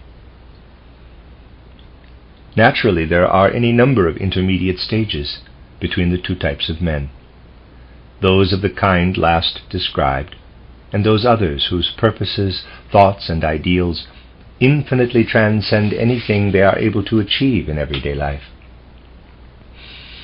Idealists such as this are in a peculiar position. They have to learn and to accept as a fact that in life on the physical plane, our actions can never wholly conform with our highest ideals. An idealist always has to accept the fact that actions must inevitably fall short of his ideals. Strictly speaking, then, it must be admitted that in ideals there is always something loftier than actual deeds. From the standpoint of spiritual science, the mark of the idealist is that his thoughts are loftier than his deeds. Of the other type of individual, the opposite can be said, namely, that his thoughts are of less account than his actions. A man who acts only out of instincts, passions, desires, or similar urges lacks the quality of thought that would be capable of comprehending the results of his deed at any particular moment. Happenings to which he gives no thought at all ensue from what he does on the physical plane. His purposes and thoughts are narrower in scope and more restricted than his actions, his deeds on the physical plane. The clairvoyant has something to tell us about these two types of men. When we perform a deed in life that is of greater importance than our thoughts, this deed always casts a reflected image, a mirror picture, into our astral body. Indeed, after every single deed we perform, an image, a picture is left in the astral body. This image subsequently imprints itself on the etheric body, and in that form remains perceptible in the Akasha Chronicle, so that a clairvoyant is able to see the reflected pictures of what a man has done during the course of his life. Similarly, when actions fall short of the fulfillment of the ideals, reflected pictures are left in the astral body and again impressed upon the etheric body. But there is one great difference between the reflected pictures of actions springing from instincts, desires, and passions, and the reflected pictures of actions which are the outcome of idealism. The first contains something which endures as a destructive element in a man's whole life. They are images held in the astral body, which react upon the whole human constitution and gradually undermine it. They are closely connected with the way in which a man in his life on the physical plane slowly undermines his forces until he dies. On the other hand, reflected pictures or images springing from thoughts that are loftier than our actions have life-giving properties. They are particularly stimulating for the etheric body and continually bring new life-giving forces into our whole constitution. Thus, according to the findings of clairvoyance, we have within our constitution on the physical plane forces which destroy and also forces which continually impart new life. As a rule, the effect of these forces in our lives can be easily observed. We meet human beings who are surly, hypochondriacal, morose in temperament, unable to come to terms with their own soul life, which in turn reacts upon their physical organism. They become apprehensive and uneasy, and anxiety, if it is persistent, manifestly undermines their physical health. In short, there are individuals who in their later years become melancholic, sullen, unable to adjust themselves inwardly, and are in many respects unbalanced. If we were to look for the cause of bearing and conduct of this kind, we should find that such individuals had little opportunity in earlier life to experience how idealistic thought can be loftier than action. In everyday life, these things are often unnoticed, although the effects cannot be denied. Many individuals feel the effects very strongly as the prevailing mood of their whole life of soul. They may even feel them in their bodily constitution. The existence of the astral body may be denied, but not its consequences, for they are matters of actual experience. And when things of this kind can be observed in ordinary life, people ought to realize that it is not, after all, so very foolish to assert that although supersensible happenings and facts can be observed only by a clairvoyant, anyone can perceive their manifestations in actual life. On the other hand, actions which inevitably fall short of their corresponding thoughts leave impressions which manifest themselves in later life as courage, confidence, balance. These qualities work right into the physical organism, but the connections will be perceived only if life is observed not in short sections, but over a lengthy period.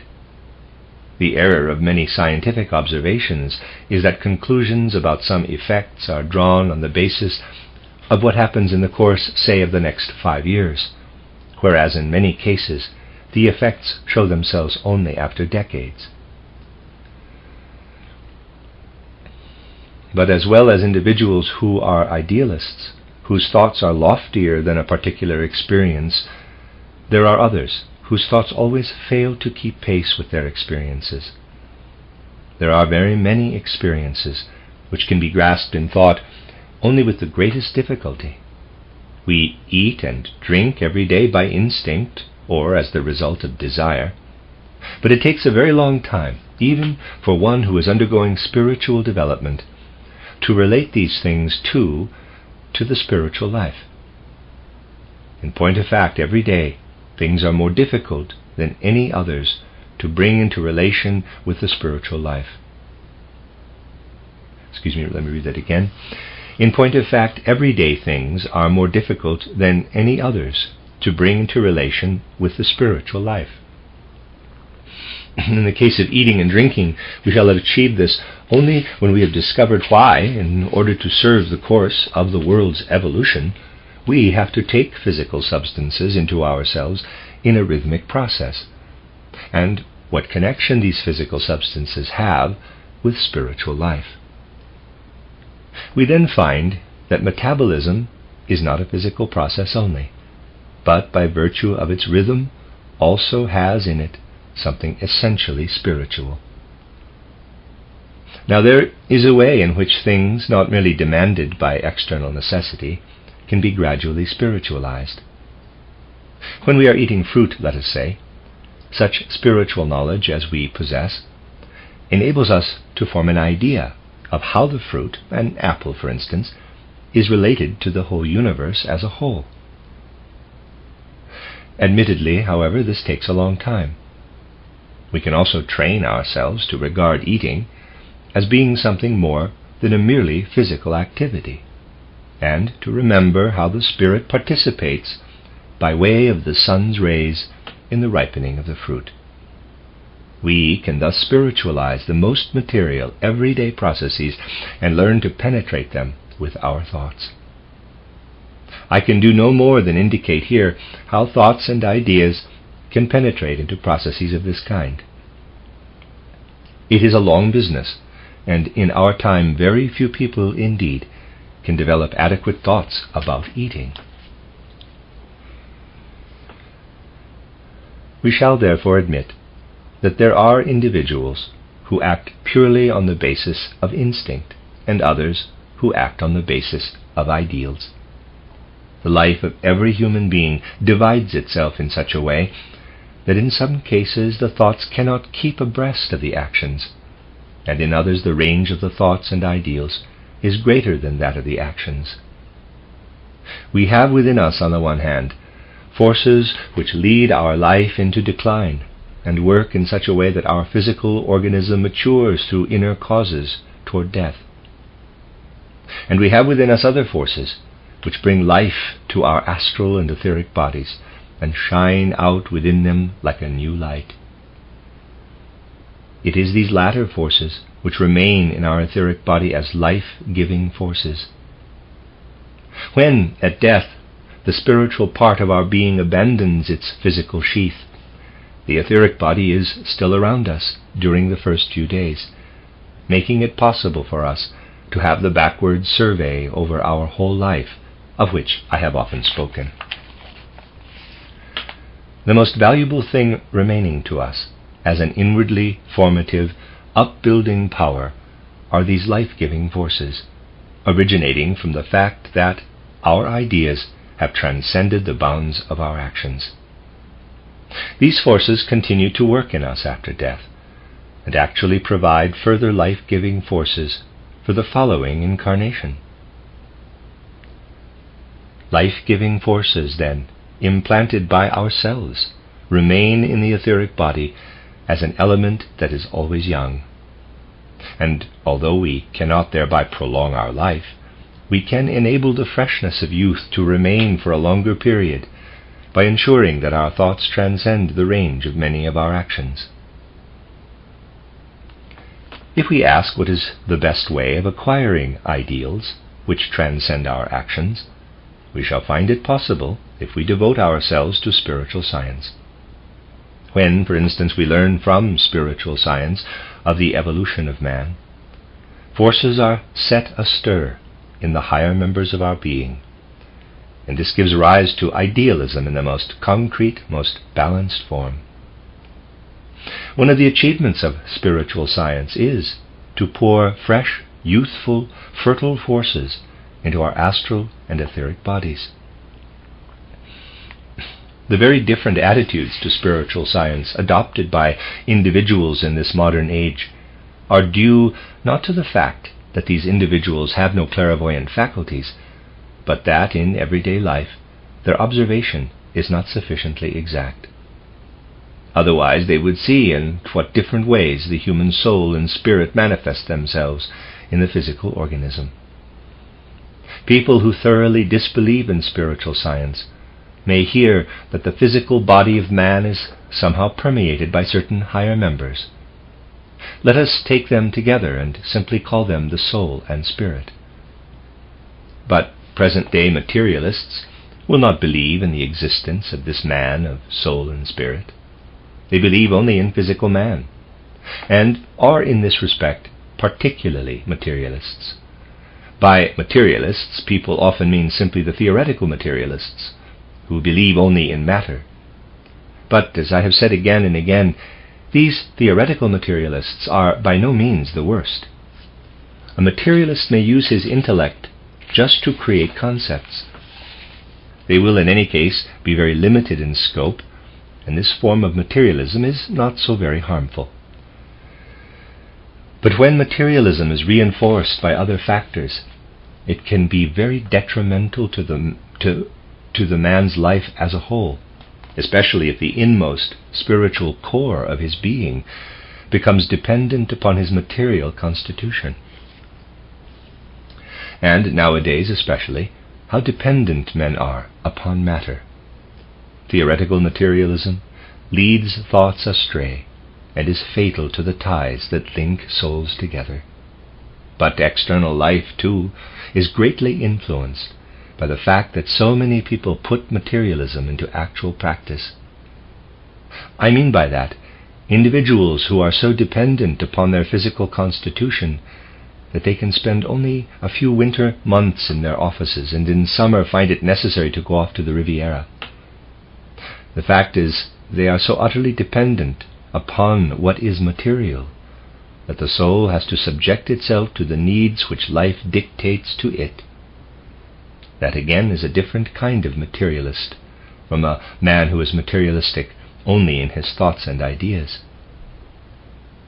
Theoretical idealism may lead to the conviction that theoretical materialism is all wrong. But to cure practical materialists, to cure complete dependence upon the substances of the physical body, is possible only through genuine absorption in spiritual science. If people could bring themselves to think, that is, if their thoughts came not just from their intellect but were connected with reality, they would recognize from perfectly ordinary, everyday facts that there is a great difference between the various parts of man's being. for example between the hands and other parts of the body, the shoulders, let us say. A purely external investigation of man's physical body reveals differences in the action of the nerves. But it must be remembered that we can exercise a certain influence here. If the behavior of the nerves were decisive for the soul, we should be dependent upon material effects, for the action of the nerves is a material effect. But we are certainly not dependent in this respect, for influences of every kind can be brought to bear on the action of the nerves. The reason, quite simply, is that the etheric and astral bodies, the soul and spirit part of man, work in such very different ways. It is not enough to say that the physical body is filled with the etheric and astral bodies, for there is a difference that varies with the part of the body under consideration. We can easily convince ourselves that spiritual influences, acting upon different parts of the body, produce different effects. But we must be quite clear that what happens in life is under the sway of necessity. When there is something unusual about the direction taken by a current of air, the physicist can apply his laws to discover the reason. But why is it that people do not reflect upon the significance of the fact that they wash their hands far more often than any other part of the body? You will think it strange to introduce such matters, but it is these everyday phenomena that confirm the communications of a clairvoyant. It is also a fact that there are individuals who enjoy washing their hands as often as possible, and others who do not. Understanding of such an apparently trivial fact actually demands very advanced knowledge. To a clairvoyant, the hands of a man are remarkably different in a particular respect from all his other bodily members. Luminous projections of the etheric body stream out from the fingers, sometimes glimmering faintly, sometimes flashing far into the surrounding space. The radiations from the fingers vary according to whether the man is happy or troubled. And there is also a difference between the back of the hands and the palm. For anyone able to observe clairvoyantly, a hand, with its etheric and astral parts, is a most wonderful structure. But everything in our environment, material though it be, is a revelation, a manifestation of the Spirit. You should think of matter as being related to spirit as ice is to water. Matter is formed out of spirit. Call it condensed spirit if you like.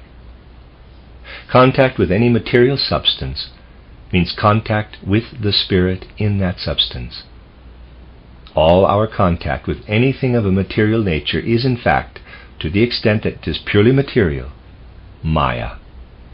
In reality it is spirit with which we come into contact.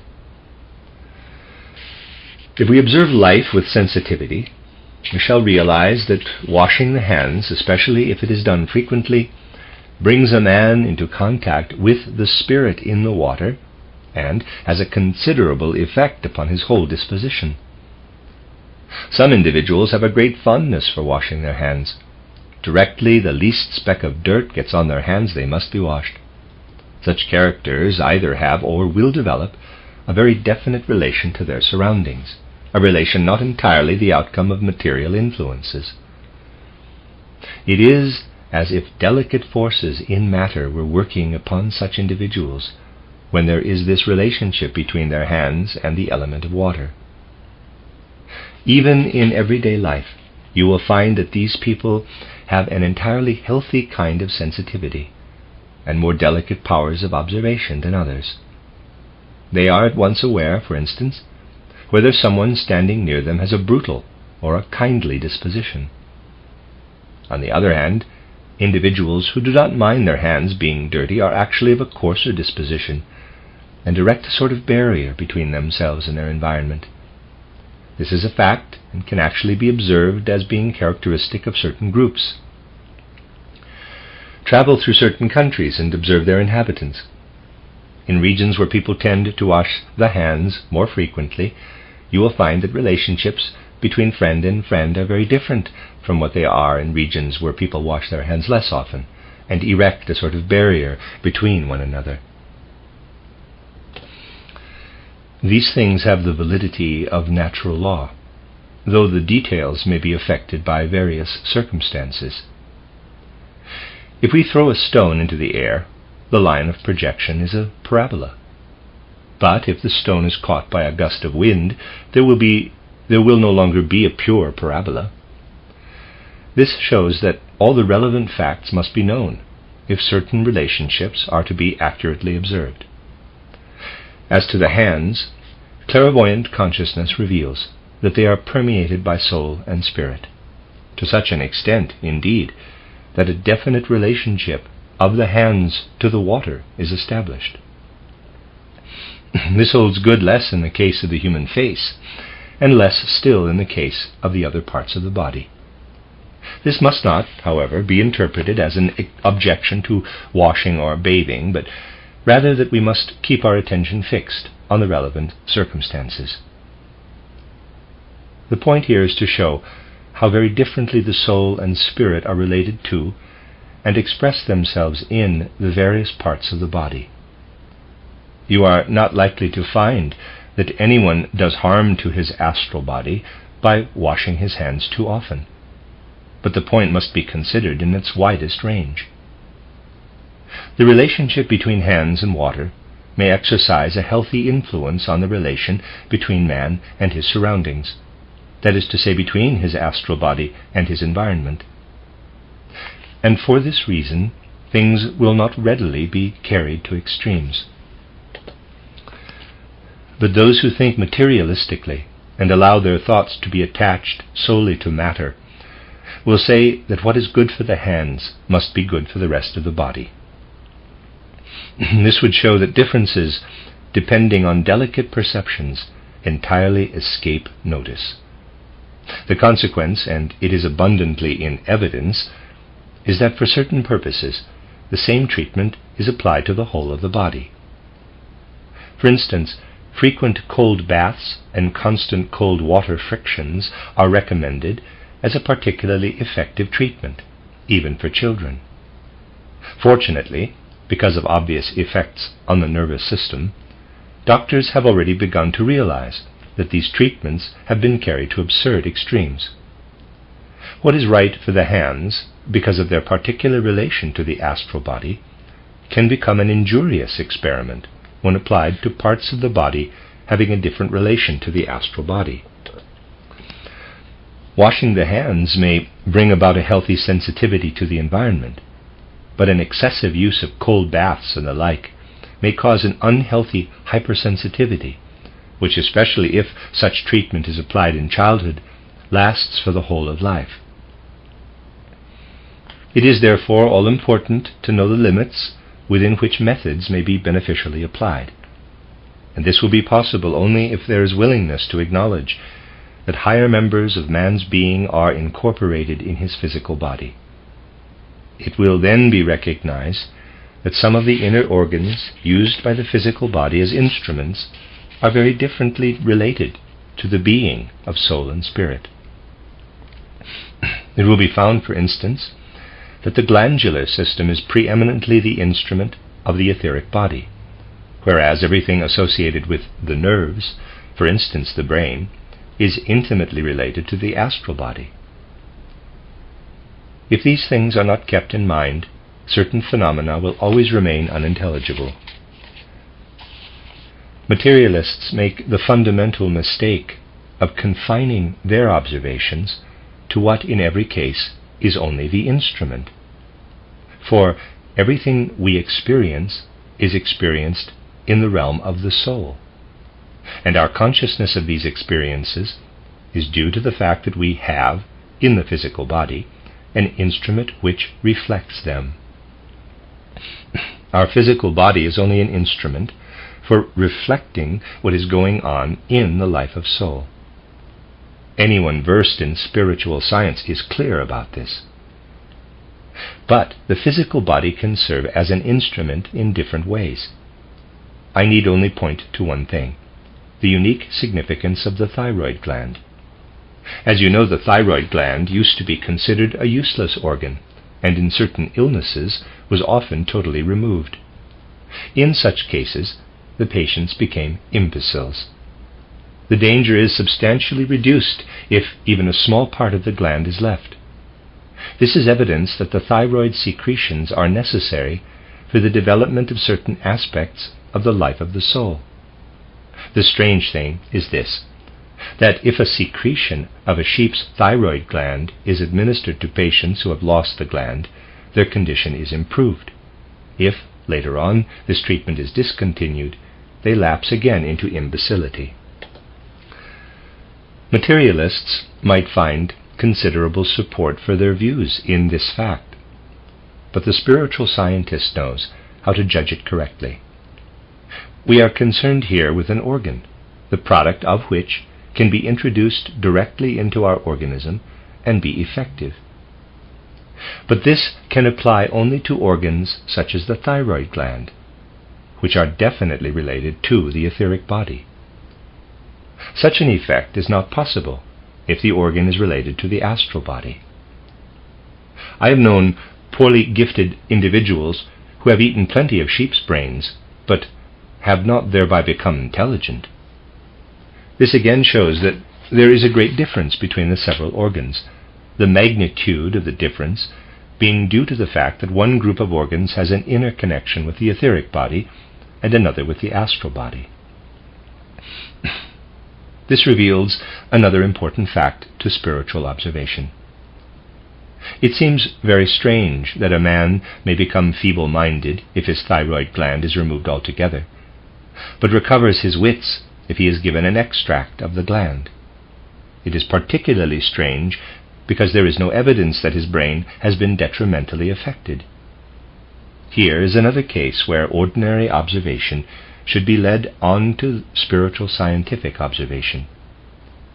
Spiritual science shows that a man does not become an imbecile because his thyroid gland is removed. But, you will say, facts show that he does. In reality, however, men do not become imbeciles because they cannot think, but because they are deprived of the possibility of using an instrument through which they become attentive to their environment. They are not imbeciles because they lack reasoning power, but because they have no contact with their environment, and this insensibility is not the same as loss of reason. It does not necessarily follow that a man has lost his reason if he fails to exercise it because of lack of attentiveness to the environment. If you do not think about a thing, you cannot express yourself about it. If you want to establish relationship with anything, you must think about it. When the thyroid gland is removed, a man's living interest in things is undermined, to such an extent indeed that he ceases to use his reasoning power.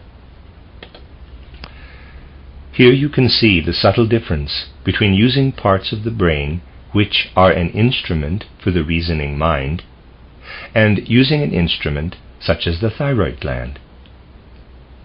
Light can thus be thrown on the ways in which the physical body is an instrument, and if we observe attentively, we shall also be able to differentiate accurately between the several parts of man's constitution.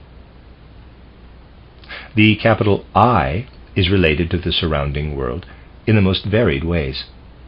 We shall be concerned here with certain facts which I have described elsewhere, showing that a man may endeavor to penetrate with his eye into his inner self, seeking to become aware of his own essential being, or he may turn to the external world, seeking to establish a connection with that world. We become conscious of the I, in a certain sense, when we turn our attention inward, when we reflect upon what life gives us or has in store for us. We can also become aware of the I when, for example, we are brought into contact with the world outside by knocking against a stone, or perhaps when we cannot settle an account. We then become aware that our I is unable to master the circumstances of external life. In short, we can become aware of our I both in our inner life and when we are confronting circumstances of the external world. And we become aware of our I in a very special way when the magical relationship we call sympathy or compassion is established with human beings or certain circumstances in our environment. There is clear evidence here of a magical process operating from soul to soul, from spirit to spirit. For we actually feel within ourselves something that is going on in the world outside, is being thought and felt there. We are experiencing in ourselves something that is of the nature of soul and spirit in the external world. We pass into the inner realm of our being in actual fact.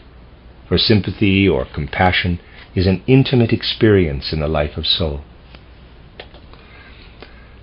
If our I is not really equal to these experiences and needs to be inwardly strengthened, this comes to expression in the life of soul as sorrow and physically as tears. Sorrow is an experience of the soul which gives the I, in the face of some external circumstance, a feeling of greater strength than if it had remained indifferent. Sorrow always denotes an inner enhancement of the activity of the I. Sorrow enhances the content, the intensity of the I. And tears are an expression of the fact that the I is at a particular moment striving to experience more than would have been possible had it remained indifferent. We cannot but wonder at the poetic imagination that was already apparent in the young Goethe and was deeply connected with cosmic mysteries. I am referring here to the passage where Faust's weakness leads him to the point where he desires the physical extinction of his I, and he feels driven to suicide. Then the Easter bells ring out, and at the sound of them the I gathers strength. Tears, the sign of sorrow in Faust's soul, burst forth, and he cries, "Tears start, earth holds me once more." That was in quotes. This indicates that what belongs to the earth has been strengthened. Tears well up into the eyes, giving expression to the increased intensity of the I. Mirth and laughter, too, are connected with the strength or weakness of the I in its relationship to the world outside. Mirth or laughter indicates that our I feels more confident of its understanding and grasp of things and events. In laughter, our I gathers such intensity that it pours itself out over the environment. This outpouring comes to expression in mirth, in the way we show amusement. Connected with this is the fact that for the healthy-minded, at all events, the cause of genuine sorrow must be a reality. Any reality in the external world which makes us feel, as we participate in it, that the inner activity of our I must be enhanced, may induce a mood of sorrow.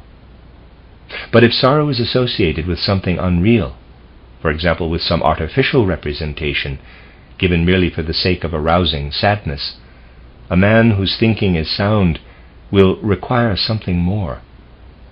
He feels that what moves him to sorrow should arouse in him the surmise that what has caused the sorrow can be overcome. I am merely hinting at this today and will deal with it more fully on another occasion. A healthy soul feels the urge to rise to a higher level, to conduct itself worthily in the face of misery. Only a rather unhealthy soul will be satisfied with a mere representation of misery, unless, in the representation, there is implicit some prospect of victory. Thus we demand that in a drama there should be a prospect of victory for the victim of misery. No aesthetic can arbitrarily decree that only the trivial things of life shall be represented. But it will become evident that a man who follows his own healthy nature will not find that the demands of his I are satisfied by an imitation of misery. The whole weight of reality is needed before the I is roused to compassion. And now think of this. is it not exactly the opposite as regards the comic?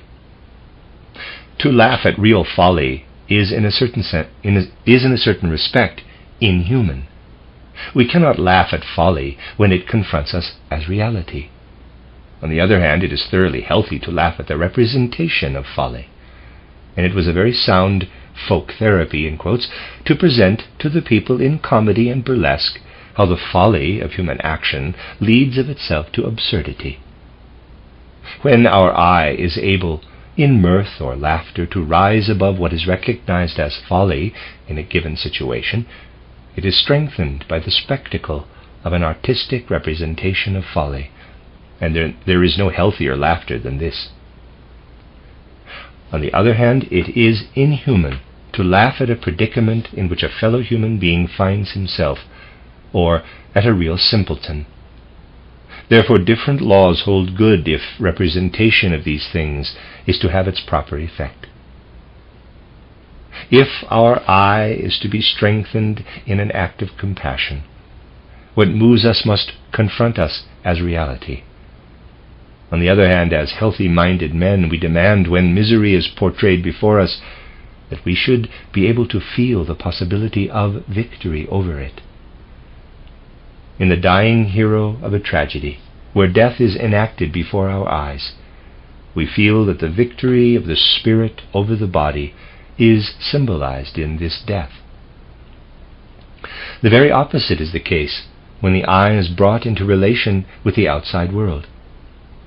We feel then that we cannot fitly be moved to mirth or laughter when faced with reality, but rather that laughter is proper in cases that are removed from reality.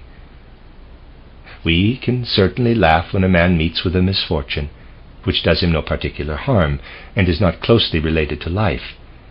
But the more closely our experiences are related to reality, the less we laugh, if we truly understand them. From this it is clear that our eye is related to reality in different ways, but the very variety of the facts testifies to the existence of a relationship even with what is most sublime. You have heard in many lectures that in ancient initiation there were two paths leading into the spiritual world. The one path was a descent into the inmost being of man, into the microcosm. The other path led out into the macrocosm. Now everything that comes to expression in great things is revealed also in the smallest. In ordinary life, a man's descent into his inner being finds expression in sorrow, whereas the manner of his life in the external world shows itself in his ability to grasp the connection between processes that are apparently unconnected. Herein the supremacy of the eye is made manifest. And you have heard that if the eye is not to lose itself, it must be guided by an initiation leading into the outer world. Otherwise it will lose its bearings, and may be led into what can only seem to be a void. The smallest is connected with the greatest.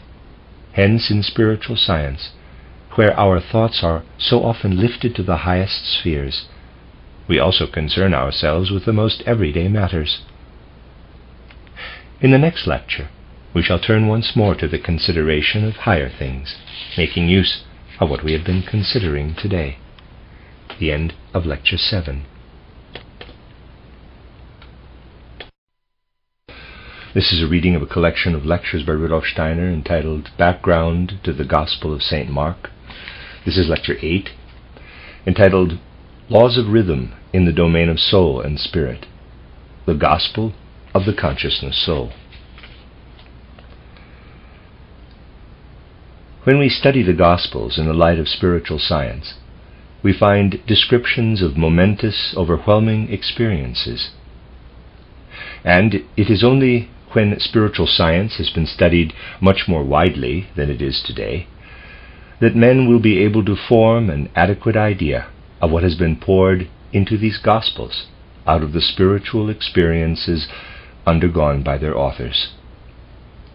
They will realize then that many things become apparent only when the accounts given in the four Gospels are studied side by side. Let me first of all call attention to the fact that in St. Matthew's Gospel, the account of the Christ impulse is preceded by references to childhood and a record of the generations of the Hebrew people from their first ancestor onward. In this Gospel, the account of the Christ impulse takes us to the beginning of the Hebrew people, from whom the bearer of the Christ being is born. In St. Mark's Gospel, we meet the Christ impulse at the very beginning. The whole childhood story is omitted. We are simply told that John the Baptist was the forerunner of the Christ impulse, and the Gospel then begins at once with the description of the baptism by John in the Jordan. From St. Luke's Gospel, we get a different childhood story that traces the ancestry of Jesus of Nazareth much further back, to the very beginning of humanity on earth. The descent is traced to Adam, who, it is then said, quote, was the Son of God, close quote. This indicates clearly that the human nature in Jesus of Nazareth is to be traced right back to the time when man was formed from divine spiritual beings. Thus, St. Luke's Gospel takes us back to an epoch when man must not be regarded as an earthly being incarnated in the flesh, but as a spiritual being, born from the womb of divine spirituality. In St. John's Gospel, again without any childhood story or any mention of the destinies of Jesus of Nazareth, we are led in a very profound way to the Christ being himself. In the course of the development of spiritual science, we have followed a definite path in our study of the Gospels. We began with the Gospel which reveals the very highest insight into the spirituality of Christ, namely the Gospel of St. John.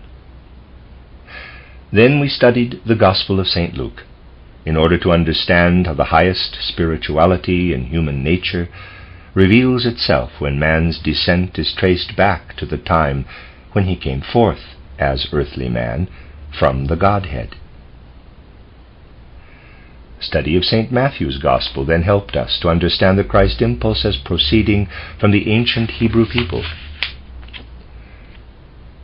Study of St. Mark's Gospel has been left to the last. To understand the reason for this, many subjects recently touched upon must be connected both with facts already familiar to us and with others that are new. That is why in the last lecture I said something about aspects of human life in connection with the several members of man's being. I shall be speaking in a similar strain today as a kind of introduction to certain aspects of evolution. For it will become more and more necessary to recognize the conditions upon which human evolution depends. Indeed, not only to recognize, but also to heed them. As they advance into the future, men will become more and more independent, more and more individualistic. Belief in external authorities will be increasingly replaced by belief in the authority of a man's own soul. This is a necessary trend of evolution. If, however, it is to bring well-being and blessing, man must have knowledge of his own being, and it cannot be said that humanity in general has yet advanced very far in this respect. What is particularly characteristic of the present day? There is no shortage of ideals and programs for the good of humanity. Practically every single individual comes forward as a small-scale messiah, and is anxious to create a picture of ideal human happiness. Above all, there is no shortage of associations and societies founded for the purpose of introducing into our culture something they consider essential. There is also abundant faith in these programs and ideals. Indeed, so convinced of their value are their promoters that it will soon be necessary to set up a kind of council to establish the infallibility of individuals concerned. All this is deeply characteristic of our age. Spiritual science does not stop us from thinking about our future, but indicates certain fundamental laws and conditions which cannot be disregarded with impunity if its impulses are to achieve any positive effect. What does a modern man believe? An ideal takes shape in his soul, and he considers himself capable of making it everywhere a reality. He does not pause to reflect that the time may not be ripe for its fulfillment, that the picture he has formed of it may be a caricature, or that it can become mature only in a more or less distant future. In short, it is very difficult for a man today to understand that every event must be prepared for and occur at a particular point of time, determined by macrocosmic conditions. Nevertheless, this is a universal law, and holds good for each individual as well as for the whole human race. We can recognize how this law affects an individual when we study his life in the light of spiritual science, for we can turn to experiences lying very near at hand. I am not going just to generalize, but will keep to what can be observed. Let us suppose that someone conceives an idea which fires him with enthusiasm. It takes definite form in his soul, and he is anxious to bring it in some way to fulfillment. The idea comes into his head, and his heart urges him to act. In such circumstances, a man of today will find it almost impossible to wait. He will go all out to bring this idea to fulfillment. Let us suppose that the idea is in itself insignificant, or merely a matter of information about scientific or artistic facts. An occultist who knows the law will not immediately proclaim his unfamiliar idea to the world. An occultist knows that such ideas live, first of all, in the astral body. The presence of enthusiasm in the soul is sufficient evidence of this, for enthusiasm is preeminently a force in the astral body. Now, as a rule, it will be harmful if at this stage a man does not let the idea rest as it is, but proclaims it at once to his fellow men or to the world. For the idea must follow a quite definite course. It must take deeper and deeper hold of the astral body, and then impress itself into the etheric body like the imprint of a seal. If the idea is of no great importance, this process may take 7 days. That is the minimum time necessary. And if a man storms around with his idea, he is always apt to overlook something very important, namely that after 7 days there will be a subtle but quite definite experience. This experience we may have if we pay proper attention.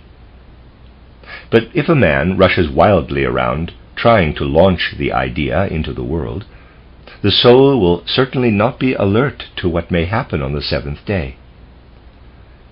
In the case of an idea of only slight importance, we shall always find that on the 7th day we don't really know what to do with it, and it fades away. We may feel ill at ease, perhaps inwardly worried and oppressed with all kinds of doubts. Yet in spite of this, we find ourselves attuned to the idea. Enthusiasm has changed into an intimate feeling of love. The idea is now in the etheric body. If the idea is to continue to thrive, it must now lay hold of the outer astral substance which always surrounds us. Hence it must pass from the astral body into the etheric body, and from there into the outer astrality. For this, 7 more days are needed. And unless the man in question is such a novice that when the idea begins to worry him, he wants to get rid of it, he will realize, if he pays attention to what happens, that after this period, something from without comes to meet his idea.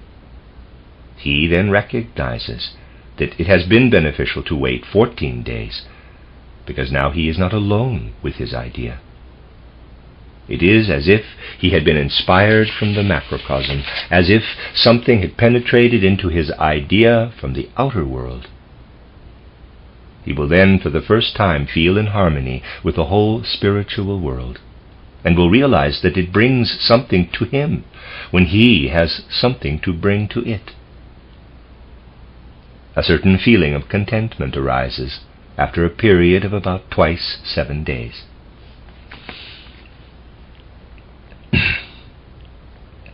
But now the idea has to retrace its path, to pass from the outer astrality back into the etheric body. It has then become concrete, and the temptation to communicate it to the world is very great.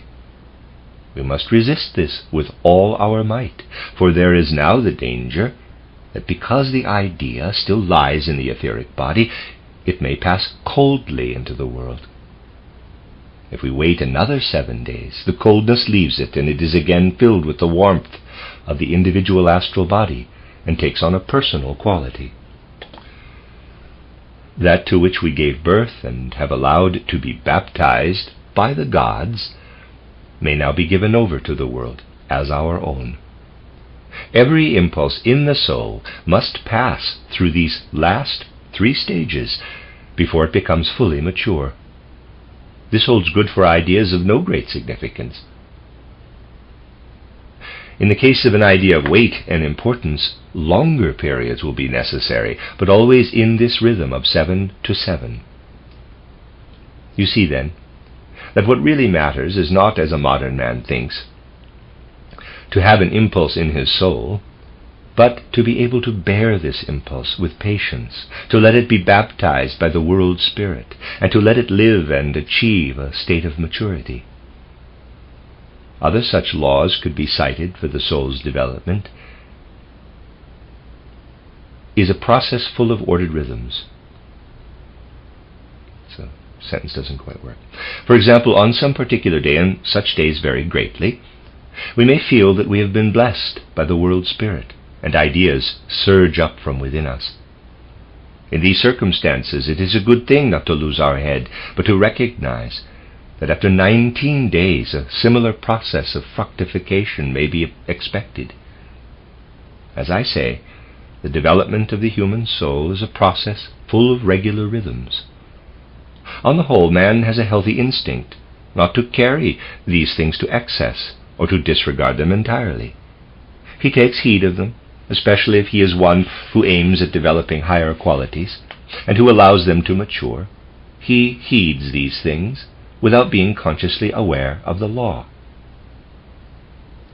It would be easy to show that in the creative work of artists there is evidence of a certain periodicity, a certain rhythmic process, a rhythm of days or weeks or years. This is particularly apparent in the lives of the artists of the first rank, in the life of Goethe, for instance.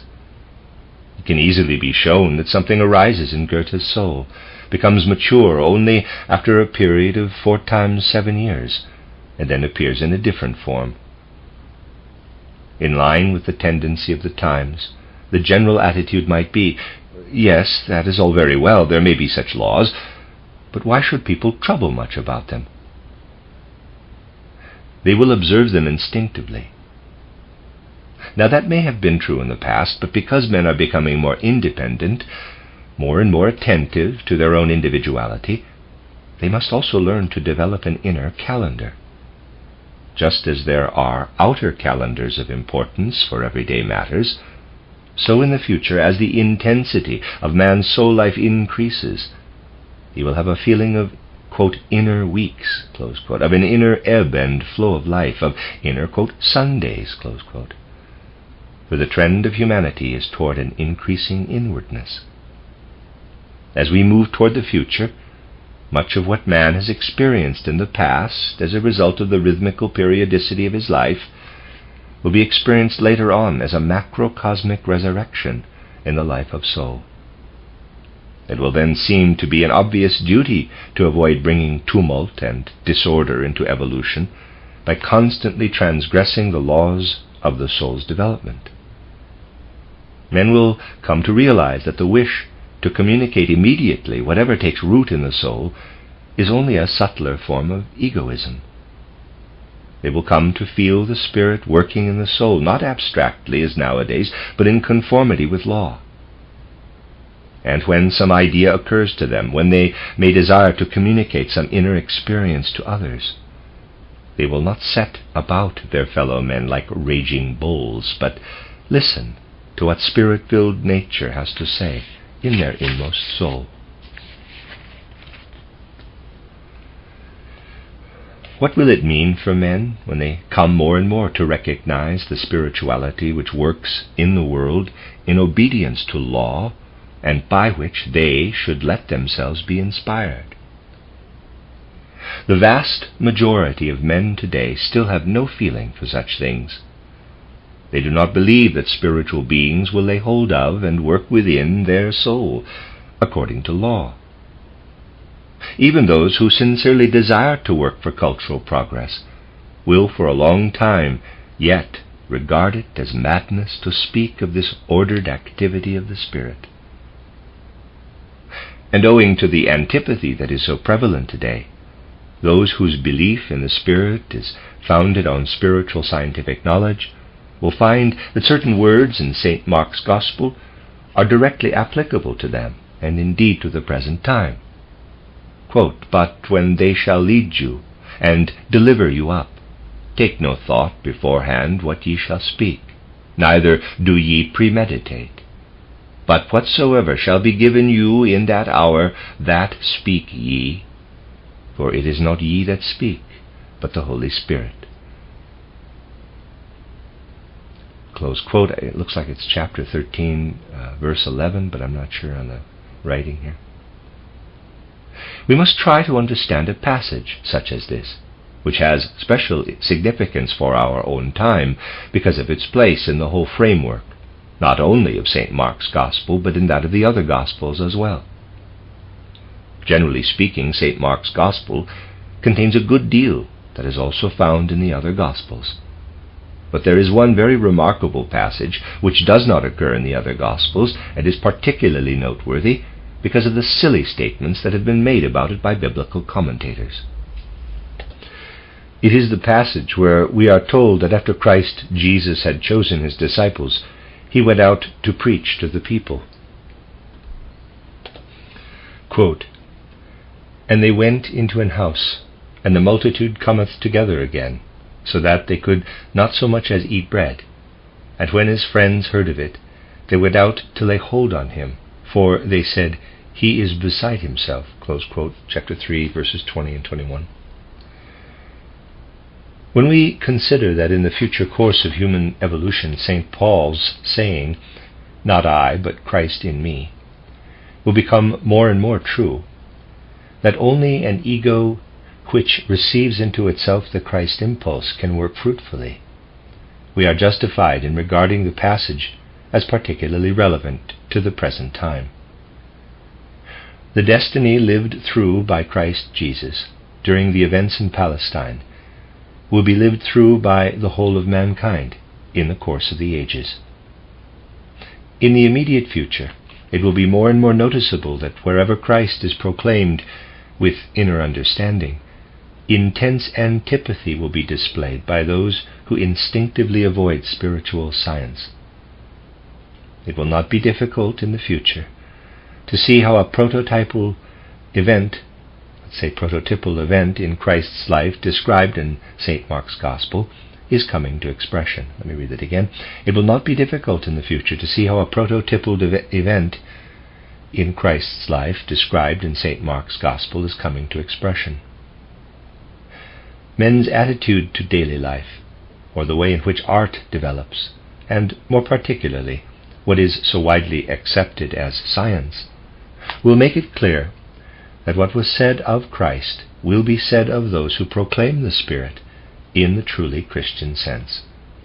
There are many among them who seem to be beside themselves. Again and again we must repeat that as time goes on, the most important facts of the spiritual life, as presented by spiritual science, will be regarded as fantastic nonsense by the greater part of humanity. And from the Gospel of St. Mark, we should draw the strength we need to stand firm in face of opposition to the truths that will be unveiled in the domain of the Spirit. If we have any feeling for the finer variations of style between the Gospel of St. Mark and the other Gospels, we shall also notice that the form in which certain things are presented by St. Mark is different from that to be found in the other Gospels. We become aware that through the actual structure of the sentences, through the omission of certain sentences found in the other Gospels, many things that might easily be taken abstractly are given definite shades of meaning. If we are sufficiently perceptive, we shall realize that St. Mark's Gospel contains incisive and very important teaching concerning the I, concerning the inmost significance of the I in man. To understand this, we need only look carefully at one passage in the Gospel which has all the peculiar features due to the omission of details that are included in the accounts given in the other Gospels. Here is the passage in St. Mark's Gospel which, if there is a feeling for such details, will indicate its deep significance. Quote, "And Jesus went out, accompanied by his disciples, into the towns that are in the neighborhood of Caesarea Philippi. On the way, he asked those who were around him, 'What do men say of the I? Whom do men recognize as the I?' And those who were around Jesus answered, 'Men say that in the I, if the I is the true I, there must live John the Baptist. But others say that this I must be filled with Elias, that Elias must live in the I. Others again say that another of the prophets must be regarded in such a way that the I says, "Not I, but this prophet works in me." But he said to those around him, "But whom do you say is the I?" And Peter answered, "We understand the I in its essential spirituality to be thou, the Christ." And Christ charged those around him, "Tell nothing of this to ordinary men, for they cannot yet understand this mystery." Close quote, chapter 8, verses 27 to 33. Footnote, Dr. Steiner was not quoting any of the usual versions of this passage, but giving an extended paraphrase to clarify the points he wanted to make. End of footnote. But to those around him, who had been inwardly stirred by his words, he began to give this teaching. Quote, "That which is the outward physical expression of egohood in the human being must endure much suffering if the I is to live in man. The ancient masters of humanity and those who have knowledge of the holiest wisdom declare that in the form in which the I is present, it cannot function. In this form it must be killed, and after a rhythm of 3 days, a rhythm determined by cosmic laws, it must rise again in a higher form." And they were all amazed that he spoke these words openly before all men. Close quote. At this point I must make a comment. Up to that time, such words would have been permissible only in the secrecy of the mysteries. A secret otherwise strictly guarded in the mystery temples was that in the process of initiation a man must pass through the experience of dying and becoming, and waken after 3 days. This is an indication of the meaning of the verses, which are to the following effect. Quote, "Peter was amazed, took the Christ apart, and intimated to him that such things should not be spoken of openly. Then Christ Jesus turned about and said, 'In speaking thus, Peter, the words are being put into your mouth by Satan. The way in which you speak of this truth now belongs to the past, not to the present. In the past, such a truth was confined to the temples, but in the future, because of the mystery of Golgotha, it will be openly announced to all mankind, to all humanity. This is ordained by the divine guidance of world evolution,'" continues the quote. "Anyone who speaks in a contrary sense is not speaking out of divine wisdom, but is distorting the divine wisdom into the form that was fitting only in the past." End of that quote. This is more or less how we must understand the above passage in the Gospel of St. Mark. We must realize that according to this Gospel, the Christ impulse means that we are to receive the Christ into the I, thus fulfilling the words of St. Paul, "Not I, but Christ in me." not an abstract Christ, but the Christ who sent the Holy Spirit, the Spirit who works as inspiration in the human soul as described today, following the rhythms of an inner calendar. In pre-Christian times, these truths were accessible only to those who were initiated in the mysteries, and had remained for 3.5 days in a death-like condition, after having undergone the tragic sufferings which man must experience on the physical plane, if he is finally to attain the heights of spiritual life. Such individuals learned that the earthly man must be discarded and slain, that a higher man must rise from within. This was the experience of dying and becoming. What could formerly be experienced only in the mysteries became historical fact through the mystery of Golgotha, as I have shown entitled Christianity as Mystical Fact.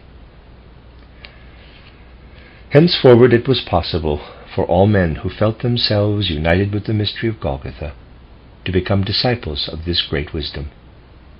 Contemplation of what took place on Golgotha could now lead to an experience that could hitherto have been undergone only in the mysteries. An understanding of the Christ impulse is consequently the most important thing which a man can acquire for his earthly being. The power which, since the coming of the Christ impulse, must waken in the human eye. In this present age, we can be inspired in a special way by the Gospels. The Gospel of St. Matthew is a particularly valuable source of inspiration for the epoch in which the Christ event actually occurred. For our own time, the same can be said of the Gospel of St. Mark. We know that this is the age of the development of the consciousness or spiritual soul, which detaches itself, isolates itself from its environment. We know, too, that in our age, primary attention should not be paid to racial descent, but rather to the living impulse expressed in the words of St. Paul, "Not I, but Christ in me." Our own fifth Post-Atlantean epoch can, as I have said, be inspired particularly by the Gospel of St. Mark. By contrast, man's task in the sixth epoch will be to permeate himself wholly with the Christ being, whereas in the fifth epoch the Christ being will be a subject of study, of deep meditation. In the sixth epoch men will be permeated by the Christ being in all reality. They will find particular help in the Gospel of St. Luke, which reveals the whole origin of Jesus of Nazareth, that is to say, of the Jesus described in St. Matthew's Gospel, who leads back to Zarathustra, and the Jesus of St. Luke's Gospel, who leads back to the Buddha and Buddhism. St. Luke's Gospel gives a picture of the evolution of Jesus of Nazareth, reaching back to the divine spiritual origin of man.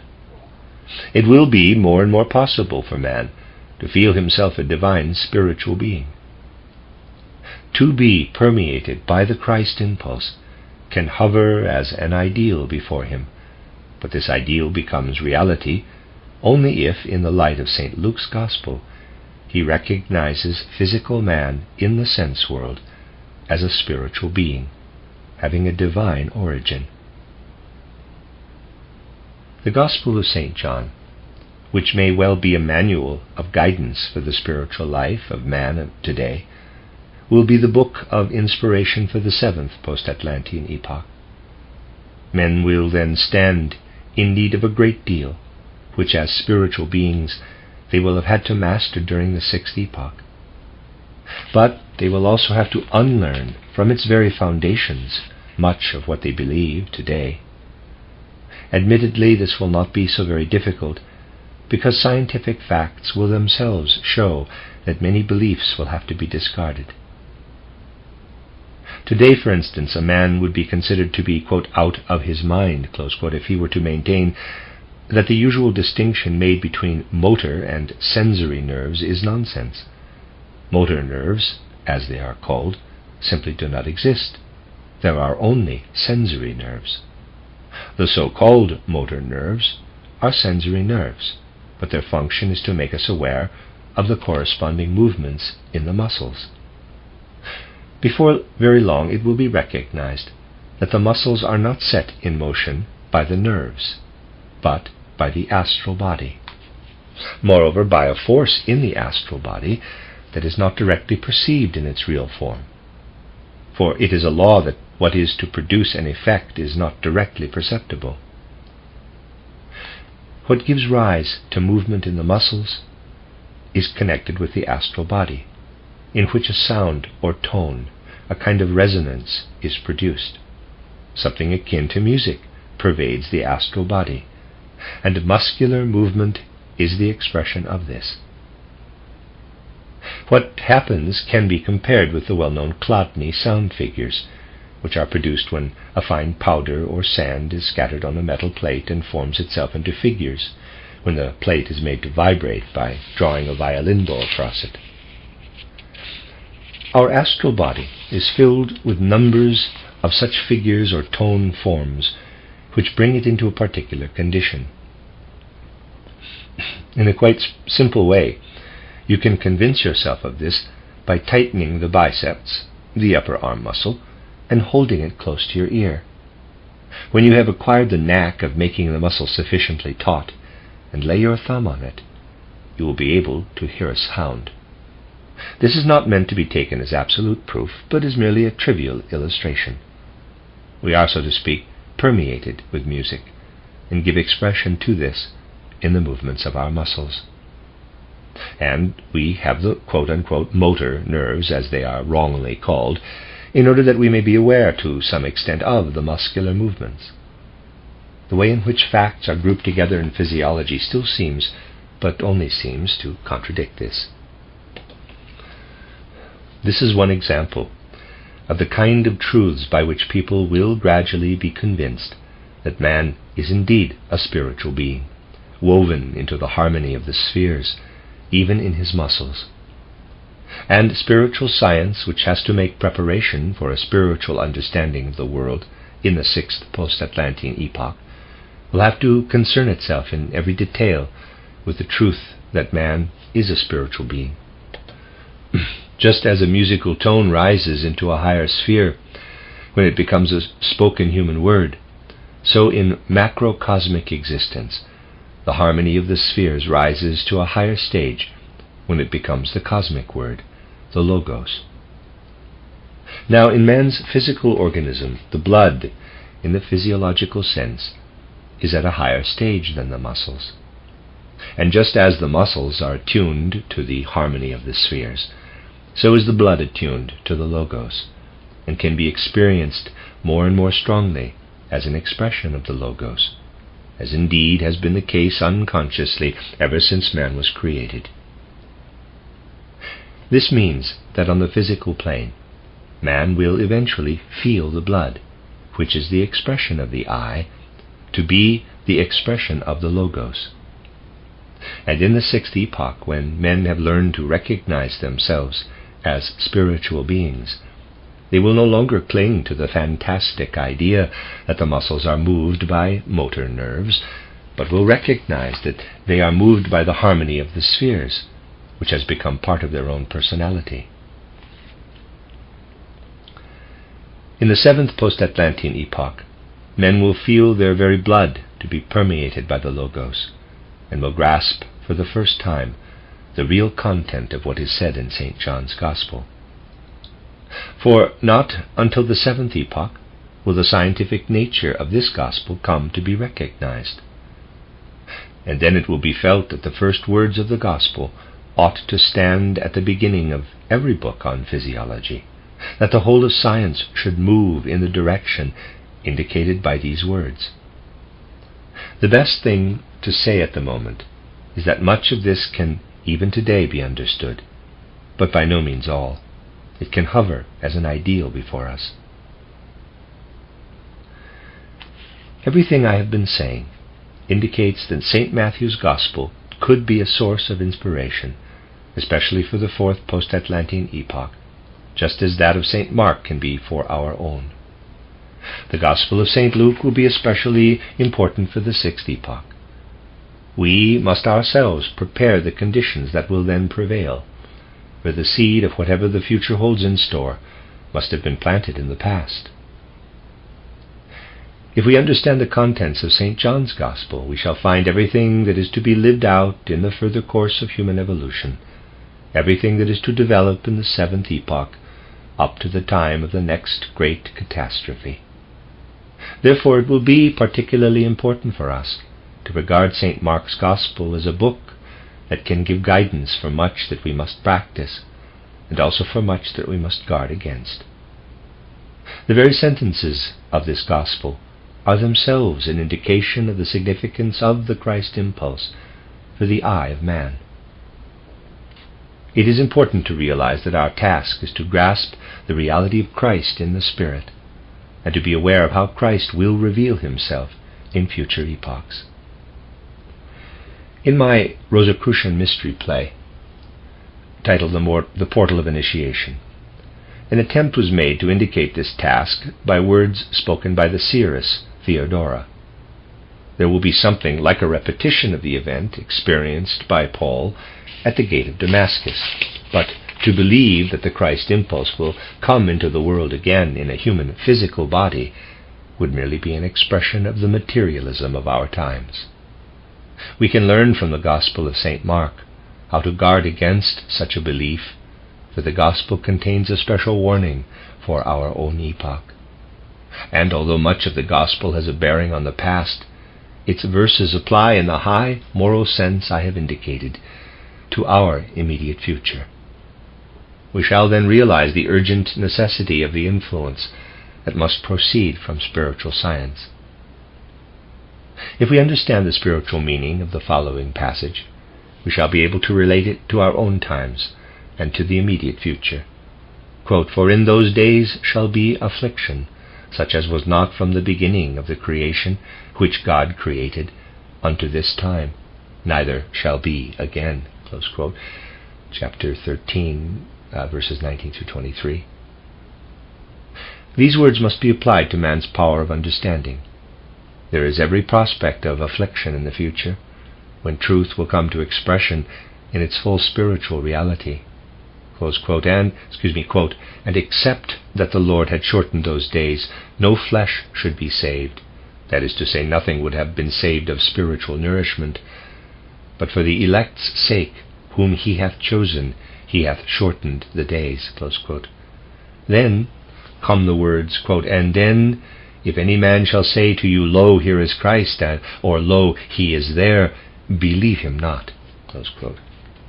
Here the Gospel of St. Mark is pointing to a possible materialistic conception of Christ. Quote, "For false Christs and false prophets shall rise, and shall show signs and wonders to seduce, if it were possible, even the elect. But take ye heed, behold, I have foretold you all things." Close quote. So powerful will be the onslaught of materialism that it will be essential for human souls to acquire the strength to stand the test expressed in the words, "False Christs and false prophets will arise." But if it is then said, "Here is Christ," those who have felt the true influence of spiritual science will obey the exhortation, "If any man shall say to you, Lo, here is Christ, believe it not." The end of Lecture 8. This is a reading of a collection of lectures by Rudolf Steiner entitled Background to the Gospel of St. Mark. This is Lecture 9, entitled The Moon Religion of Yahweh and its Reflection in Arabism, the Penetration of the Buddha-Mercury Stream into Rosicrucianism. Today we shall be bringing to a close, for the time being, this winter's rather disconnected studies of St. Mark's Gospel. The passages quoted in the last lecture, to the effect that we are living in a period of transition, are the key to the ideas with which we have been particularly concerned. On even a superficial consideration of spiritual life, we must admit that thoughts and ideas of a new kind are emerging, although individuals living in the very midst of this new order hardly realize it themselves. It will be a good thing if we can take away material for thought, which will help us to carry our ideas further. So this evening I want to give certain suggestions which will enable you to elaborate the spiritual scientific knowledge already communicated to you. When we refer to a period of transition, it is well to remind ourselves of the greater epochs of transition in the evolution of humanity, and particularly of the crucial point reached in the events in Palestine. From much that has been said, we know the significance of that time.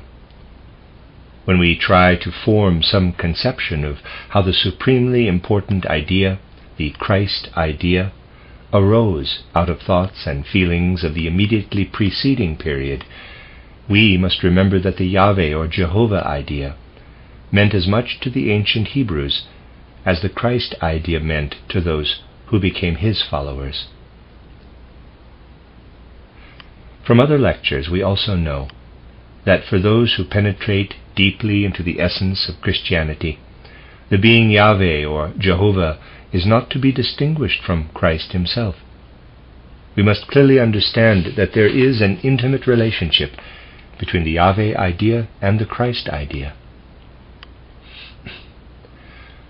It is difficult to summarize in a few words the vast aspects of the relationship. The subject has been elaborated in many lectures and lecture courses in recent years, but I can illustrate it by a picture. I need only remind you again of the picture of the sunlight, which can come to us either direct from the sun or by reflection at night from the moon, especially at full moon. After all, it is sunlight that comes from the full moon, even if it is reflected sunlight, and this does indeed differ from sunlight directly received. If we think of Christ as symbolized by the direct sunlight, we may liken Yahweh to sunlight reflected by the moon, and that would represent the exact sense in which the two ideas should be understood. Those who are to some extent conversant with this subject regard the transition from a temporary reflection of Christ in Yahweh into Christ himself, just as they think of the difference between sunlight and moonlight. Yahweh is an indirect, and Christ a direct revelation of the same being. Thinking in terms of evolution, however, we must picture what is side by side in space as successive in time. Those who speak of these things from the point of view of occultism will say, if we call the religion of Christ a sun religion, and there are good grounds for this expression, if we recall what was said about Zarathustra, we may call the Yahweh religion a moon religion, the transitory reflection of the Christ religion. Thus, in the period preceding the birth of Christianity, the sun religion was prepared for by a moon religion. You will only be able to understand what I am now going to say if you realize that symbols are not chosen arbitrarily, but have deep foundations. When a world conception or world religion is associated with a symbol, those who use the symbol with adequate knowledge are aware that it is intimately and essentially connected with what it represents. People today have in many ways lost sight of the symbol of moonlight for the old Yahweh religion, and to some extent also the symbol of the sun for Christianity. You will remember how I have described the course of the evolution of humanity. First, it is a descent, beginning when man was driven out of the spiritual world and sank more and more deeply into matter. And if we picture the general path of evolution, we can think of the lowest point as having been reached at the time of the Christ impulse, after which the descent was transformed gradually into an ascent. The Christ impulse began to have its effect at the lowest point, and will continue to work until the earth has achieved its mission. Now, evolution is a very complicated process, and certain aspects of it are continuations of impulses given in earlier times.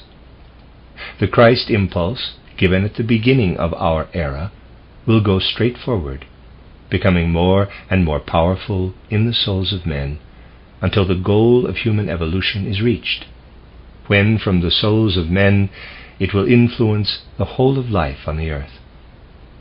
All later history will be evidence of the development and influence of this impulse at a higher and more perfect stage. Many such impulses work in the world in the same way. But there are also other impulses and factors in evolution which cannot be said to advance in a straight line. Some of them have already been mentioned.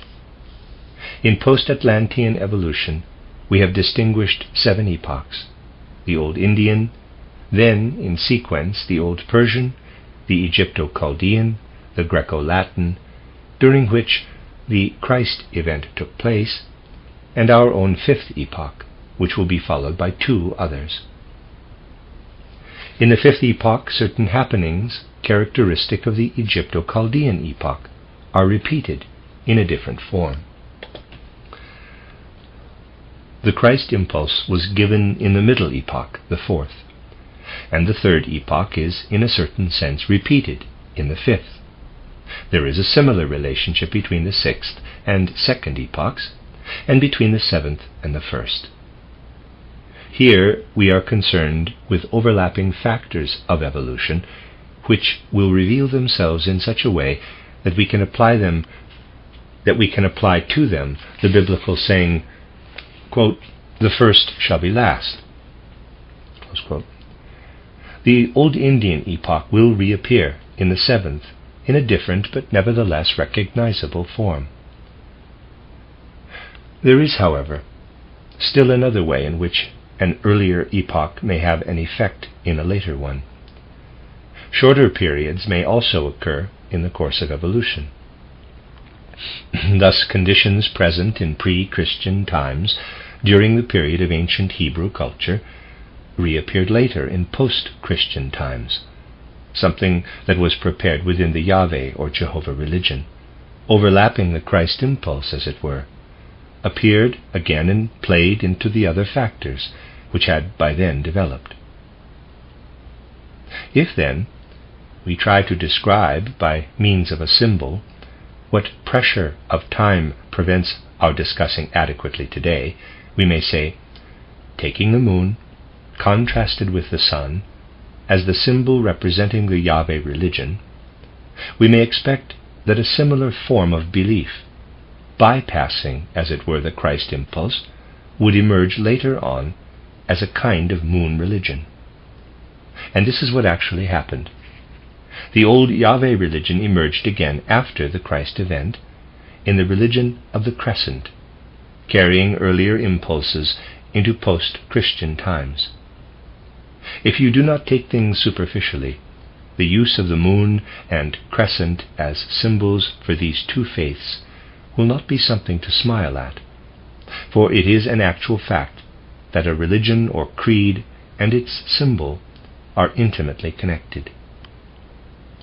So in the later time we have the repetition of an earlier phase which has skipped the intervening years. This takes place in the last third of the Greco-Latin epoch, which in the occult sense we reckon as lasting up to the 12th and into the 13th century. Leaving out a period of 600 years, this means that beginning in the 6th century AD and exercising a very vigorous influence upon all aspects of development, we have the religion brought by the Arabians from Africa over into Spain. This represents a re-emergence, in a different form, of the Yahweh moon religion. The intervening Christ impulse has been ignored. It is not possible to enumerate all the characteristics brought over with the religion of Muhammad, but it is important to realize that the Christ impulse is disregarded in the religion of Islam, which was actually a kind of revival of Mosaic monotheism. This idea of the one God, however, included a good deal derived from other sources, for instance from Egypto-Chaldean religion, which has yielded very exact knowledge of the connection of happenings in the starry heavens with earthly events. Thus the thoughts and ideas current among the Egyptians, Chaldeans, Babylonians, and Assyrians appear again in the religion of Muhammad, but pervaded by the one God, Yahweh. Speaking scientifically, what we have in Arabism is a kind of gathering together, a synthesis of the wisdom teachings of the priests of Egypt and Chaldea and the Yahweh religion of the ancient Hebrews. In such a process, there is not only compression, but also rejection and elimination. In this case, everything connected with clairvoyant perception had to be discarded, and men were to depend entirely upon reason and intellectual thinking. Hence the concepts belonging to the Egyptian art of healing and to Chaldean astronomy, which in both these peoples were the outcome of clairvoyance, are to be found in the Arabism of Muhammad in an intellectualized and individualized form.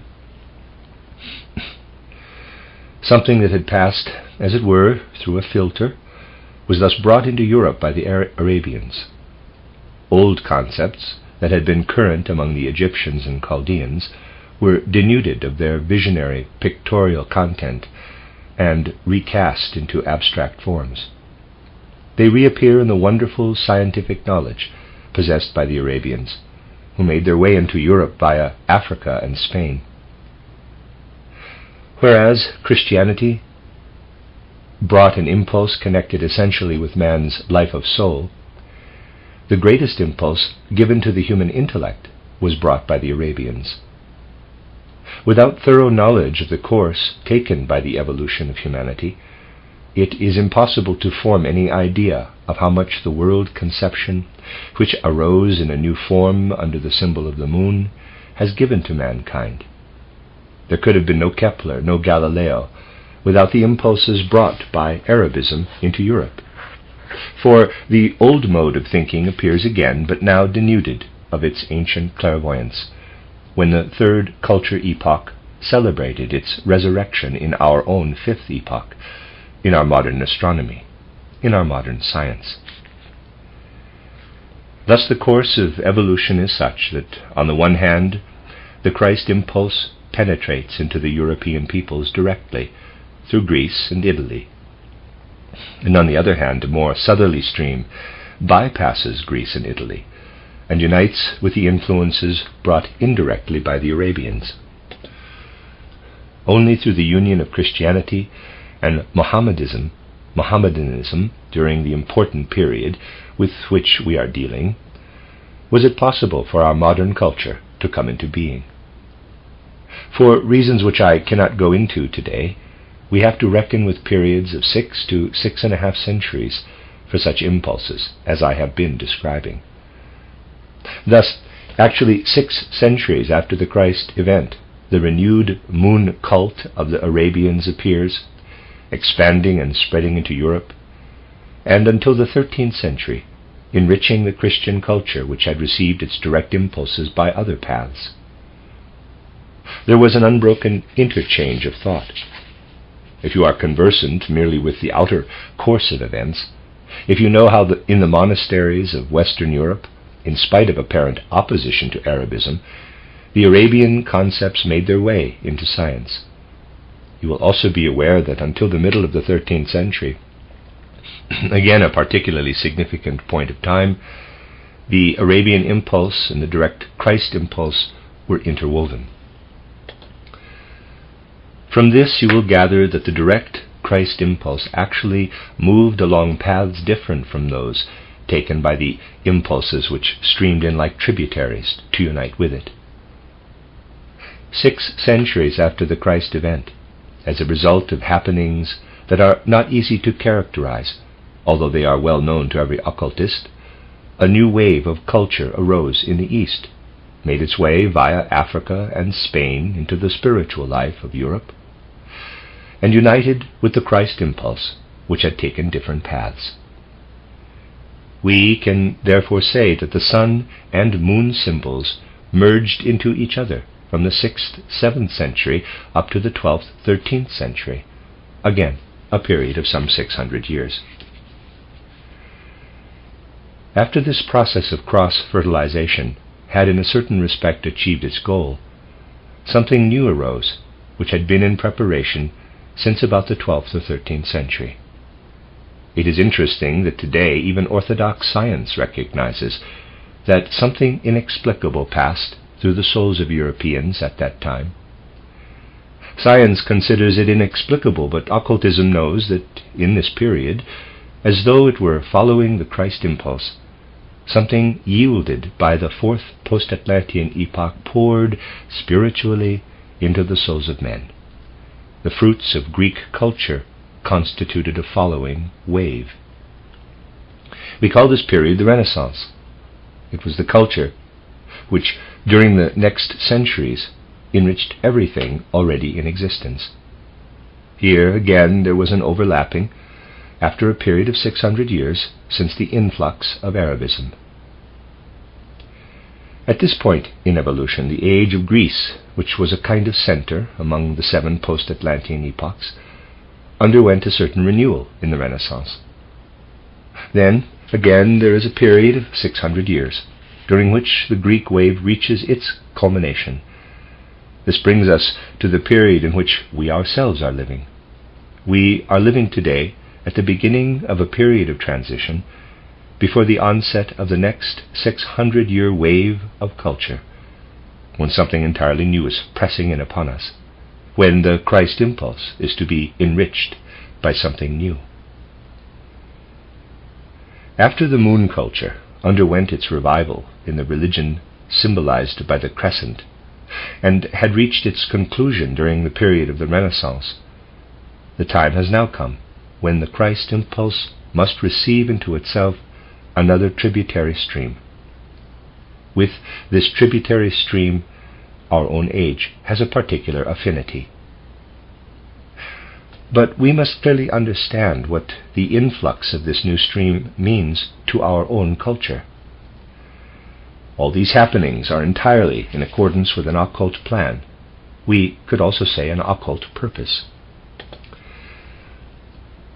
If we think of Moon, Mercury, Venus, Sun in the old, not the new sequence, we should expect, after the renewal of the Moon influence had reached its culmination during the Renaissance, the influx of another stream, to which we could legitimately assign the symbol of Mercury. If our symbolism is correct, just as we called the wave of Arabism a moon culture, so we might say theoretically that we now face the prospect of an influx of a form of Mercury culture. If we understand the way in which culture and civilization have developed, we may justifiably name Goethe as the last great individual to combine in his soul the full fruits of science, that is to say, intellectualism enriched by Arabism, of Christianity and of Renaissance culture. We should therefore expect him to represent a glorious union of the three domains, and having studied Goethe as we have been doing for years, we can easily recognize that these elements do indeed flow together in his soul. But after what has been said about the cycles of 600 years, we should not expect to find in Goethe any trace of the Mercury influence. We should expect it to appear as something new only after his time. And here it is interesting to note that Goethe's pupil, Schopenhauer, already reveals signs of this new influence. I have said that Schopenhauer's philosophy contains elements of Eastern wisdom, particularly in the form of Buddhism. Mercury has always been regarded as the symbol of Buddhism. So, after the age of Goethe, there was a revival of the Buddha influence, Buddha standing for Mercury and Mercury for Buddha, in the same way as the moon influence reappeared in Arabism. This side stream, which flowed into the direct Christ impulse at the beginning of a new 600-year period, can therefore be described within the limits indicated in my public lecture on the subject, as a revival of Buddhism. We can now ask, which is the stream of culture that flows straight forward into the future? It is the Christ stream. And what side streams are there? Firstly, there is the Arabian stream, which flows into the main current, then has a pause, and finally passes into the culture of the Renaissance. At the present time, a renewed influx of the Buddha stream is taking place. If we are able to see these things in the right light, it will become evident that we have to absorb those elements of the Buddha stream which were not hitherto present in Western culture. And we can see how certain elements of the Buddha stream are actually making their way into the spiritual development of the West, for instance, the teaching of reincarnation and karma. But there is something else that we must impress firmly upon our minds, and it is this: none of these side streams will ever be able to throw light on the central fact of our world conception, of our spiritual science. To expect from Buddhism or any other pre-Christian Oriental religion undergoing revival in our time any illumination on the nature of Christ would be no more intelligent than for European Christians to have expected this of the Arabians who had spread into Spain. The people of Europe at that time knew very well that the Christ idea was foreign to the Arabians, that the Arabians could say nothing essential about the Christ.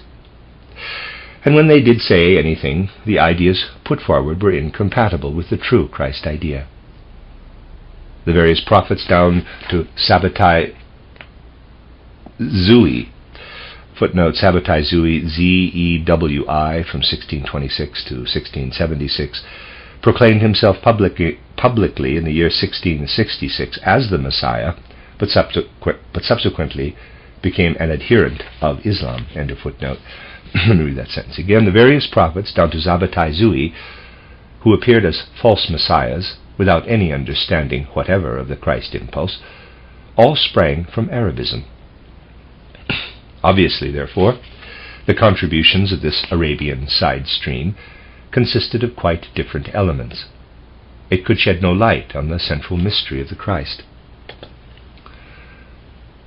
Our attitude to the stream that is approaching today as a side current must be the same. It is a revival of an older stream and will promote understanding of reincarnation and karma, but cannot possibly bring any elucidation of the Christ impulse. That would be as absurd as if the Arabians, although they were able to bring to Europeans many ideas through false messiahs up to the time of Sabbatai Zui, had set about giving Europe a true idea of Christ. Such occurrences will be repeated, for the evolution of mankind can go forward only if men are strong enough to see through these things with greater and greater clarity.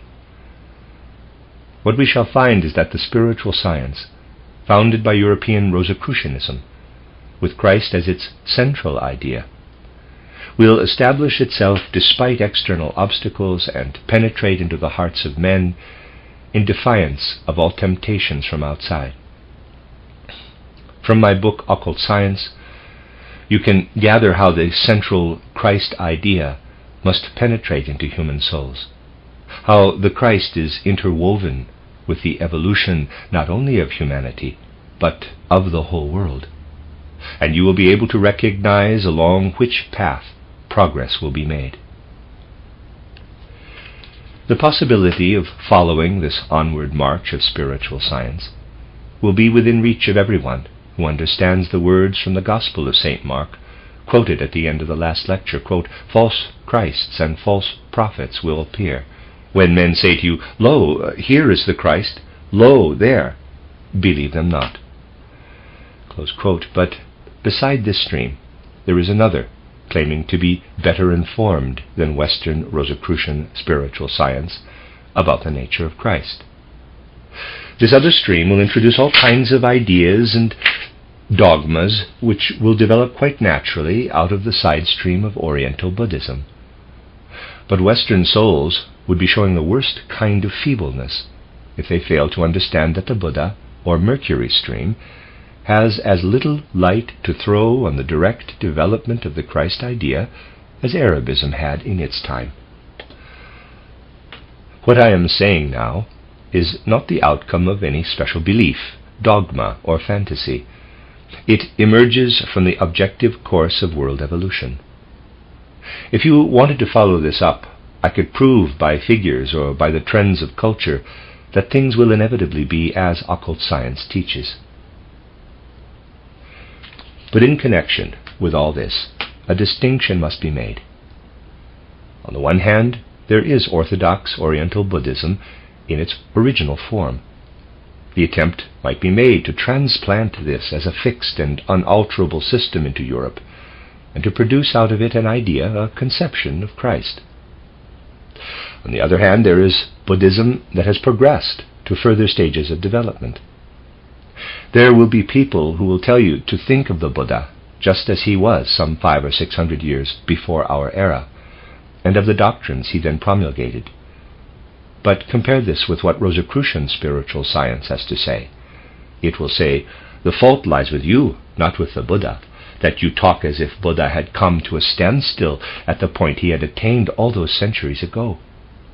Do you imagine that Buddha has not progressed?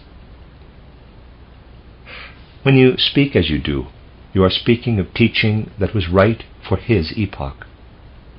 But we look to the Buddha who has moved onward, and from spiritual realms exercises an enduring influence upon human culture. We contemplate the Buddha as described in our studies of St. Luke's Gospel, whose influence streamed down upon the Jesus of the Nathan line of the house of David.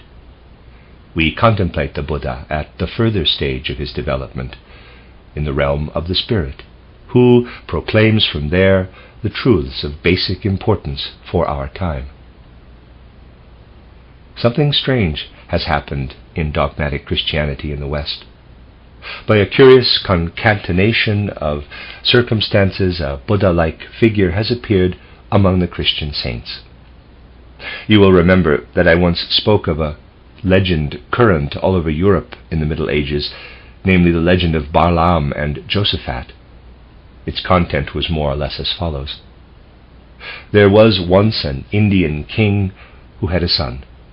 In his early years, far removed from all human misery and life in the outer world, the son was brought up in the royal palace, where he saw only conditions making for human happiness and well-being. Josaphat was his name, though it has been frequently changed and has assumed several different forms: Josaphat, Judasaph, Buddhasaph. Until a certain age, Josaphat lived in his father's palace, knowing nothing about the world outside. Then one day he was led out of the palace and came to know something of the world. First of all he saw a leper, then a blind man, then an old man. Thereafter he met a Christian hermit by the name of Balaam, who converted him to Christianity. You will not fail to recognize in this legend clear echoes of the legend of Buddha. He too was an Indian king's son who lived isolated from the world, was later led out of the palace, and saw a leper, a blind man, and an old man. But you will notice that in the Middle Ages something was added that cannot be attributed to Buddha, namely that Josaphat allowed himself to be converted to Christianity. This could not have been said of Buddha. The legend evoked a certain response among individual Christians, particularly among those who were responsible for drawing up the calendar of the saints. It was known that the name Josaphat, Judasaph, Buddhasaph is directly connected with Bodhisattva. So here we have evidence of a remarkable connection of a Christian legend with the figure of Buddha. We know that according to the Eastern legend, Buddha passed into nirvana, having handed on the Bodhisattva's crown to his successor, who is now a Bodhisattva and will subsequently become the Maitreya Buddha of the future. Buddha is presented to us in the legend of the figure of Josaphat, and the union of Buddhism with Christianity is wonderfully indicated by the fact that Josaphat is included among the saints. Buddha was held to be so holy that in the legend he was converted to Christianity, and from being the son of an Indian king, could rightly be included among the saints, although from another side this has been disputed. From this you will see that it was known where the later form of Buddhism, or rather of the Buddha, was to be sought. In hidden worlds the union has meanwhile taken place between Buddhism and Christianity. Varlam is the mysterious figure who brings Christianity to the knowledge of the Bodhisattva. Consequently, if we trace the course of Buddhism as an enduring stream, in the sense indicated in the legend, we can accept it only in the changed form in which it now appears. If, through clairvoyant insight, we understand the inspirations of the Buddha, we must speak of him as he actually exists today. Just as Arabism was not Judaism, and the Yahweh moon religion did not appear in Arabism in its original form, neither will Buddhism, to the extent to which it can enrich Western culture, appear in its old form. It will appear in an altered form, because what comes later never appears as a mere replica of the earlier. These are brief, disconnected remarks intended to stimulate thought about the evolution of humanity, and you can elaborate them for yourselves. If you will take everything you can discover in the way of historical knowledge and follow the development of Europe from the spiritual scientific point of view, you will see clearly that we have now reached the point where a fusion of Christianity and Buddhism will take place, just as in the case of the Yahweh religion and Christianity.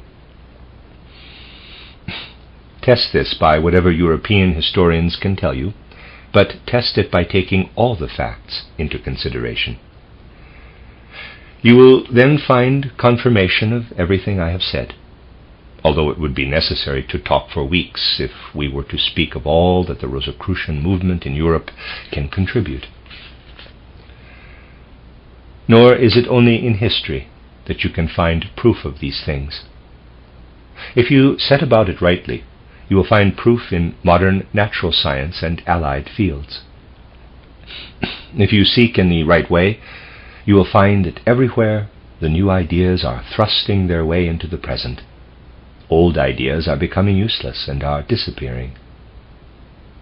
In a certain respect, our thinkers and investigators are working with outworn concepts, because the great majority of them are incapable of assimilating ideas and concepts contributed by the new cultural side stream, particularly on the subject of reincarnation and karma, as well as all the other contributions which spiritual science can make. Our scientists are working with concepts that have become useless. If you look through the literature of any field of science, you will realize how heartbreaking it often is for scholars that current concepts are quite unable to elucidate the innumerable facts that are constantly coming to light. There is one concept, I can only touch on these things today, which still plays an important part in the whole range of science. It is the concept of heredity. The concept of heredity, as it figures in the different sciences and in common usage, is simply useless. Facts themselves will force people to recognize the need for concepts other than the useless one of heredity, as currently accepted in many fields of science. It will become evident that certain facts, already known today, in regard to the heredity of man and related creatures, can be understood only when quite different concepts are available. When speaking today of heredity in successive generations, we seem to believe that all a man's faculties can be traced back in a direct line through his immediate ancestors. But it is the concept of reincarnation and karma alone that will make it possible for clarity to replace the present confusion in this field of thought. Again, I cannot go into detail, but it will become evident that a great deal in human nature, as we know it today, is entirely unconnected with the influence of the sexes. Nevertheless, a confused science still teaches that everything in the human being originates at the time of conception, through the union of male and female. But it is simply not true that everything in the human being is in some way connected with what takes place in direct physical manifestation in the union of the sexes. You will have to think this out more closely for yourselves. I only want what I have said to be a suggestion. Man's physical body, as you know, has a long period. It has passed through a Saturn period, a Sun period, a Moon period, and is now passing through the Earth period. The influence of the astral body began only during the Moon period, but naturally produced a change in the physical body. Hence the physical body does not appear to us today in the form imparted to it by the forces of the Saturn epoch and the Sun epoch, but in the form resulting from those forces combined with the forces of the astral body and the I capital. It is only those components of the physical body which are connected with the influence of the astral body on the physical body which can be inherited as the result of the union of the sexes, whereas whatever in the physical body is subject to laws going back to Saturn and Sun periods has nothing to do with the sexes. One part of man's nature is received directly from the macrocosm, and not from the union of the sexes. This means that what we bear within us does not all spring from the union of the sexes. Only that which depends upon the astral body springs from that union. A large part, therefore, of our human nature is received, for example, by way of the mother, directly from the macrocosm, and not by the roundabout way of union with the other sex. We must therefore distinguish in man's nature one part that originates from the union of the sexes, and another part that is received by way of the mother directly from the macrocosm. There can be no clarity in these matters until a definite and precise distinction is made between the individual members of man's nature, whereas today everything is mingled together in confusion. The physical body is not a self-contained, isolated entity. It is formed through the combined workings of the etheric body, the astral body, and the I. And again we must distinguish between the forces that are due to the direct influence of the macrocosm and others that are to be ascribed to the union of the sexes. But from the paternal organism too, something is received that again has nothing whatever to do with the union of the sexes. Certain laws and organs, in no way based upon heredity, are implanted direct from the macrocosm through the maternal organism. Others come from the macrocosm by spiritual channels through the paternal organism. Of what is received by way of the maternal organism, we may say that this organism is the focus through which it is transmitted. But this combines with something that again is not derived from sexual union, but from the father. A macrocosmic process thus takes place and comes to expression in the bodily members and forms. Consequently, when speaking of the development of the human embryo, it is completely misleading to base everything upon heredity, when in actual fact certain elements are received direct from the macrocosm. Here then we have a case in our own times where the facts themselves far outstrip the concepts at the disposal of science, for these concepts originated in an earlier epoch. You may ask, is there any evidence to confirm this? Popular literature has little to say, but occultism is absolutely clear about it. And here I should like to draw your attention to something of which, however, I can give no more than a hint. A remarkable contrast between two naturalists of the modern age has attracted widespread attention and has influenced other thinkers to a very considerable extent. The characters of the two naturalists are very relevant here. On the one hand, there is Haeckel. Because Haeckel applies ancient concepts to his really wonderful collection of facts and data, he traces everything to heredity and bases the whole development of the embryo upon it. On the other side, there is Hiss, Wilhelm Hiss, 1831 to 1904, the zoologist and scientist, who keeps very closely to the facts as such, and because of this might possibly be accused with a certain justification of doing too little thinking. Because of the particular way in which he investigated his facts, he was bound to oppose the concept of heredity as propounded by Haeckel, and he pointed out that certain organs and organic structures in a human being can be explained only if the view that they originate from the union of the sexes is discarded. To this Haeckel mockingly retorted that his was attributing the origin of the human being to a virginal influence, independent of any sexual union. But as a matter of fact, this is quite correct. Scientific facts more or less compel us today to admit that what can be attributed to the union of the sexes must be distinguished from what comes direct from the macrocosm, which wide circles of people nowadays naturally regard as absurd. So you can see that even in the field of natural science, we are being driven toward new concepts. The present phase of evolution makes it evident that to have a genuine grasp of the facts presented by science, we must acquire many new concepts, and that those inherited from past ages no longer suffice. From what I have said, you will realize that a tributary stream must flow into our present culture. This is the Mercury stream, the existence of which proclaims itself in the fact that those undergoing occult development, as described in many of our lectures, grow into the spiritual world, and in so doing experience new facts and realities. This penetration into another world may be compared with the way in which a fish is transferred from water into the air, but must first have prepared itself by turning its gills into lungs. Similarly, a man whose faculty of sense perception is developing into spiritual perception will have made his soul capable of using certain forces in a different element. The very atmosphere nowadays is saturated with thoughts which make it necessary for us to have a genuine grasp of the new facts of science becoming evident on the physical plane. The spiritual investigator can penetrate into the real nature of the facts that press in upon him from all sides.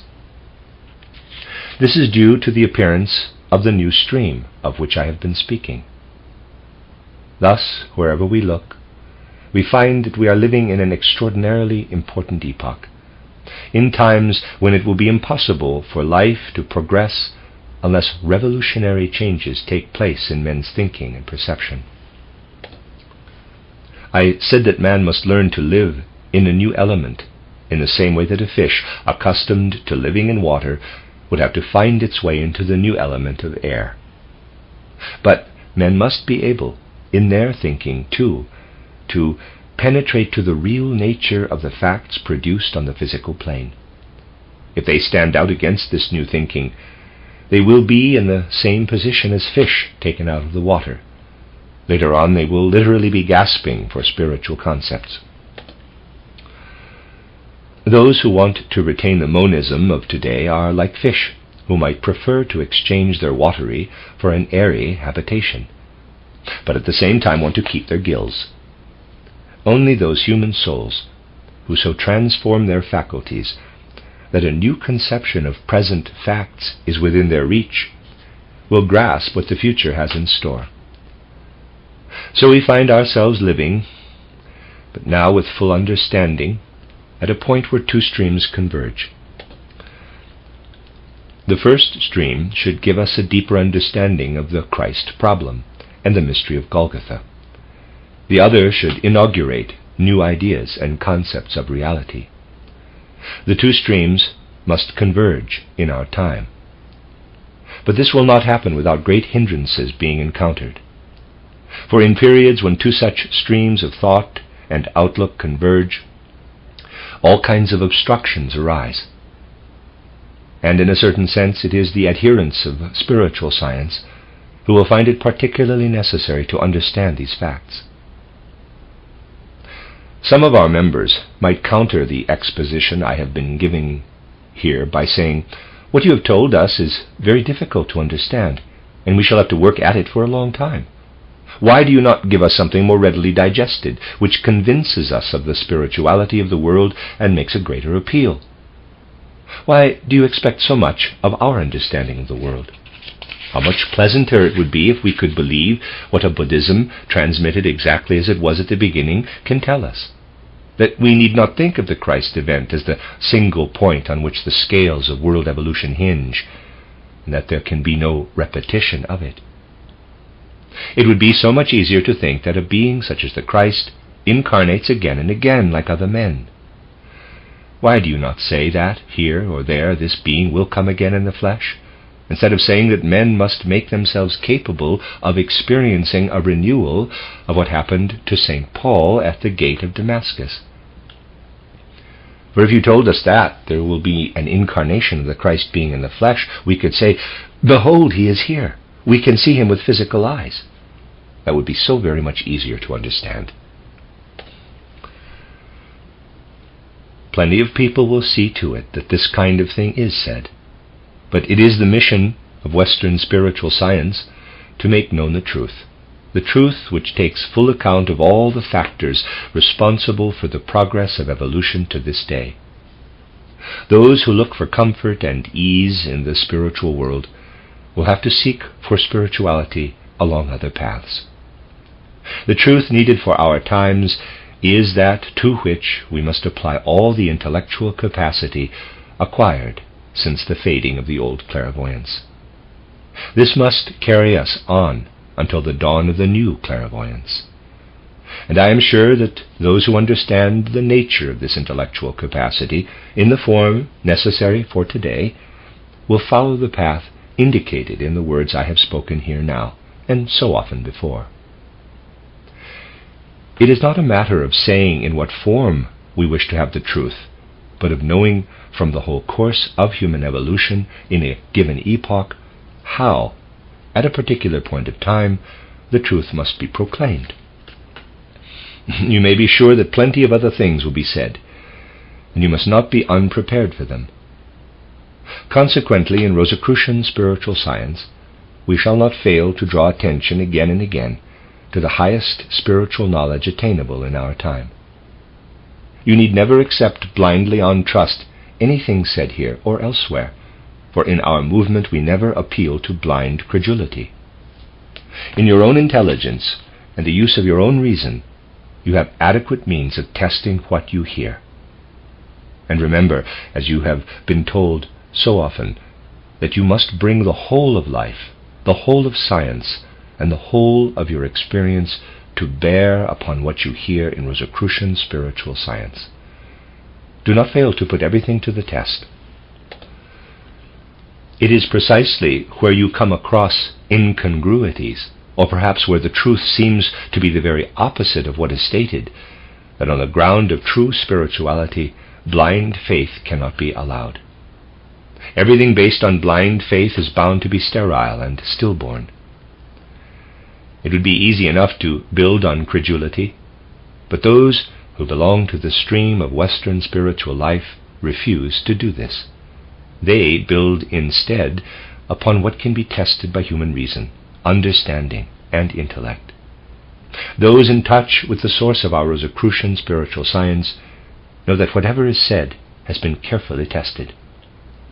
The edifice of spiritual science is built upon the ground of truth, not upon that of easy faith. It is upon the foundation of a thoroughly tested, though perhaps difficult, truth that we establish our spiritual science, and prophets of a blind and comfortable faith will not shake that foundation. The end of Lecture 9. This is a reading of a collection of lectures by Rudolf Steiner entitled Background to the Gospel of St. Mark. This is Lecture 10, entitled Rosicrucian Wisdom in Folk Mythology. There is no doubt that the spiritual science we have been studying for many years is beginning to make more and more headway in the world, and to find increasing understanding in the hearts and minds of our contemporaries. It might be useful occasionally to speak of how the ideas of spiritual science are being made known, and many of you would be glad to know what effect the spiritual nourishment you have yourselves received has had upon others at the present time. It is only now and then that I can speak of this spread of spiritual scientific thought in the outer world. But it will be some satisfaction to you to know that we can see how the Spirit inspiring us all is finding entry in various countries. I could see, for instance, that our ideas were beginning to find a footing when I was lecturing in the south of Austria, in Trieste, recently. Then, when I gave a course of lectures in Copenhagen, only a few days ago, there too it was evident that the spirit we are trying to cultivate under the symbol of the Rose Cross is gaining more and more ground. Footnote, the Copenhagen lectures were entitled The Spiritual Guidance of Man and of Mankind. End of footnote. Signs such as these make it clear that there is a need and also a longing for what we call spiritual science. It is fundamental to the spirit informing our movement that we should refrain from any agitation or propaganda, and far rather pay heed to the great all-embracing wisdom needed by the hearts and souls of modern men if they are to feel any security in life today. It is our duty to make these spiritual thoughts into real nourishment for our souls. You will certainly have understood enough of the great law of karma to know that it is by no chance or accident that an individual feels urged to come down into the physical world at this particular time. The souls of all of you here have felt the longing to incarnate in a physical body at the turn of the 19th to the 20th century because of a desire to experience what can be achieved in the present physical environment. Let us look at our own epoch and see how its spiritual aspect appears to souls which, like yours, have been born into it. At the turn of the century, conditions were very different from what they had been 50 or 60 years earlier. Human beings who, like all of you here, are growing up at the present time, attempt now and then to hear about the spiritual guidance and leadership of the world, about the spiritual forces and influences pervading the external world in the different kingdoms of nature, and penetrating into the souls of men. But for the last 50 years, a soul longing and searching for spiritual nourishment has found very little.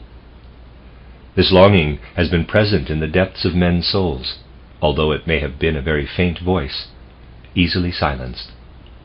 Nevertheless, the longing is there, and everyone is seeking for spiritual nourishment, whatever his position in life and whatever use he may make of his faculties. No matter in what department of science you may be working today, you learn only external, material facts. They can be utilized very cleverly and ingeniously to advance modern culture, but they are no help at all toward understanding what the Spirit may reveal. No matter whether you are an artist or are engaged in some practical work, you will find little that can pass into head or hand to give you not only energy and impetus for your work, but also security and comfort in life. By the beginning of the 19th century, people had forebodings that in the near future very little spiritual nourishment would be left. During the first half of the century, when vestiges of an old spiritual life were still present, although in a different form, many people felt that there was something in the air presaging the complete disappearance of the ancient treasures of the spirit handed down by tradition from olden times. Yet it is precisely the legitimate progress of culture during the 19th century that will completely wipe out the spiritual traditions handed down from the past.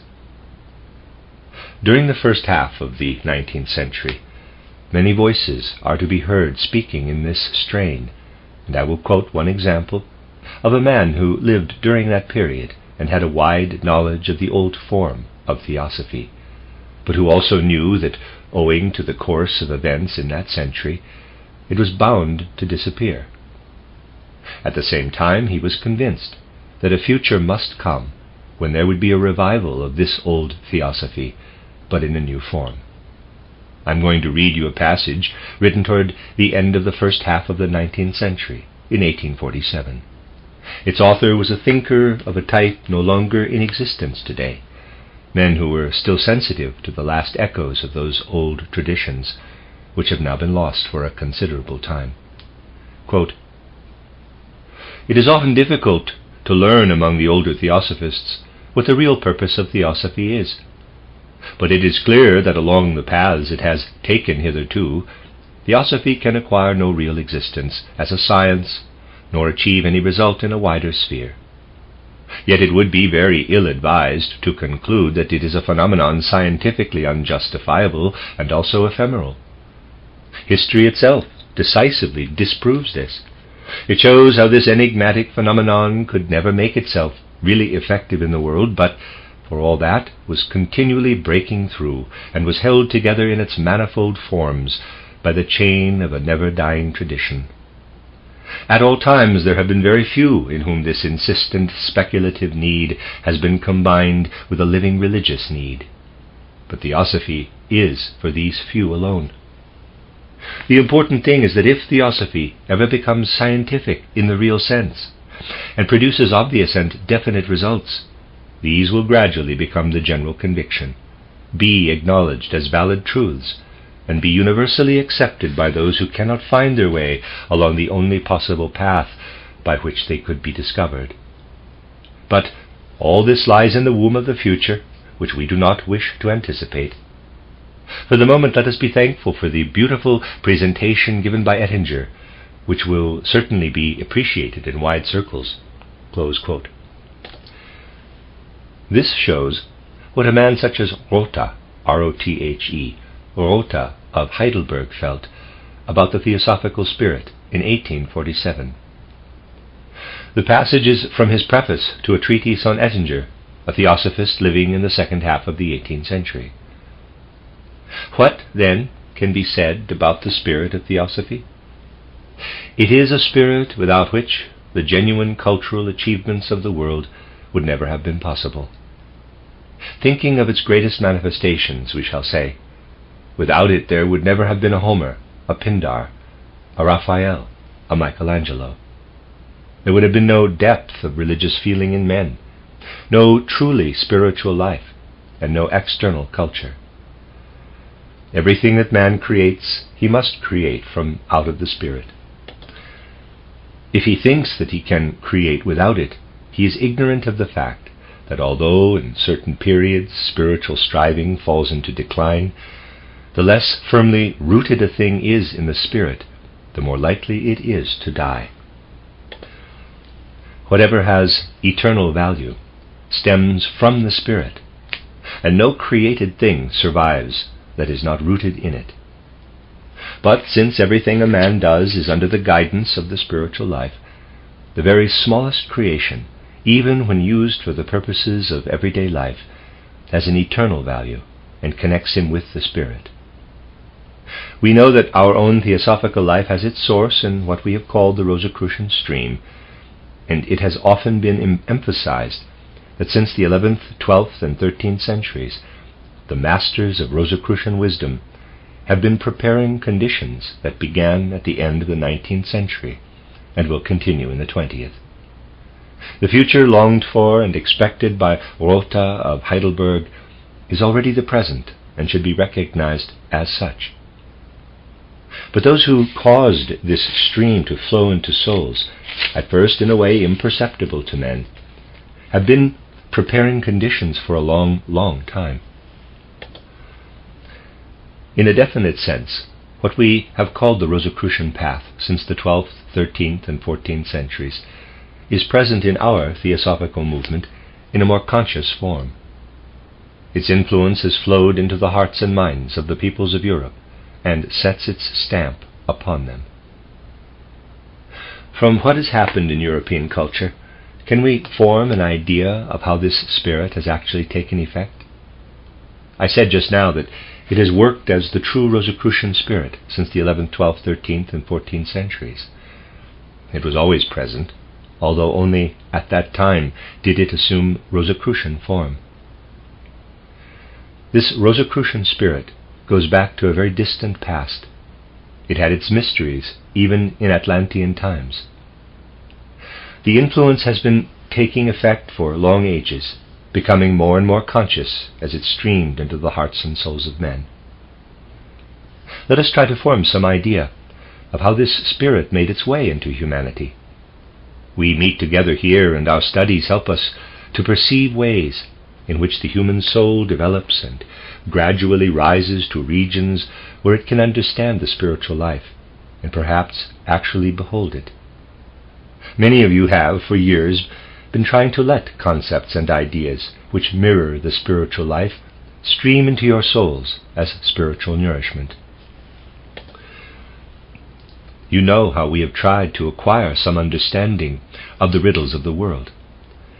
I have often described the different stages of the soul's development and how it can rise to the higher worlds, how a higher part of the self must be distinguished from a lower part, how man has come from other planetary conditions, having passed through a Saturn, a Sun, and a Moon evolution, during which his physical, etheric, and astral bodies were formed, and how finally he entered into the period of Earth evolution.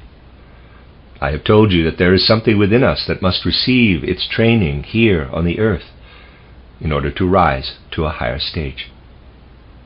We have also said that the development of certain beings, the Luciferic beings, was retarded during the Old Moon period, and they later approached man's astral body as tempters, and also in order to impart to him certain qualities. I have often told you, too, how man must overcome certain tendencies in his lower self, and through this conquest rise into the spheres to which his higher self belongs, into the higher regions of the spiritual life. Words of Goethe must be remembered, quote, "And as long as thou knowest it not, this dying and becoming, thou art but a troubled guest upon the dark earth." Close quote. The degree of development that is possible today and can give strength, assurance, and a genuine content to life is within our reach if we acquire knowledge of the manifold nature of man and realize that his constitution is not a haphazard medley, but consists of physical body, etheric body, astral body, and ego. We have formulated definite ideas, for example, of the temperaments, by studying the process of education and the development of the physical body up to the 7th year, of the etheric body up to the 14th, and of the astral body up to the 21st year. By studying the mission of truth, of prayer, of anger, our ideas of the three bodies, of the sentient soul, intellectual or mind soul, and consciousness or spiritual soul, do not remain mere abstractions, but impart meaning, clarity, and content to our existence. In this way we have achieved some understanding of the riddles of the world. And although there are large numbers of people outside our circle who still, consciously or unconsciously, persist in materialism, there are nevertheless many souls who feel it necessary to their very existence to listen to expositions of the kind we have been able to give. Many of you would not have been present among us for years, sharing our experiences and activities, if it were not a necessity of your very lives. Why are there souls today who understand these things, and for whom the ideas and concepts developed here become a guide in their life's way?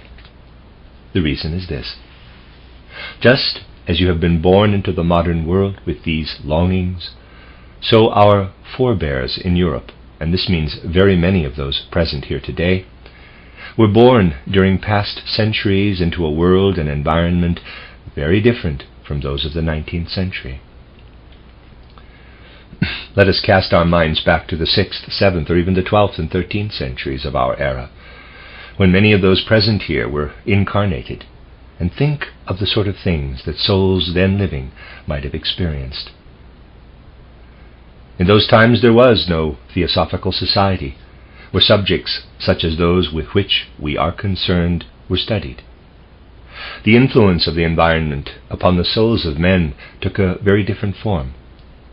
People did not travel about giving lectures on spiritual scientific subjects, but minstrels went from village to village, from city to city, proclaiming the spirit. These minstrels did not speak about theosophy, about the lower and higher ego, about man's physical, etheric, and astral bodies, and so on. As they moved around the land, their mission was to speak of the spirit in the way it was wont to be proclaimed at that time. The following story was told all over Middle and Eastern Europe. Once upon a time there was a king's son. During a ride one day he heard moans coming from a ditch, and following the course of the ditch, in order to discover the source of the moans, he found an old woman. He dismounted, climbed down into the ditch, and helped the old woman who had fallen into it to get out. Then he saw that she had injured her leg and could not walk. He asked her how the accident happened, and she told him, "I am old, and I have to get up soon after midnight to go to the city and sell my eggs. On the way I fell into this ditch." The king's son said to her, "You cannot get home by yourself, so I will put you on my horse and take you." This he did, and the woman said to him, "Although you are of noble birth, you are a kind and good man. Because you have helped me, I will give you a reward." He guessed now that she was not an ordinary woman, for she said, "You shall have the reward which your kind soul has earned. Do you want to marry the Flower Queen's daughter?" "Yes," he replied. She went on, "For that you will need something that I can easily give you. And she gave him a little bell, saying, "If you ring this bell once, the Eagle King will come with his hosts to help you in the predicament in which you find yourself. If you ring twice, the Fox King will come with his hosts to help you in the predicament in which you find yourself. And if you ring 3 times, the Fish King will come with his hosts to help you in the predicament in which you find yourself." The king's son took the little bell and returned home, announced that he was going to search for the Flower Queen's daughter, and rode off.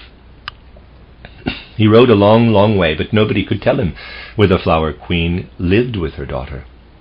By this time his horse was completely exhausted, and could carry him no longer, so that he was obliged to continue his journey on foot. He came across an aged man, and asked him where the Flower Queen lived. "I cannot tell you," the aged man replied, "but go on, and you will find my father, who may perhaps be able to tell you." So the king's son went on, year after year, and then found another still more aged man. He asked him, "Can you tell me where the Flower Queen lives?" But the aged man replied, "I cannot tell you, but you must go on and on for many more long years. You will find my father, who will certainly be able to tell you where the Flower Queen lives." So the king's son went on, and at last found an old man, and asked him if he could tell him where the Flower Queen lived with her daughter. The old man replied, "The Flower Queen lives far away, in a mountain which you can see from here in the distance. But she is guarded by a fearsome dragon. You cannot get near at present, for this is a time when the dragon never sleeps. He sleeps at certain times only, and this is one of his waking periods. But you must go a little further to another mountain, and there you will find the dragon's mother. Through her you will attain your goal." So he went on and found the dragon mother, the very archetype of ugliness. But he knew that whether he could find the Flower Queen's daughter would depend on her. Then he saw 7 other dragons around her, all eager to guard the Flower Queen and her daughter, who had been long imprisoned and were destined to be set free by the king's son. So he said to the dragon mother, "I know that I must become your servant if I am to find the Flower Queen." "Yes," she said, "you must become my servant and perform a task that is not easy. Here is a horse, which you must lead to pasture the first day, the second day, and the third. If you can bring it home in good condition, you may possibly achieve your object after 3 days. But if you fail, the dragons will devour you. We shall all devour you." The king's son agreed to this, and the next morning he was given the horse. He tried to lead it to pasture, but it soon disappeared. He searched for it in vain and was in despair. Then he remembered the little bell given him by the old woman, took it out and rang it once. A host of eagles gathered, led by the eagle king, looked for the horse and found it, so that the king's son was able to take it back to the dragon mother. She said to him, "Because you have brought the horse back, I will give you a cloak of copper, so that you can attend the ball tonight at the court of the Flower Queen and her daughter." Then on the second day he was again given the horse to take to pasture, but again it disappeared and he could not find it. So he took out the bell and rang it twice. Immediately the Fox King appeared with a host of his followers. They looked for and found the horse, and the king's son was again able to take it back to the dragon mother. She then said to him, "Today you shall have a cloak of silver, so that you can attend the ball tonight at the court of the Flower Queen and her daughter." At the ball the Flower Queen said to him, "On the third day ask for a foal of that horse, and with it you will be able to rescue me, and we shall be united." Then on the third day the horse was again handed to him to lead to pasture, and again it soon disappeared, for it was very wild. So he took out the bell and rang it 3 times, whereupon the Fish King appeared with his followers, found the horse, and for the third time the king's son brought it home. He had now successfully performed his task. The dragon mother then presented him with a mantle of gold as his third garment, in order that on the third day he might attend the Flower Queen's ball. He was also given, as a fitting reward, the foal of the horse he had cared for. With it he was able to lead the Flower Queen and her daughter to their own castle. And around the castle, since there were others who wanted to steal her daughter, the Flower Queen caused a thick hedge to grow to prevent the castle from being invaded. Then the Flower Queen said to the king's son, "You have won my daughter, and henceforth she shall be yours, but only on one condition. You may keep her for half the year, but for the other half she must return beneath the surface of the earth and be restored to me. Only on this condition can you be united with her." So the king's son won the Flower Queen's daughter and lived with her for half the year, while for the other half she was with her mother. This story, as well as others like it, was listened to by many people in those days. They listened and drank in what they heard, but did not, like many modern theosophists, proceed to invent allegories, for symbolic or allegorical interpretations of such matters are valueless. People listened to the stories because they were a source of delight to them, and a warm glow pervaded their souls as they listened. They wanted nothing more than this as they listened to the story of the Flower Queen and the king's son with his bell and his wooing of the Flower Queen's daughter. There are many souls alive today who in those days heard such tales with inner delight, and the effects lived on in them. Their feelings and perceptions were converted into thoughts and experiences, and their souls were transformed by new forces. These forces have changed into the longing for a higher interpretation of the same secrets, a longing for spiritual science. In those days the wandering minstrels did not go about saying that man strives toward his higher self, and to that end must overcome his lower self, which holds him back. They gave their message in the form of a story about a king's son, who rode out into the world, heard moans coming from a ditch, and thereupon performed a good deed. Today we speak simply of a good deed, a deed of love and sacrifice. In earlier times the deed was described in pictures. Today we say that man must develop a feeling for the spirit which will awaken in him an inkling of the spiritual world and create powers through which he can establish relationship with it. In earlier times this was expressed in the picture of the old woman who gave the king's son a bell which he rang. Today it is said, man has taken into himself all the kingdoms of nature and unites in harmony everything that lies outspread before him. But he must learn to understand how what is outspread in the external world lives within him, and how he can overcome his lower nature. For only if he can bring what is at work in the kingdoms of nature into the right relationship with his own being can it come to his aid. We have spoken often enough of man's evolution through the periods of Saturn, Sun, and Moon, and of how he left behind him the other kingdoms of nature, retaining within himself the best of each, in order that he might rise to a higher stage. To what stage has he evolved?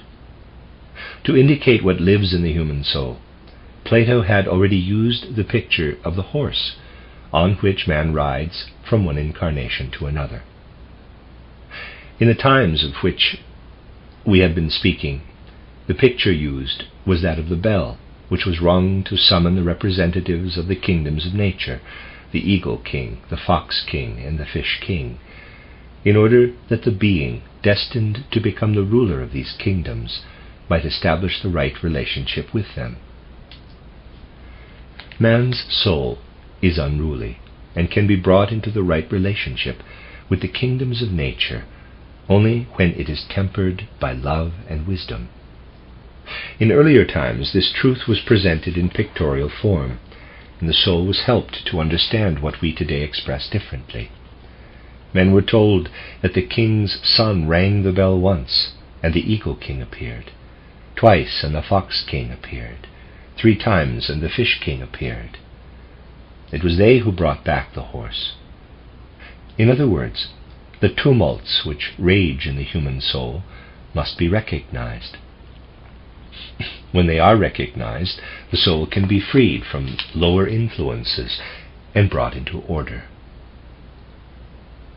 In the modern age, we say that man must learn how his passions, his anger, and so on, are connected with his development from one 7-year period to another.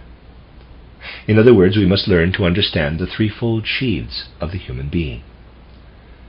In earlier times, a wonderful picture was placed before men. The king's son was given a mantle, a sheath, every time he rang the little bell. That is to say, when he had subjugated one of his kingdoms of nature. Today we speak of studying the nature of the physical body. In earlier days a picture was used of the dragon mother giving the king's son a cloak or mantle of copper. We study the nature of the etheric body. In earlier times it was said that the dragon mother gave the king's son a silver cloak on the 2nd day. We speak of the astral body with its surging passions. In earlier times it was said that on the 3rd day the dragon mother gave the king's son a cloak of gold. What we learn today about the threefold nature of man in the form of concepts was conveyed through the picture of the copper, silver, and golden cloaks. Instead of the pictures of the copper, silver, and golden cloaks, we speak today in terms which convey an understanding of how the solid physical body is related to the other sheaths of the human being, as copper ore is related to silver and gold. We speak today of 7 classes of luciferic beings, whose development was retarded during the moon evolution, and who set about bringing their influence to bear upon man's astral body. The minstrels said, when the king's son came to the mountain, where he was to be united with the flower queen's daughter, he encountered 7 dragons who would have devoured him if he had not accomplished his task. We know that if our evolution does not proceed in the right way, it will be corrupted by the forces of the 7-fold luciferic beings. We say nowadays that by achieving spiritual development we find our higher self. The minstrels said, the king's son was united with the flower queen. And we say, a certain rhythm must be established in the human soul. You will remember that a few weeks ago I said that when an idea has arisen in the soul, we must allow time for the idea to mature, and it will then be possible to detect a certain rhythm in the process. After 7 days, the idea has penetrated into the depths of the soul. After 14 days, the maturing idea can lay hold of the outer astral substance and allow itself to be baptized by the world spirit. After 21 days, the idea has become still more mature, and only after 4 times 7 days is it ready to be offered to the world as a gift of our own personality. This is the manifestation of an inner rhythm of the soul. A man's creative faculty can work effectively only if he does not try immediately to force upon the world something that occurs to him, but is aware that the ordered rhythm of the external world repeats itself in his soul, that he must live in such a way that the macrocosm is reflected in the microcosm of his own being. The minstrels said, "Man must bring the forces of his soul into harmony, must seek the flower queen's daughter and enter into a union with her, during which he spends half of the year with his bride, and for the other half leaves her to be with her mother, who lives in the depths." This means that he establishes a rhythm within himself, and the rhythm of his life takes its course in harmony with the rhythm of the macrocosm. These pictures, and hundreds like them could be mentioned, stimulated the soul through the thought forms they created. And the result is that souls living today have become sufficiently mature to listen to the different kind of presentation given by spiritual science. But before this could happen, man had perforce to experience a sense of deprivation and intense longing. The spiritual longings of the soul had first to be engulfed in the physical world. This did in fact happen in the first half of the 19th century, and then in the second half of the century came the materialistic culture with its devastating effect upon spiritual life. But the longing grew all the stronger, and the ideal of the spiritual scientific movement became all the more significant. In the first half of the century, there were only few who, in a kind of silent martyrdom, felt that ideas once conveyed in the form of pictures in narratives still survived, but only in a state of decline. In the soul of a man born in the year 1803, echoes of the old wisdom of past times were still reverberating. Something closely akin to theosophical ideas was a living reality in him. His soul was completely engrossed in what we today call the spiritual scientific solution of the riddle of world existence. His name was Julius Mosen. His soul was able to survive only because for most of his life he was bedridden. Soul and body could not adjust themselves to each other, because owing to the way in which Mosen had grasped these ideas, without being able to penetrate them spiritually, his etheric body had been drawn out of his physical body, which was paralyzed as a result. His soul had nevertheless risen to spiritual heights. In 1831 he wrote a remarkable book titled Ritterwahn. He had learnt of a wonderful legend still surviving in Italy, an old Italian folk legend. As he studied it, he became convinced that it enshrined something of the spirit of the universe, that those who created its imagery were filled with the living spirituality of the world order. The result was that in 1831 he wrote a truly wonderful work, which, needless to say, has been forgotten, in common with so much that is the product of spiritual greatness. Ritterwahn sets out to conquer death, and on his way he comes across 3 old men, Ird, I-R-D, time, and space. Julius Mosen hit on the German word Ird to translate the Italian il mondo, because he knew that there was something particularly significant in it. Ird, time, and space are the names of the 3 old men, who, however, can be of no use to Ritterwahn, because they are themselves subject to death. Ird denotes everything that is subject to the laws of the physical body, and so to death. Time the etheric body, is by its very nature transitory, and the third, the lower astral body, which gives us the perception of space, is also subject to death. Our individuality passes from incarnation to incarnation, but according to the Italian folk legend, earth, time, and space represent our threefold sheath. Who is Rittervan? Each of us, passing from incarnation to incarnation, looks out upon the world and faces Maya, the great illusion. Each of us, in that we live a life in the spirit, goes forth to conquer death. On this quest we meet the three old men who are our three sheaths. They are indeed very old. The physical body has existed since the evolutionary period of old Saturn, the etheric body since the period of old Sun, and the astral body since the period of old Moon. The ego, the I, has been embodied in men in the course of the Earth period itself. Julius Mosen depicts Rittervan seeking to overcome death. He uses the Platonic image of a rider on horseback, an image that was known all over Middle Europe and still farther afield. Rittervan rides out in an attempt to conquer the heavens with materialistic thinking, like those who cling to the sense world and are imprisoned in illusion and Maya. But when through death they enter the spiritual world, what happens is faithfully described by Julius Mosen. Such human beings have not lived out their lives to the full, and long to come down again to the earth in order that their souls may continue to evolve. So Rittervan returns to earth.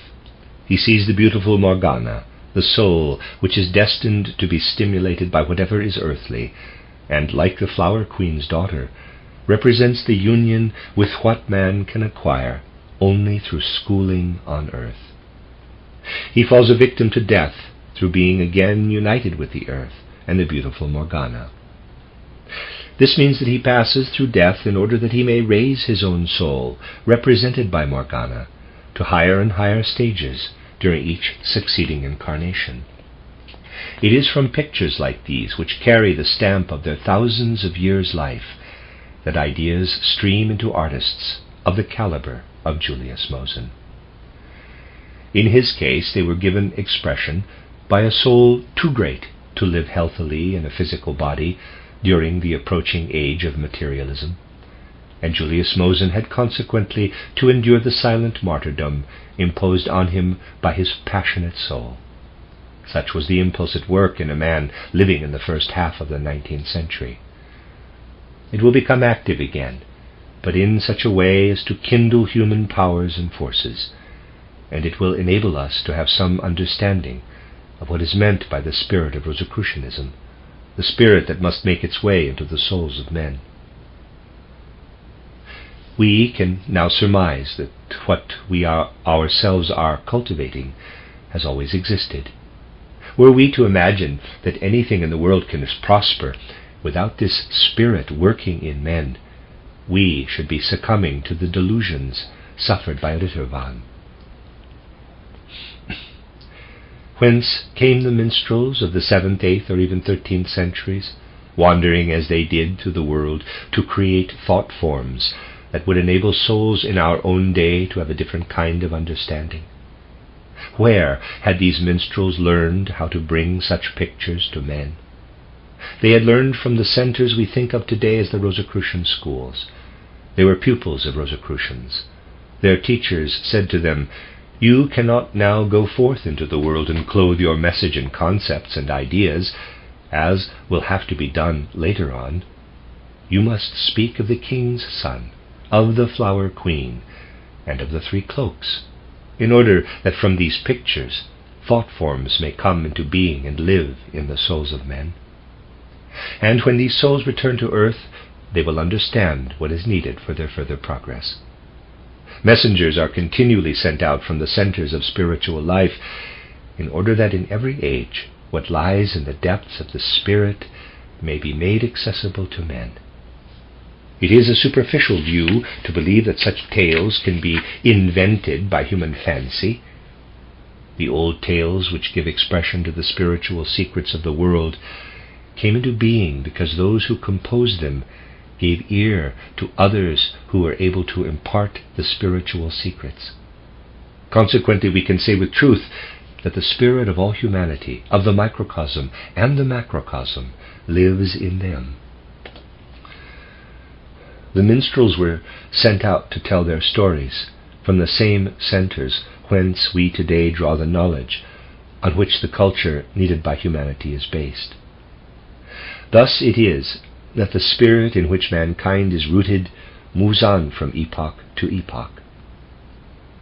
The beings who in pre-Christian times imparted instruction to individuals in the temples, teaching them what they had themselves brought over from former planetary evolutions, these beings placed themselves under the leadership of Christ, the unique individuality who became the great teacher and guide of mankind. Stories which have come down through the centuries and have inspired in the whole of Western culture thought forms expressing in pictures the same teaching about Christ as we give today, make it quite clear that in the period after the mystery of Golgotha, the spiritual leadership of mankind, working through its centers of learning, was vested in Christ. All spiritual leadership is connected with Him. If we can make ourselves conscious of this fact, we shall be turning our gaze to the light we need in order to understand the longings of human souls incarnated in the 19th century. If we think deeply about souls who reveal the longings of earlier times, we shall recognize with a sense of profound responsibility that they waited for us to bring their longings to fulfillment. Julius Mosen, the author of Ritterwan and Ahasver, and others like him, were the last prophets of the West, because the teachings once given by messengers from the holy temples in the form of pictures to prepare souls for later ages were living realities to them. And their yearning is indicated in words written by Rothe of Heidelberg in 1847, quote, "If theosophy ever becomes scientific in the real sense and produces obvious and definite results, these will gradually become the general conviction, be acknowledged as valid truths, and be universally accepted by those who cannot find their way along the only possible path by which they could be discovered." Close quote. At that time, a man who had these yearnings, thinking not only of himself but also of his contemporaries, could only say with resignation that all this lay in the womb of the future, which he had no wish to anticipate. In 1847, men who were cognizant of the secrets of the Rosicrucian temples had not yet spoken in a way that could be generally understood. But what lies in the womb of the future can become living power if there are enough souls who realize that knowledge is a duty because we must not give back undeveloped souls to the world spirit. Were we to do that, we should have deprived the world spirit of forces implanted in us. If there are souls who recognize their duty to the world spirit and endeavor to understand the riddles of the world, the hopes cherished by the best men of earlier times will be fulfilled. They looked to us who were to be born after them, and longed that theosophy should become scientifically acceptable and lay hold of the hearts of men. But these hearts must exist, and that depends upon people who have identified themselves with our spiritual scientific movement, being convinced of the need for spiritual illumination of the riddles of existence. It depends upon every single soul among us whether the longings of which I have spoken prove to have been empty dreams on the part of those who had hoped for the best in us, or to have been dreams now brought to fulfillment. When I see the barrenness of science, art, and every domain of social life, when we see the barrenness of science, art, and every domain of social life, we must tell ourselves that we need not succumb to it, but that there is a way out. for again an age has dawned when voices from the holy temples are speaking. Not in pictures and stories, but proclaiming truths which many people still regard as theories, but which can and must become sources of life and nourishment to the soul. Each individual can resolve with the highest powers of his soul to receive this source of life. This is what we must impress upon our souls as the epitome of the meaning and spirit of the guidance of mankind. If we allow this thought to be active in our souls, it will be an impulse in us for many months. We shall find that it can grow into an impressive structure, quite independently of the words used to express it. My words may well be imperfect, but it is the reality in the thought that matters, not the form in which it is expressed. This reality can live in every single soul.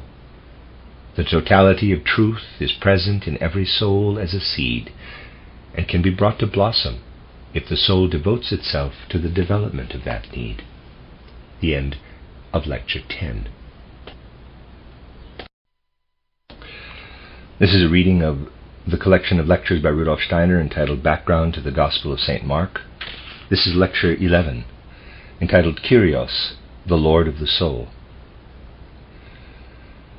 In several lecture courses given over the years in the different groups, and attended by many of the friends here today, we have endeavored to study the Gospels of St. John, St. Luke, and St. Matthew, and the great event in Palestine, the mystery of Golgotha, from three different points of view. One result of these studies should have been to establish in our souls a growing realization of the greatness of this unique event. We have understood that the reason why there are four Gospels is that their authors, writing as inspired occultists, each wished to describe the great event from a special angle, just as a photograph of an object is taken from a particular side. By combining the pictures, each taken from a different angle, an idea of the reality can be obtained. Each of the evangelists makes it possible for us to study one aspect in particular of the great event in Palestine. The Gospel of St. John gives us insight into the great events in Palestine by opening out a vista of the highest human goals, and at the same time of the sublime realities of the spiritual worlds. The Gospel of St. Luke unveils the mysteries connected with the personality of Jesus of Nazareth, with the Solomon Jesus and the Nathan Jesus, until the moment when the Christ descends into him. The Gospel of St. Matthew, as those of you who heard the lectures will know, and others will be able to read, shows how the bodily nature in which the Christ was to incarnate for 3 years was prepared by mysterious processes connected with the racial stock of the ancient Hebrew people. In a certain respect, the Gospel of St. Mark can lead us to supreme heights in our study of Christianity, and give us insight into many matters communicated by the other Gospels, but in a less dramatic way. And so this evening, I will take the opportunity of saying something in reference to the Gospel of St. Mark. We must realize how necessary it is to study many subjects with which superficial modern thought has no inclination to concern itself. If we are to understand the Gospel of St. Mark in its depths, we must acquaint ourselves to some extent with the very different character of the language in which men expressed themselves at the time when Christ Jesus was on the earth.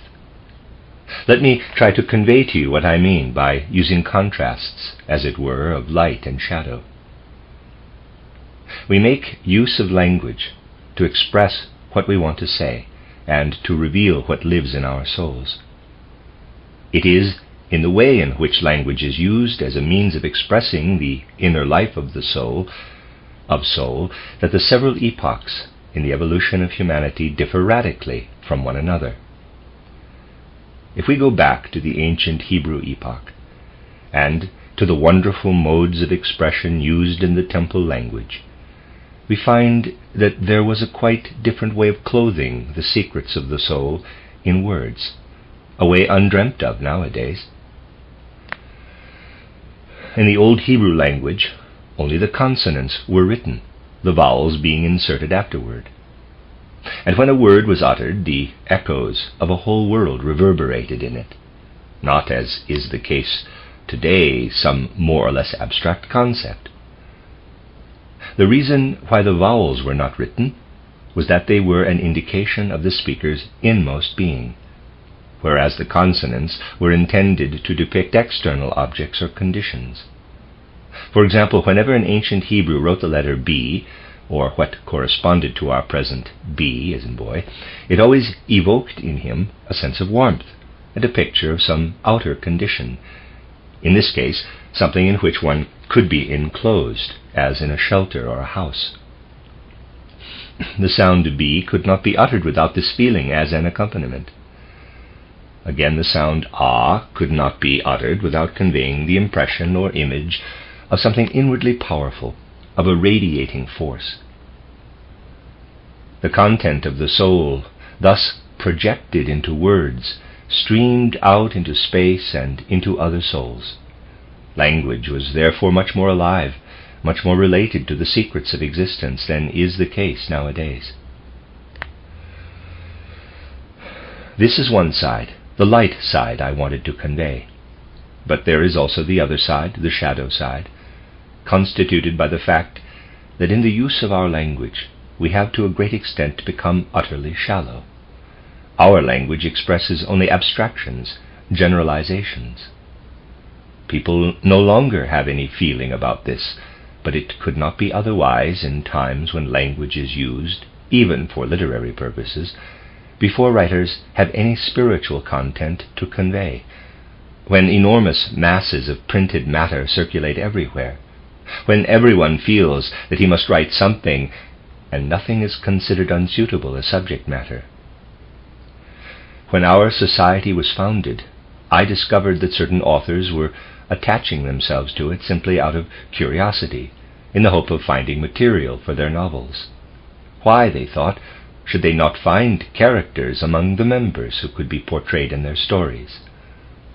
So it behooves us to realize that our language nowadays has become abstract, commonplace, and vacuous, and there is neither a sense of its holiness, nor, as was once the case, a feeling of responsibility toward its use.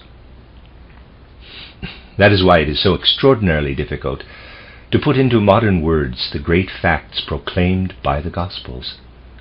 People cannot understand that our modern language is empty when compared, for example, with the fullness of meaning implicit in a word of the ancient Greek language. When we read the Bible today, we are reading something that, in comparison with the original wording, has been sifted not once but 2 or 3 times, and it is not the best but the worst that has remained. It does, of course, seem natural to quote from modern versions of the Bible, but we go astray most disastrously of all when we quote the Gospel of St. Mark in its modern rendering. You know that at the very beginning of the Gospel of St. Mark, in Weizsäcker's supposedly excellent translation, although, as might be guessed from the high reputation it enjoys today, it is anything but excellent, these words are found, quote, "As it is written in the prophet Isaiah, Behold, I send my messenger before ye, who shall prepare the way before you. Listen how the voice is heard in the wilderness. Prepare the way of the Lord. Make his paths straight." Footnote, close quote, footnote. The words in the English Authorized Version are, quote, "As it is written in the prophets, Behold, I send my messenger before thy face, which shall prepare thy way before thee. The voice of one crying in the wilderness, Prepare ye the way of the Lord. Make his paths straight." Close quote, end of footnote. When we read a passage like this, it would be self-deception to pretend that we understand it. If we are honest, we shall admit that it is utterly incomprehensible to us. The passage is either of no significance, or it says something we cannot understand. The first thing to do, then, is to assemble concepts enabling us to grasp the meaning of this saying of Isaiah. Isaiah was referring to the event which was to be of supreme significance for the evolution of humanity. What has already been said gives some indication of what Isaiah was foretelling in these words. In ancient days, man was endowed with a kind of clairvoyance, and through the forces of his soul was able to rise into the divine spiritual world. When this happened, he was not using his ego, his I, at the stage of development it had then reached. He was using his astral body, which contained the powers of seership, whereas the forces rooted in the ego were only gradually being awakened by perception of the physical world. The I uses physical instruments, but in earlier times, if a man were seeking revelation, he used his astral body, seeing and perceiving through it. The process of evolution itself consisted in the transition from use of the astral body to use of the I.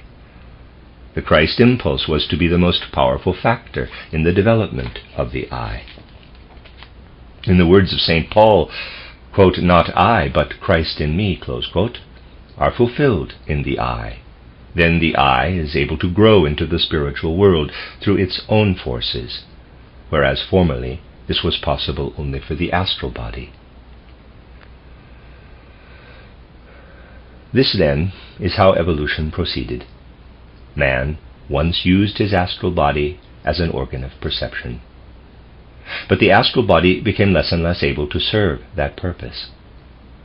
When the time of Christ's coming was drawing near, it was losing its power to see into the spiritual world. Man could no longer be united with that world through his astral body, and the I was not yet strong enough to reveal it. That was the state of things when the time of Christ's coming was approaching. In the course of human evolution, the important steps which are eventually to take place have always to be prepared in advance. This was so in the case of the Christ impulse too, but there was necessarily a period of transition. There could be no sudden change from the time when man felt his astral body becoming unreceptive to the spiritual world, becoming barren and desolate, to a time when the I was kindled into activity through the Christ impulse. What happened was that, as the result of a certain influence from the spiritual world, a few human beings were able to experience in the astral body something of what was later to be seen and known by the I. Egohood was prepared for, anticipated, as it were, in the astral body. It was through the I and its development that man became earth-man in the real sense. The astral body properly belonged to the evolutionary period of the old moon, when the angels were at the human stage. Man is at the human stage on the earth. On the old moon, it was appropriate for man to use his astral body. Everything else was merely preparation for the development of the I.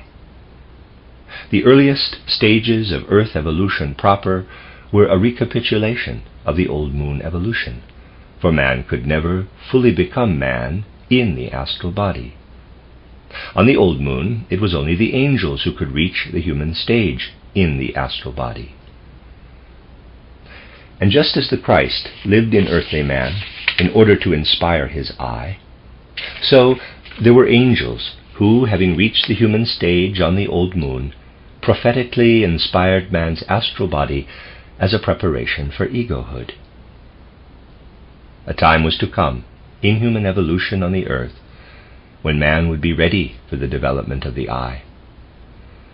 On the old moon, the angels had developed to the highest stage, but as we have heard, only in the astral body. Now, in order that man might be prepared for egohood, it was necessary that in exceptional conditions and through grace, certain individuals should be inspired to work on the earth as angels, although they were men. The reality was that angels were working in and through them.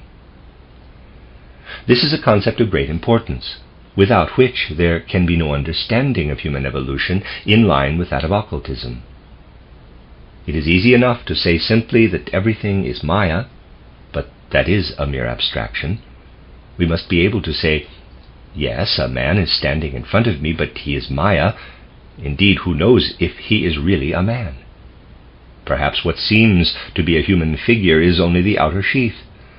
Perhaps some quite other being is using this sheath in order to accomplish a task that is beyond man's capacity. I have given an indication of this entitled The Portal of Initiation. Such an event in the history of humanity actually took place when the individuality who had lived in Elijah was reborn as John the Baptist. An angel entered into the soul of John the Baptist in that incarnation, using his bodily nature and also his soul to accomplish what no human being could have accomplished. In John the Baptist there lived an angel whose mission was to herald in advance the egohood that was to be present in its fullness in Jesus of Nazareth. It is of the greatest importance to realize that John the Baptist was Maya, and that an angel, a messenger, was living in him. This is indeed what the Greek says, "Lo, I send my messenger." The messenger is an angel. But nobody pays attention to what is actually said there. A deep mystery, enacted in the baptism and foretold by Isaiah, is indicated. Isaiah foretold that the future John the Baptist would be Maya. In reality, he was to be the vehicle for the angel, the messenger who was to proclaim what man will become if he takes the Christ impulse into himself. Angels announce in advance what man will later become. The passage in question might therefore be translated, "Lo, the bestower of egohood sends his messenger, angel, before you, to whom egohood is to be given." Let us now see if we can discover the meaning of the third sentence. We must first try to picture the conditions prevailing in man's inner life when the astral body had gradually lost the power to send out its forces like feelers and to see clairvoyantly into the divine spiritual world. Formerly, when the astral body was activated, man was able to look into that world. But this faculty was disappearing, and darkness spreading within him. He had once been able to expand his astral body over all the beings of the spiritual world, but now he was inwardly desolate, inwardly isolated. The Greek word is apemos. At that time, the human soul lived in isolation, in desolation. This is what the Greek text tells us. Lo, a voice seems to speak in the desolation of the soul. Call it wilderness of the soul, if you like. When the astral body can no longer expand into the divine spiritual world. Hear the cry in the wilderness, in the desolation of the soul. What is it that is being proclaimed in advance? First of all, we must be clear about the meaning of the word Kyrios, when it is used in Hebrew, but also still in Greek in reference to manifestations of the soul and spirit. To translate it simply as the Lord, with the usual connotation, is sheer nonsense. In ancient times, everyone used the word Kyrios. In ancient times, everyone using the word Kyrios knew perfectly well that its meaning was connected with the development of man's soul life and its mysteries. In the astral body, as we know, are the forces of thinking, feeling, and willing. The soul thinks, feels, and wills. These are the three forces working in the soul, but they are actually its servants. In earlier times, man was under their domination, and he obeyed them. But as his evolution progressed, these forces were to become the servants of the Kyrios, the ruler, the Lord, in short, of the I. Used in relation to the soul, the word Kyrios actually meant the I.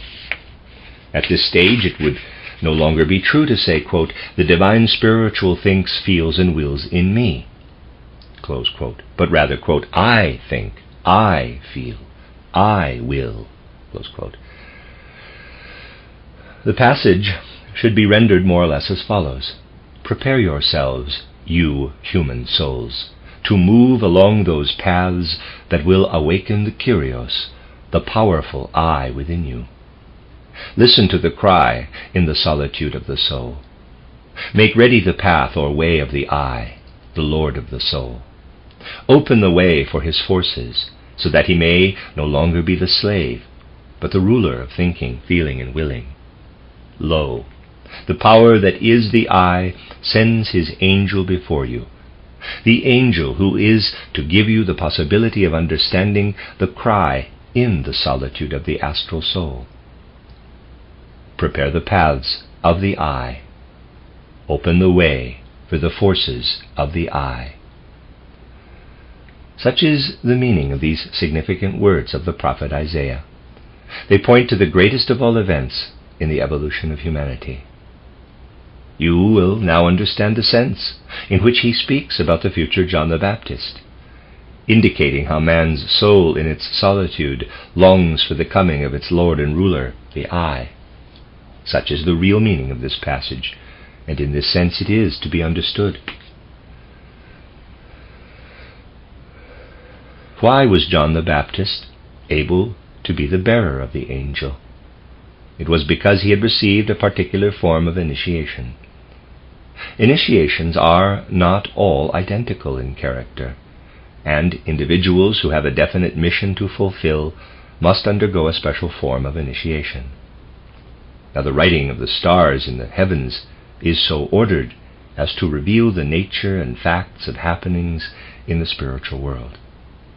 Thus a man may receive the sun initiation, which means that he is initiated into the mysteries of the spiritual world of Ahura Mazda, the spiritual world of which the sun is the outer expression. But there are 12 forms of the sun initiation, each of which differs from the other 11. A man will receive a particular form of initiation according to the mission he is to fulfill for humanity. His initiation, though still a sun initiation, may be of such a kind that the forces stream in as they do when the sun is standing, for instance, in the constellation of Cancer. And these forces will be very different in the case of an initiation connected with the sun in Libra. These are the expressions used to indicate specialized initiations. Individuals chosen for a mission as lofty as that of John the Baptist must receive initiation in the form that can give the strength necessary for the fulfillment of their mission. And so, in order that he might become the bearer of the angel, John the Baptist received the sun initiation originating from the constellation of Aquarius.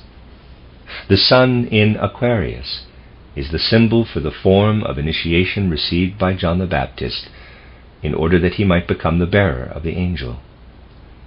He received the sun forces which flow when the sun is standing in Aquarius, the waterman. The sign was the symbol indicating that John the Baptist had received this particular initiation. In actual fact, the name Aquarius, or waterman, was given to the zodiacal sign because those who had received that initiation acquired the faculty which enabled John the Baptist, for example, to achieve what he did. When men were plunged into water, their etheric bodies were momentarily loosened, and in that condition it was possible for them to perceive what action was of the greatest importance at that particular time. Baptism in the Jordan revealed to those who underwent it the momentous significance of that period in history. It was to this end that John had received the baptismal initiation, and because this was connected with the rays of the sun streaming from its position in a particular constellation, the constellation too was known symbolically as the Waterman. The name of the constellation was derived from the human faculty connected with it. and not vice versa.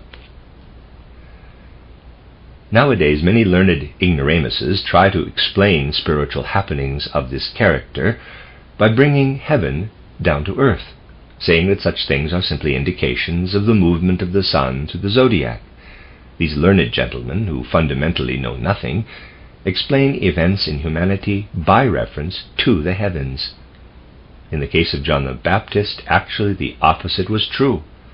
The zodiacal sign was used to express something that had occurred on earth and was then transferred to the heavens.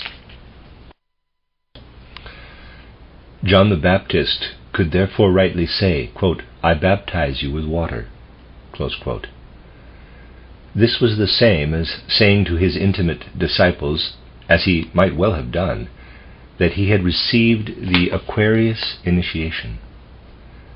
The movement of the sun through the zodiac, as seen with physical eyes, is in a direction from Leo to Virgo.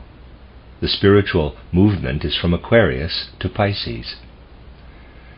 Consequently, John the Baptist was able to proclaim something that would work as the forces of the sun in Pisces, and not in Aquarius. Also, that the being who was to come would give a higher kind of baptism than he himself was able to give. The spiritual sun progresses from Aquarius to Pisces, and when this happens, the Aquarius baptism becomes a baptism with spiritual water, Pisces, the fishes. Hence the ancient symbol for fishes, for the being who was the bearer of the Christ. Just as John, through very special influences, had received the Aquarius initiation, so all the mysteries enacted around and in Jesus of Nazareth belonged to a Pisces initiation. The sun had moved forward, spiritually, from one zodiacal constellation to another, indicating that Jesus of Nazareth had passed through a Pisces initiation. All this is hinted at in St. Mark's Gospel, but such things have to be presented in pictures. Christ Jesus draws to himself those who are seeking that of which Pisces is the symbol. Hence his first disciples are, all of them, fishermen. The indication of the sun's progression into Pisces is clear when we read the words of John the Baptist, quote, "I have baptized you with water, but he will baptize you with the Holy Spirit," close quote. And as Christ passes along the shore of the Sea of Galilee, that is to say, when the sun has moved so far that its counterpart could be seen rising in Pisces, the fishermen known as Simon and Simon's brother James and James' brother are inspired to follow him. How can we understand all this? We shall not understand it unless we go more deeply into the linguistic expressions used in those times. Our modern way of expressing ourselves is slovenly and banal. Thus, when a human being is standing in front of us, we say, "Here is a man." Similarly, when there are two or three. But what is there in front of us is only Maya. If we see a being with 2 legs and a human face, the only way of expressing what we see in our modern language is to say that is a man. But what does occultism take this man to be? In the form in which he stands before us, he is nothing but Maya, approximately as real as a rainbow in the sky. A rainbow is a reality only as long as the necessary conditions of rain and sunshine are present. As soon as the relation between sunshine and rain changes, the rainbow vanishes. It is exactly the same in the case of a man. He is only a confluence of forces of the macrocosm. We must look for forces in the heavens in the macrocosm. For the occultist, what we assume on earth to be a man is simply nothingness. The truth is that forces are streaming from above downward and from below upward, and they intersect. And just as a particular combination of rain and sun produces a rainbow, so do forces streaming together from above and from below out of the macrocosm create a phenomenon, an illusory image, which we take to be a man. But the man we see before us is really nothing but Maya. Where we think we see a man, there are intersecting cosmic forces. You must take this quite seriously. The man, as he stands before us, is merely a shadow of many forces. But the being who manifests in the man may well be at a different place altogether from the point where the man with his 2 legs is standing. Now think of 3 human beings. One is a peasant in ancient Persia, working his plough in the Persian countryside. He looks like a man, but in reality he is a soul whose forces are sustained by some world from above or from below, and if we are to have real knowledge of him, we must ascend to the realm of these forces. The second man is possibly some kind of official in ancient Persia. He too is formed from another world through intersecting forces, and again, if we are to know him in the real sense, we must ascend to the realm of those forces. Finally, think of a third Persian, or one of whom we should have to say even more emphatically, he is a veritable illusion, a phantom. To discover the truth about him, we should have to ascend to the sun to find the forces sustaining this phantom figure. There, above, among the mysteries of the sun, we should find what we might call the golden star, Zarathustra. Rays are sent down, and all the earth there lives. Rays are sent down, and on the earth there lives the being we call Zarathustra, though his essential being is not there at all. The important thing is to realize that in ancient times men were well aware of the significance of names. Names were not given as they are today, but according to what was really living in a human being, apart altogether from the outer appearance. An old man at the time of Christ would have understood very well what was meant if someone had pointed to John the Baptist saying, "There is the angel of God." The outer appearance would have been disregarded as a secondary consideration, and attention paid only to the inner reality. And now suppose the same mode of expression had been used in connection with Christ Jesus. What would have been said of him in times when such things were understood? Nobody would have so much as dreamt of giving the appellation Christ Jesus to the body of flesh moving about the land. The body was regarded merely as the sign that what was streaming down spiritually from the sun had gathered together at this particular point. And when this body, the body of Jesus, moved from one place to another, it was simply that the sun force was being made visible. This sun force, S-U-N, was able of itself to move from place to place, independently of a physical body. Occasionally, Christ Jesus was said to be, quote, in the house, close quote, that is to say, in the flesh. But the being in the flesh also moved about without a body. In the Gospel of St. John, above all, the evangelist often writes exactly as if the sun force were present in a body of flesh, when in reality the Christ is moving from place to place purely in the Spirit.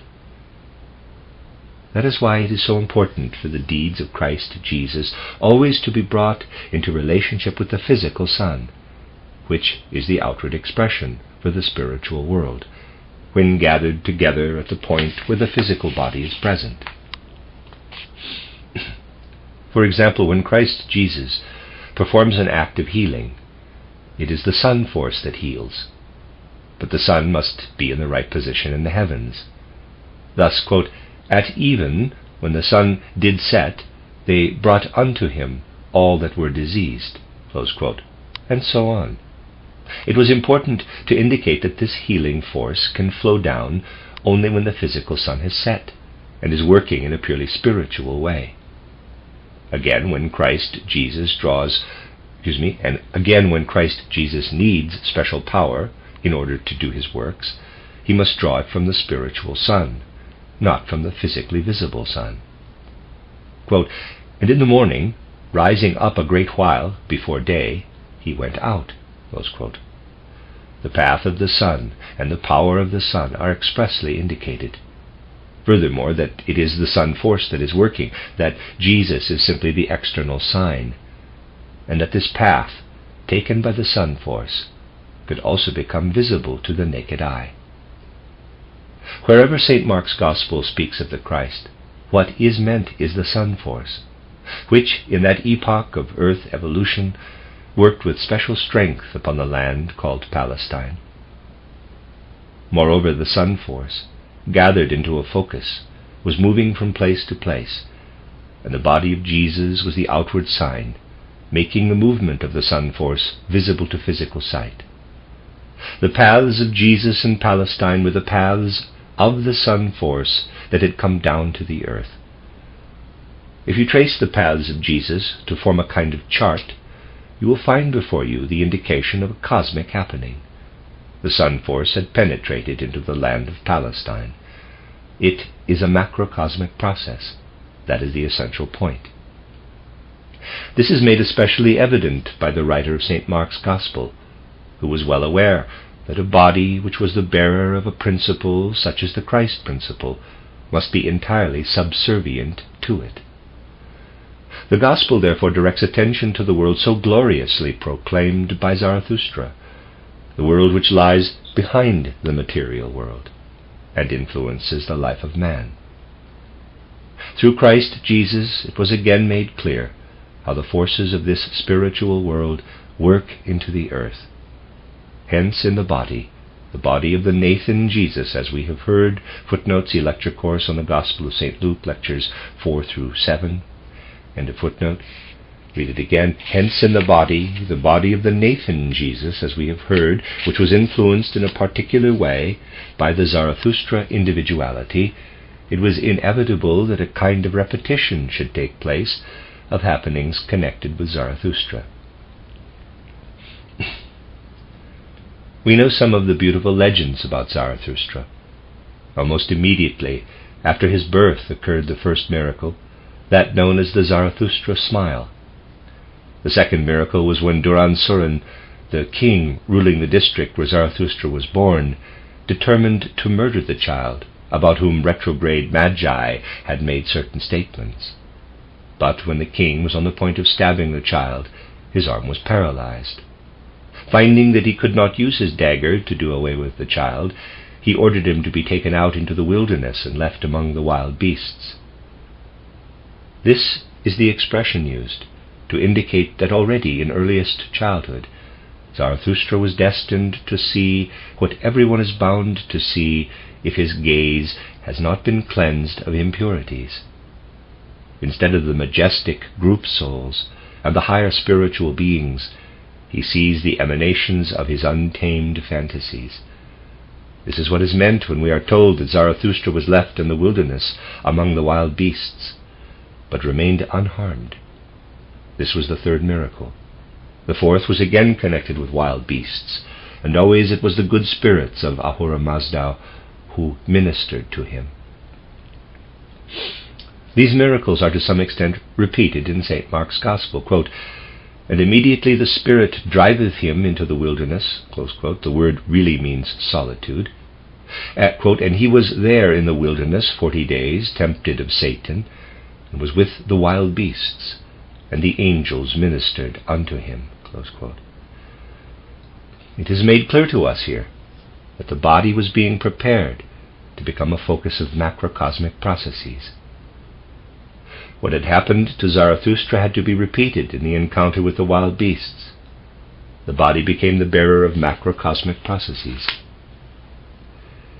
In its very first lines, the Gospel of St. Mark presents us with a vista of majestic grandeur, and my aim in this lecture has been to show you how this Gospel acquires new life and power if only the words are understood in their right sense. Not in that of our commonplace modern speech, but in the sense of ancient language, when whole worlds lay behind each word. Our modern language needs to be recast in many ways before it is possible to discover what the words of ancient languages contained. When we say that man lives on the earth and develops his eye, or that he was present on the old moon when it was the angels who reached their human stage. All this must be borne in mind when we read, quote, "When we read, 'Behold, I send my angel before men.' These words cannot be understood without the preliminary knowledge communicated by spiritual science." If people were really honest today, they would admit that the words at the beginning of St. Mark's Gospel are unintelligible to them. But instead they adopt an arrogant attitude and maintain that spiritual science is so much fantasy and puts all kinds of complications into what would otherwise be quite simple.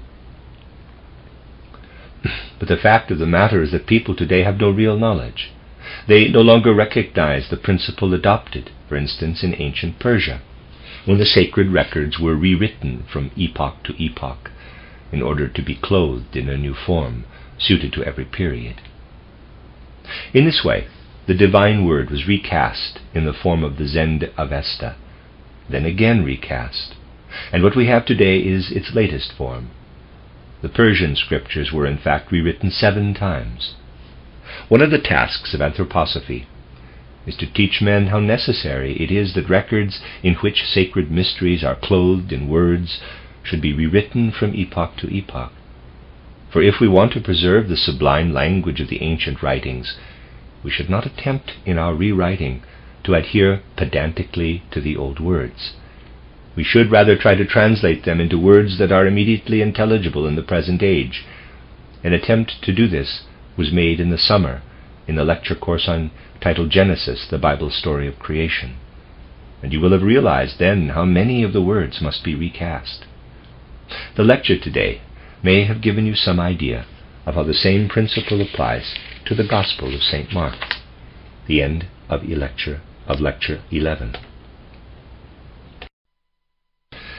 This is a reading of a collection of lectures by Rudolf Steiner entitled Background to the Gospel of St. Mark. This is lecture 12, and also some questions and answers afterward, entitled Mystery Teachings in St. Mark's Gospel. In the course of the years, we have spoken about the deeper meanings of the Gospels of St. Matthew, St. Luke, and St. John, and here in Hanover, too, about the mysteries of Christianity. You will have realized that each of the Gospels provides a special means of penetrating to the core of the Christian message. It is almost truer to say of the Gospel of St. Mark than of the others that if it is to help us to gain some understanding of Christianity, we must make a certain basic assumption.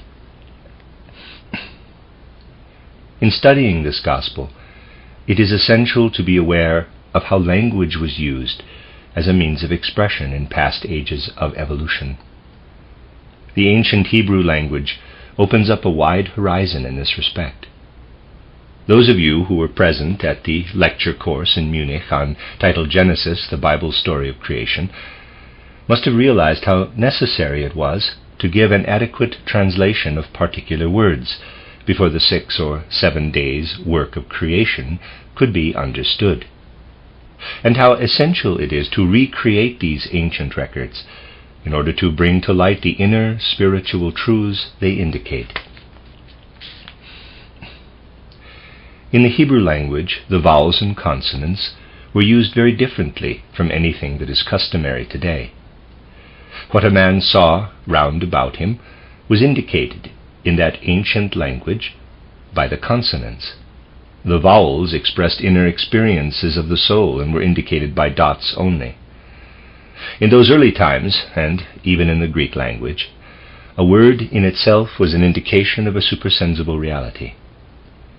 Everyone knew that a spoken word containing certain sounds or syllables would arouse in the soul a whole series of mental pictures. A very great deal could be conveyed in a few words because all these factors were operating. We must always bear this in mind when we are studying the Gospel of St. Mark. We must not restrict ourselves to the actual words, because the words by themselves cannot lead us into the secrets and mysteries of that Gospel. Let me give you 1 or 2 illustrations. In earlier times, language was a means for the expression of realities of soul and spirit. In our day, it is a means for the expression of abstract thinking, and this is very far removed from the living, pictorial thinking which alone can point the way into spiritual worlds. If we want to recover that kind of living thinking, we must alter the forms of expression in our language accordingly. Language has become pedantic, useful only as an expression of abstract thinking. It has entirely lost the living quality which is able to lead into higher regions through the words of language, and to unite the soul with the mysteries of the universe. In the Rosicrucian mystery play titled The Portal of Initiation, beginnings have been made to infuse real life into language. It is often a matter of subtle nuances. Our language is crude, lacks suppleness, and it is only with a struggle that it can be made to express the delicate aspects of spiritual life.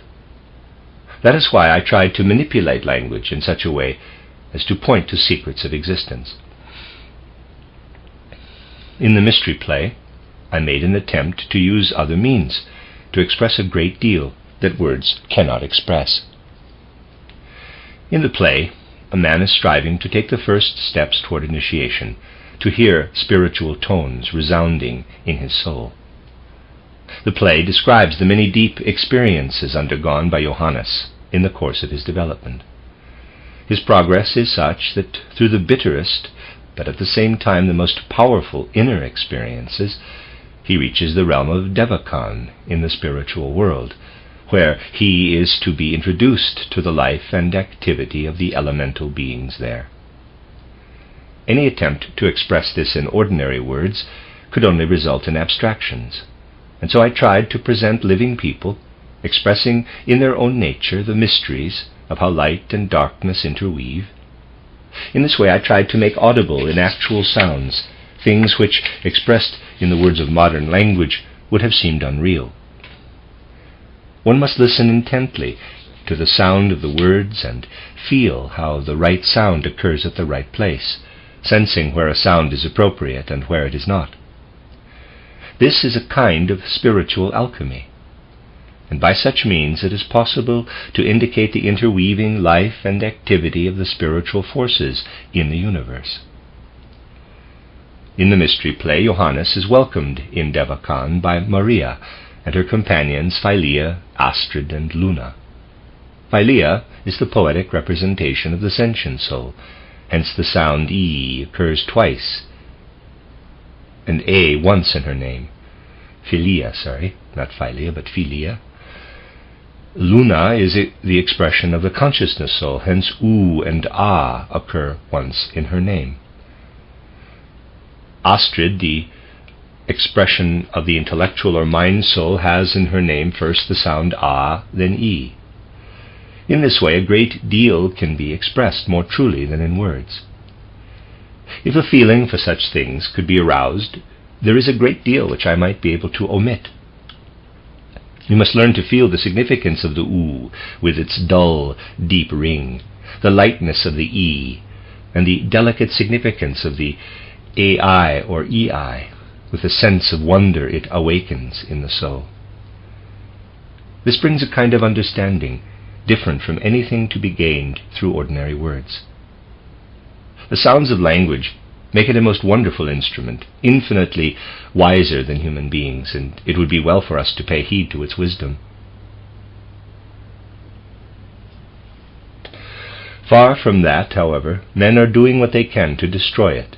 If we want to have any understanding at all of earlier times with their peculiar forms of expression, we must penetrate into what was then living in the souls of men. When we read the lines at the very beginning of St. Mark's Gospel, we can feel how necessary it is to think in this way about language and its secrets. In Luther's translation, which in most respects is still the best, Weizsäcker's is far inferior, the passage from Isaiah reads, quote, "Behold, I send my angel before thee, who shall prepare thy way before thee. It is the voice of the preacher in the wilderness. Prepare the way of the Lord, make his path straight. Make straight his path," close quote. You would think that anyone who is honest with himself would have to admit that he can make nothing of this passage. To understand what it really means, Spiritual science must enable us to recognize what, according to Isaiah, who was initiated in these mysteries, was to come to pass through the events of Palestine and the mystery of Golgotha. In our day, nobody is willing to admit that there are men who really can tell us something important about the most significant impulses in world evolution.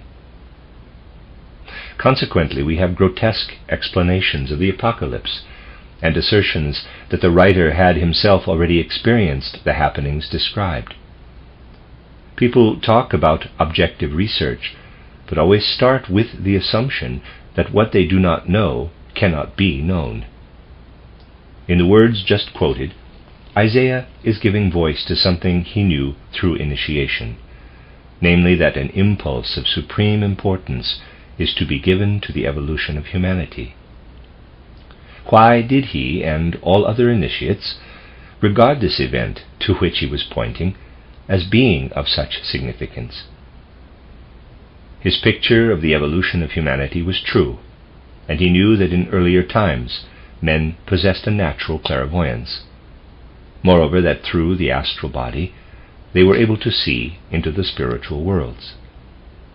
The astral body gradually lost the power of vision and became inwardly dark, but man's progress lay in this very loss of astral clairvoyance. It was now to be made possible for the eye to function, capital.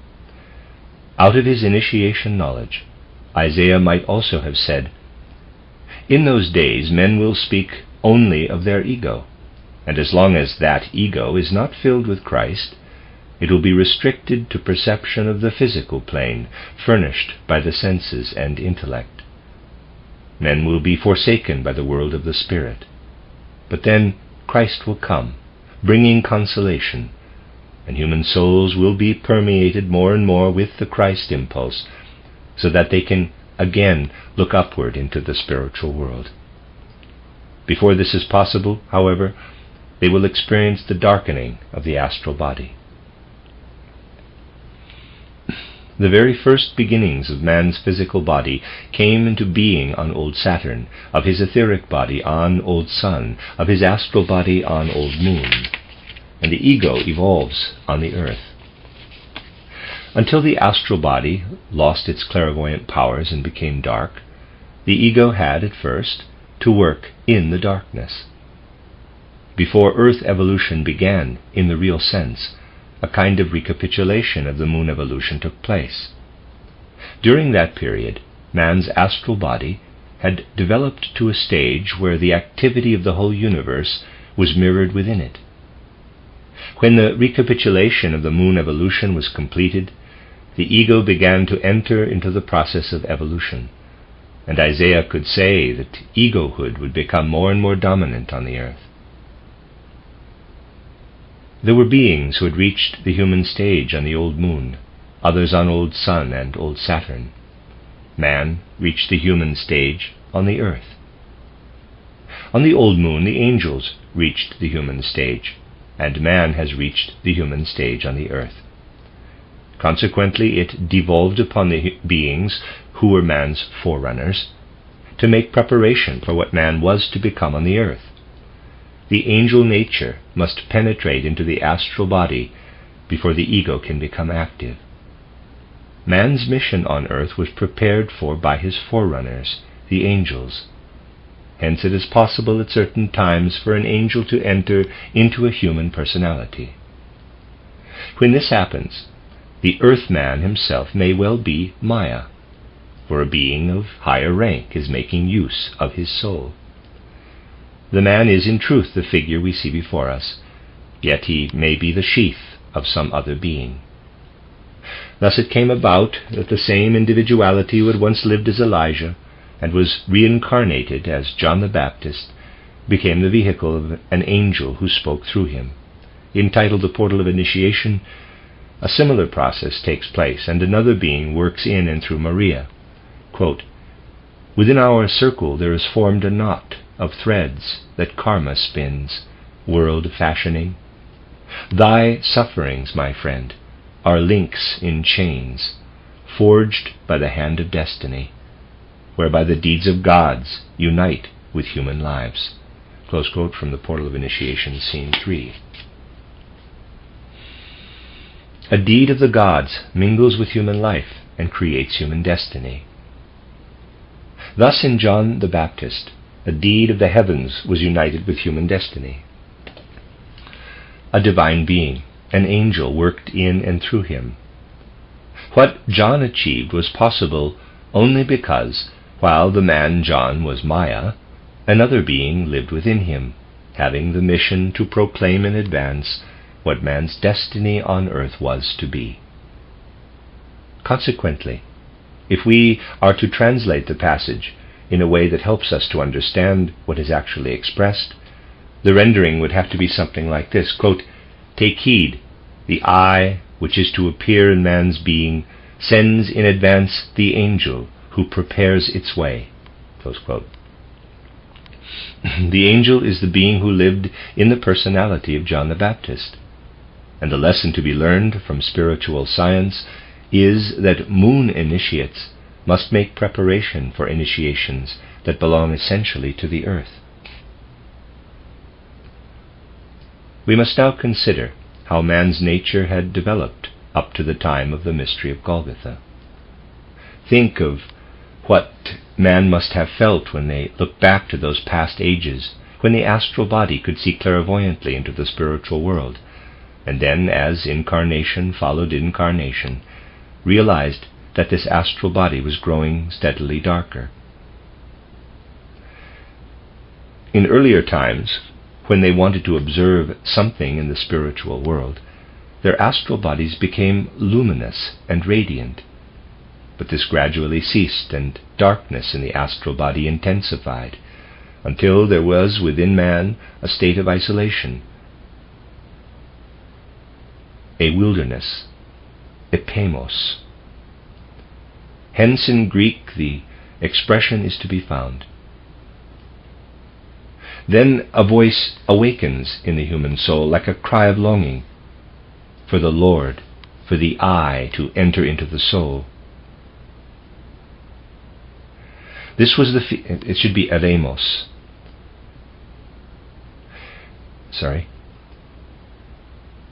This was the feeling accompanying the word Kyrios, translated so baldly as Lord.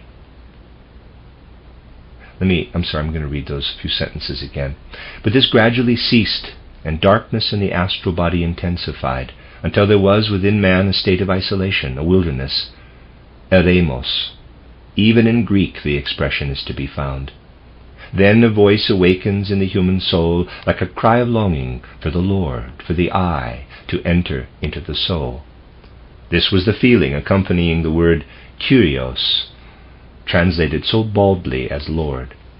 The soul was felt to consist of three forces, thinking, feeling, and willing. Then a time came when the I, the Kyrios, was to be received into the soul. This is what John the Baptist meant by the words, "Prepare ye the way of the Lord, make his paths straight." Thus the quotation from Isaiah at the beginning of St. Mark's Gospel points to the wisdom-filled guidance of human evolution up to the time of the mystery of Golgotha. This utterance of Isaiah also indicated what we now know about John the Baptist.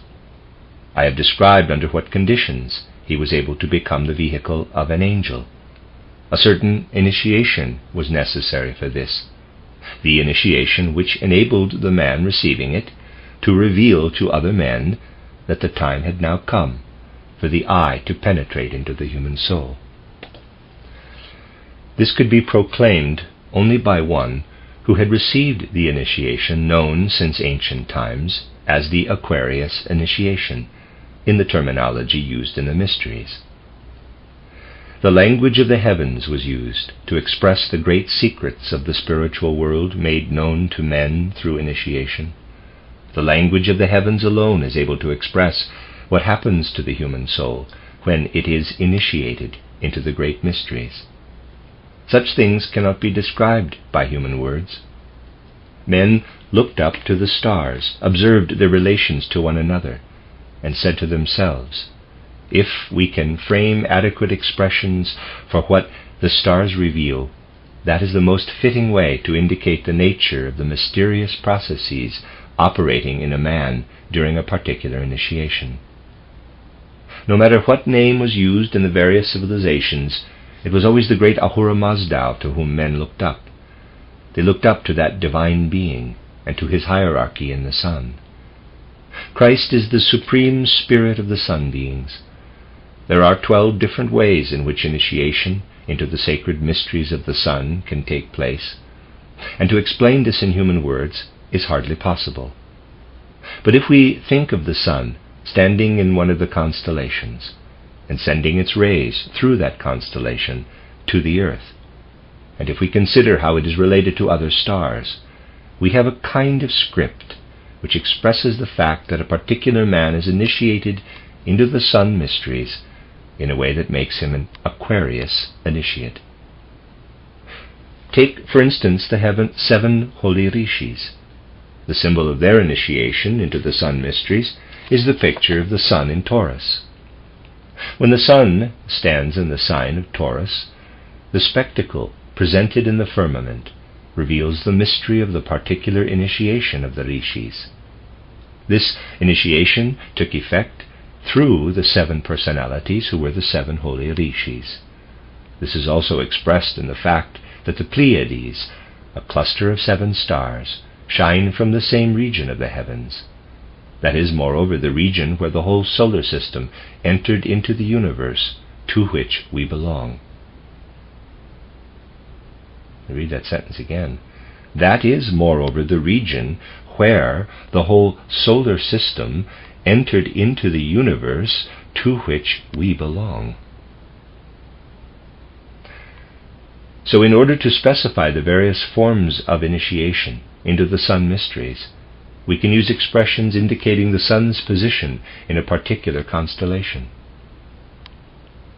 John the Baptist had, necessarily, to receive an Aquarius initiation, the expression indicating that the sun was standing in the constellation of Aquarius. Try to understand it in this way. On the day or light side of the zodiac lie Aries, Taurus, Gemini, Cancer, Leo, Virgo, then Libra. The constellations on the night or dark side of the zodiac are Scorpio, Sagittarius, Capricorn, Aquarius, and Pisces. Since the last 2 lie on the night side, the sun's rays, coming from them, must not only traverse physical space, but they must send the spiritual light of the sun, which passes through the earth, through spiritual space. Aquarius initiates received this name because they were able to confer the water baptism, that is to say, to enable men, while immersed in water, to be sustained by the power of the spiritual sun. It is the facts of the spiritual life here on earth, from which the names of the zodiacal constellations are derived, by transference to the heavens. Our so-called learned men, however, explain such things by saying that the names of the constellations in the heavens were given to certain personalities on earth. The truth is just the opposite. Nowadays it is said that John the Baptist was called the Waterman because that name had been derived from the constellation and applied to him. But that is really putting the cart before the horse. You will have heard of a certain savant's ironical attempt to establish that Napoleon was not an historical figure. The argument was that the name Napoleon is easily derived from Apollo, the prefix N indicating comparative rank. Therefore a kind of super Apollo. Napoleon had 6 brothers and sisters, and the star Apollo is included among the 7 Pleiades. Napoleon's 12 marshals are said to be the 12 signs of the zodiac, and Apollo's mother, Leto, becomes Napoleon's mother, Letitia, and so on, in the same strain. If we trace the course of the sun in the heavens, we find that as the physical sun sets, the spiritual sun begins to rise. In its day or summer course, the sun progresses from Taurus to Aries, and so on. In its night or winter course, it will reveal to us the secrets of the initiation of Aquarius or Pisces. Physically, the sun's course is from Virgo to Leo, Cancer, Gemini, Taurus, Aries. Spiritually, its course is from Virgo to Libra, Scorpio, Sagittarius, Capricorn, and Aquarius, to Pisces. The spiritual counterpart of the course of the physical sun is its passage from Aquarius to Pisces. Consequently, John could say, "He must increase, but I must decrease." My mission is one of which you will have a picture when the sun passes from the sign of Aquarius to that of Pisces. I am an Aquarius initiate, and I am not worthy to give you the secrets of the sun in Pisces. I am not worthy to unloose the shoe latchet of the one I am to proclaim to you. In these words, John speaks of himself unambiguously as an Aquarius initiate. Pictures in old calendars indicate the meaning of his words when he says, "The latchet of whose shoe I am not worthy to unloose." In old pictures of the zodiacal constellations, the waterman is shown kneeling. His whole posture indicates the reverence he must feel for the sun as it passes him by, and rising in Pisces reveals what is to come. This is the picture of John the Baptist. The sun passes on, and he cannot detain it. He can only proclaim in advance what is to be.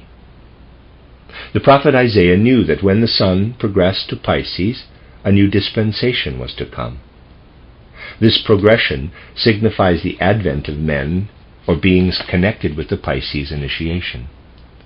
That is why the sign for Christ Jesus in earliest Christian times was the fish or two fishes still to be seen in the catacombs of Rome. Why did Jesus say to his disciples, "I will make you fishers of men"? John the Baptist prepared for the Pisces initiation, which the Nazarene had to undergo if the Christ was to descend into him. The events in Palestine, the most important in the whole process of world evolution, are inscribed in wonderful signs in the zodiac.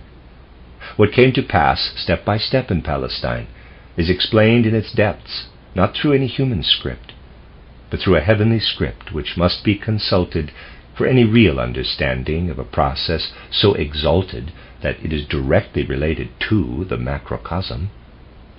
What the physical eye saw moving about Palestine in the flesh and blood of Jesus of Nazareth, was that all? If you remember the indications I have given, it was Maya, illusion. Actually, the whole spiritual power, the central spiritual power of the sun, S-U-N, was present in the figure of Jesus of Nazareth moving about Palestine. The figure that appeared physically as Jesus of Nazareth was Maya. Everything Christ Jesus did was connected with macrocosmic events. Think of how often in St. Mark's Gospel it is said that Christ performed his acts of healing after the sun had set, or before it had risen. Thus we are told, "In the evening when the sun had set, they brought to him all manner of sick and possessed." Chapter 1, verse 32. Why were the sick and possessed brought to him at just that time? Because the sun had set, and its forces were no longer working physically in Jesus, but spiritually. What he was to do was not connected with the physical forces of the sun. The physical sun had set, but the spiritual sun forces worked through his heart and body. And when he wanted to unfold his greatest and most powerful forces, he had necessarily to exert them at a time when the physical sun was not visible in the heavens. So also when we read, "Before the sun had risen," the words have a definite meaning. Every word in St. Mark's Gospel indicates great cosmic connections between processes in the universe and every step taken and every deed performed by Christ in the body of Jesus of Nazareth here on earth. If you were to draw a map of the paths he trod and the deeds he performed, and were then to study the corresponding processes in the heavens, the picture would be the same. Processes in the heavens would seem to have been projected down to the earth. Whence did a man like Kepler derive the principles of his astronomy? In his life as Kepler, he did not find the powers which enabled him to epitomize the fundamentals of astronomy in his three great laws. These three laws describe in words the movement of the planets around their fixed star. Kepler was able to discover them only because his enthusiasm caused certain memories to arise in him. In a previous incarnation, he had been a pupil of the old Egyptian mysteries. In him, and in many others too, those experiences rose up again as dim intuitions. Such men had in their life of soul much that was an expression of the harmony of the spheres. Kepler studied the wonderful constellations to be seen in the heavens during his life.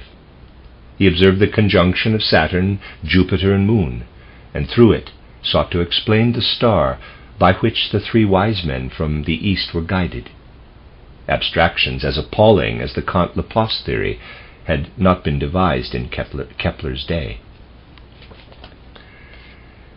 The Gospel of St. Mark gives expression to the wonderful harmony between the great cosmos and what was to come to pass once on our earth through the deeds of Christ Jesus and the mystery of Golgotha. We cannot understand this Gospel unless we can decipher the writing of the stars, and that requires insight into the secrets of the language of the heavens. When the Gospel says that the sun had set, this does not indicate merely that the sun was no longer shining, but also that the spiritual beings of the sun hierarchy had moved into a world of stronger spiritual powers because they must now work through the earth, through the physical substance of the earth. All this was felt by men when they were told of what came to pass through Christ Jesus after the sun had set. A whole world of meaning lay in the words. I hope that these few indications will help us to penetrate more deeply into the secrets of the Gospels. Particularly through the study of St. Mark's Gospel, the human soul can rise to an understanding of wonderful mysteries of cosmic happenings. Every word in that Gospel is of great significance. That's the end of Lecture 12, and here now are the answers to questions after the foregoing lecture. Question: what is the meaning of the temptation of Jesus by Satan? Are Satan and Lucifer identical? How can the highest of all beings be tempted by one of a lower order? Answer: Satan is Ahriman. In the Gospels of St. Luke and St. Matthew, Lucifer is meant. In the Gospel of St. Mark, Ahriman. An impressive description is given in that Gospel of how hideous animal forms make their appearance when a man enters the spiritual world in the usual way. There are people who believe that entrance to the spiritual world can be achieved by adopting some special diet and other material practices of a similar kind. But everything they then see, particularly when it takes the form of sublime figures of light, is only a reflection of their own self, an Ahrimanic deception. Both Lucifer and Ahriman are tempters, and Christ, in human form, showed how man must resist them when he begins to find his way into the spiritual world. Question: shall we see in higher worlds those who belong to us? Answer: spiritual seeing is very different from physical seeing. In the spiritual sense, we shall certainly see again those who belong to us. The fact that Mary Magdalene did not immediately recognize Jesus is an indication that the risen Christ cannot be recognized by everyone. Certain powers must first have been developed. These powers began to function in Mary Magdalene only when Christ spoke her name. Much of what spiritual science teaches is regarded as heretical, although the Gospels confirm it. The risen Christ could be recognized only by clairvoyant sight. Question: are not the contents of the Babylonian tables and the Ten Commandments practically identical? Answer: people who speak about similarities in such a case are not aware of the essentials. This is very evident in the case of the Sermon on the Mount. The Bible does not say, quote, yours is the kingdom of heaven, close quote, but, quote, you will find the kingdom of heaven within yourselves, close quote. The 10 Commandments, too, are fundamentally different from anything previously in existence. Hebraism and Christianity added the impulse of the I am to what was already contained in earlier religions. When such things are studied in depth, they are extraordinarily enlightening. Question: how is the doctrine of reincarnation to be reconciled with the Bible? Answer: it is not yet possible to understand the Bible fully. Each epoch has translated it in the way that suited itself. The Bible has nothing to fear from the doctrine of reincarnation. It used to be thought that every discovery of a new scientific truth constituted a danger to the Bible. Question: what is the relation between Christ and Lucifer? Answer: it is not easy to explain this briefly. We have often spoken of how man has passed from incarnation to incarnation, and how the Luciferic power took root in very early times in the astral body, and Ahriman later on in the etheric body.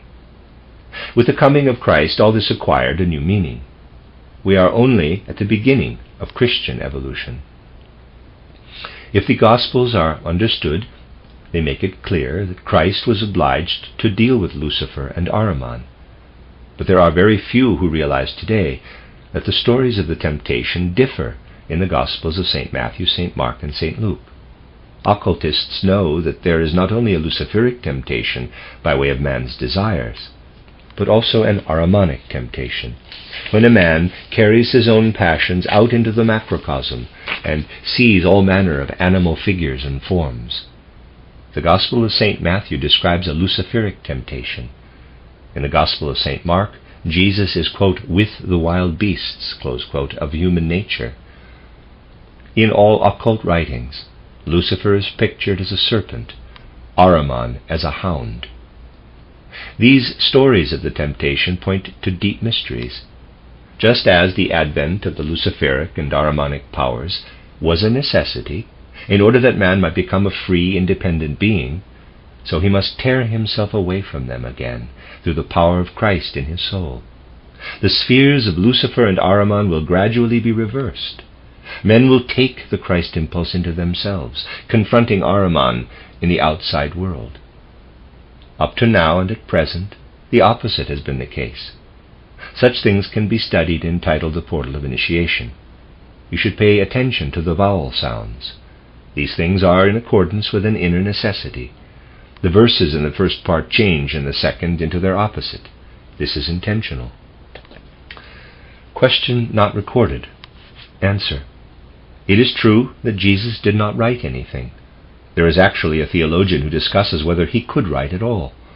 In 400 years, people will call what is said nowadays about Copernicus and Galileo a modern form of mythology.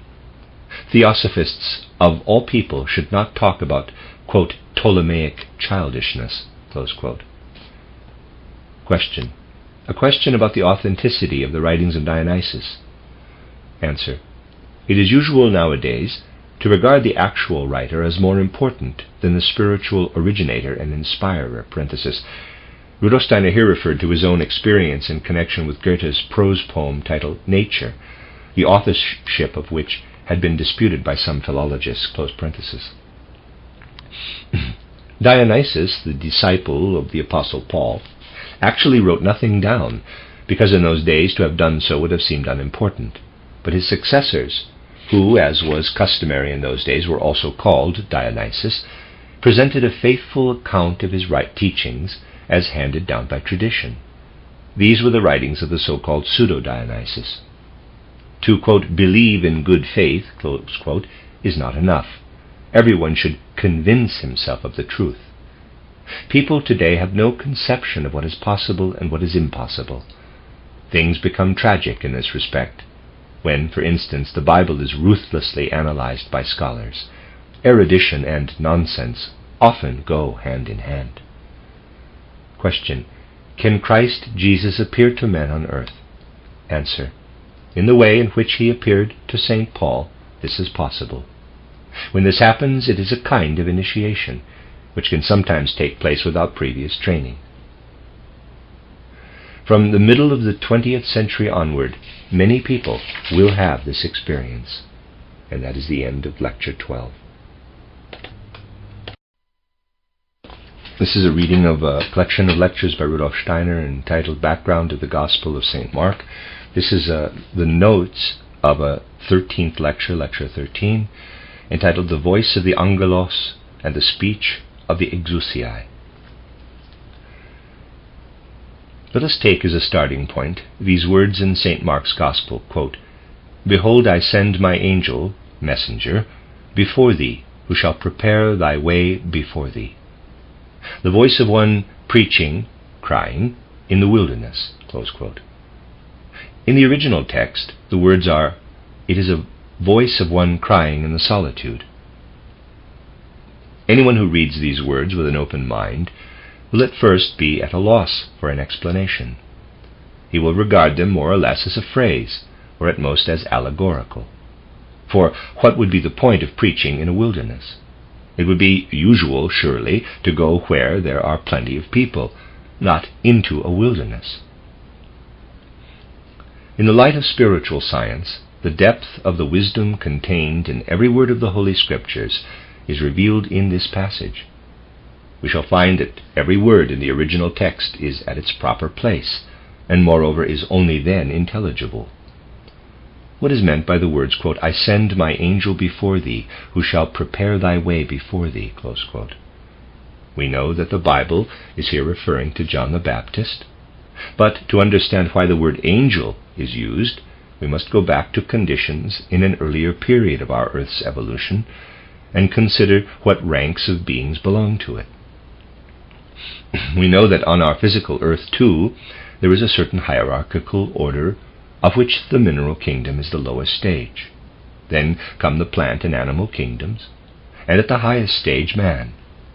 Beyond man is the hierarchy of the angels, archangels, and archai, also called spirits of personality or principalities.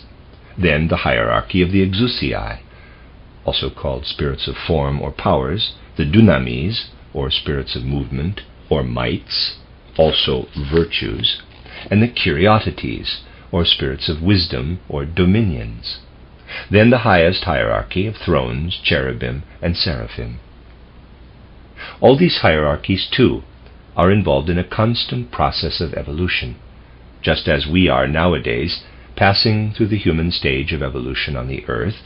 The angels passed through the human stage, parenthesis, though in a different form from ours, close parenthesis, during the old moon evolutionary period, the previous condition of our planet.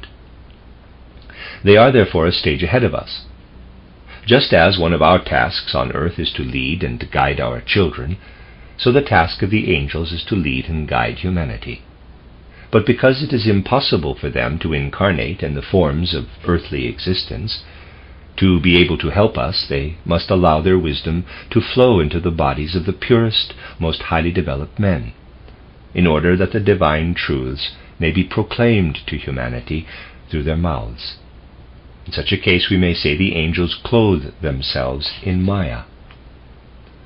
This becomes still more intelligible if we go back to times of remote antiquity and picture the 7 rishis of India. If we had looked at their outer forms, we should have seen simple men, perhaps peasants. The essential core of their being was concealed within them. Clairvoyantly, however, we should have seen them in flaming auras, from which warmth radiated into their surroundings.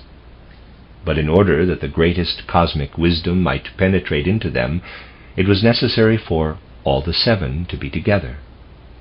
Divinity played upon them as if they were a scale of 7 tones. The language they spoke would have seemed to us nothing but unintelligible sounds. It is hardly possible nowadays to form any idea of the nature of language in those ancient times, because our own, by contrast, is a conglomeration of lifeless ideas which we employ to reach a logical conclusion. In the days of the rishis, it was the sound that caused pictures to rise up before the inner eye, Iwai. What, then, was the original source of language? The wise men, the sages of ancient times, brought it down from the stars. For them, the zodiac was the script of the Godhead in the heavens. The zodiacal constellations created the consonants. The planets created the vowels. and according to how the planets altered their courses in the zodiac, the sages interpreted the various meanings of the heavenly wisdom. The bodies of the rishis were Maya, enshrining the inmost core of divinity. If we direct the light gained from spiritual science upon the words of the Bible, all the bleakness with which materialists are so prone to invest them disappears. We understand the real meaning of the words which say that God sent an angel in advance to prepare the way of the one who was to come. The angel is a more highly developed being of the hierarchy of the rank immediately above man, a being who sheathed his spirit in the maya of a human body, in this case in the body of John the Baptist, the reincarnated Elijah.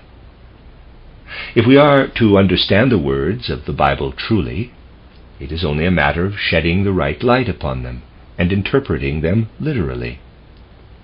Theologians are baffled by the words about the voice of a preacher in the wilderness, the voice of one crying in the wilderness. What can this mean? John the Baptist baptized with water. In this baptism, the whole body was plunged into the Jordan as part of the rites of initiation. Why was this done? Because the etheric body of a spiritually developed man was to be loosened for a short time from the physical body. The man then experienced what one who is dying experiences when his etheric body is loosened from the physical. A picture of his present incarnation back to his birth is unrolled before him in all detail as a kind of panorama, and he feels and knows that outside his body of flesh he is a spiritual being. Anyone who had returned to his physical body after this experience during baptism was henceforth inwardly different from other men. He felt as if he were standing alone with this expansion of knowledge, separated from the rest of humanity. He felt that men could no longer understand him, that he was isolated, as it were in a wilderness, in solitude. And in this state of deepest inner isolation, he became aware of the voice of one crying, his angel. In this case, the guiding angel was clothed in the person of John the Baptist. That is the meaning of the passage in the Bible about the voice calling or crying in the wilderness.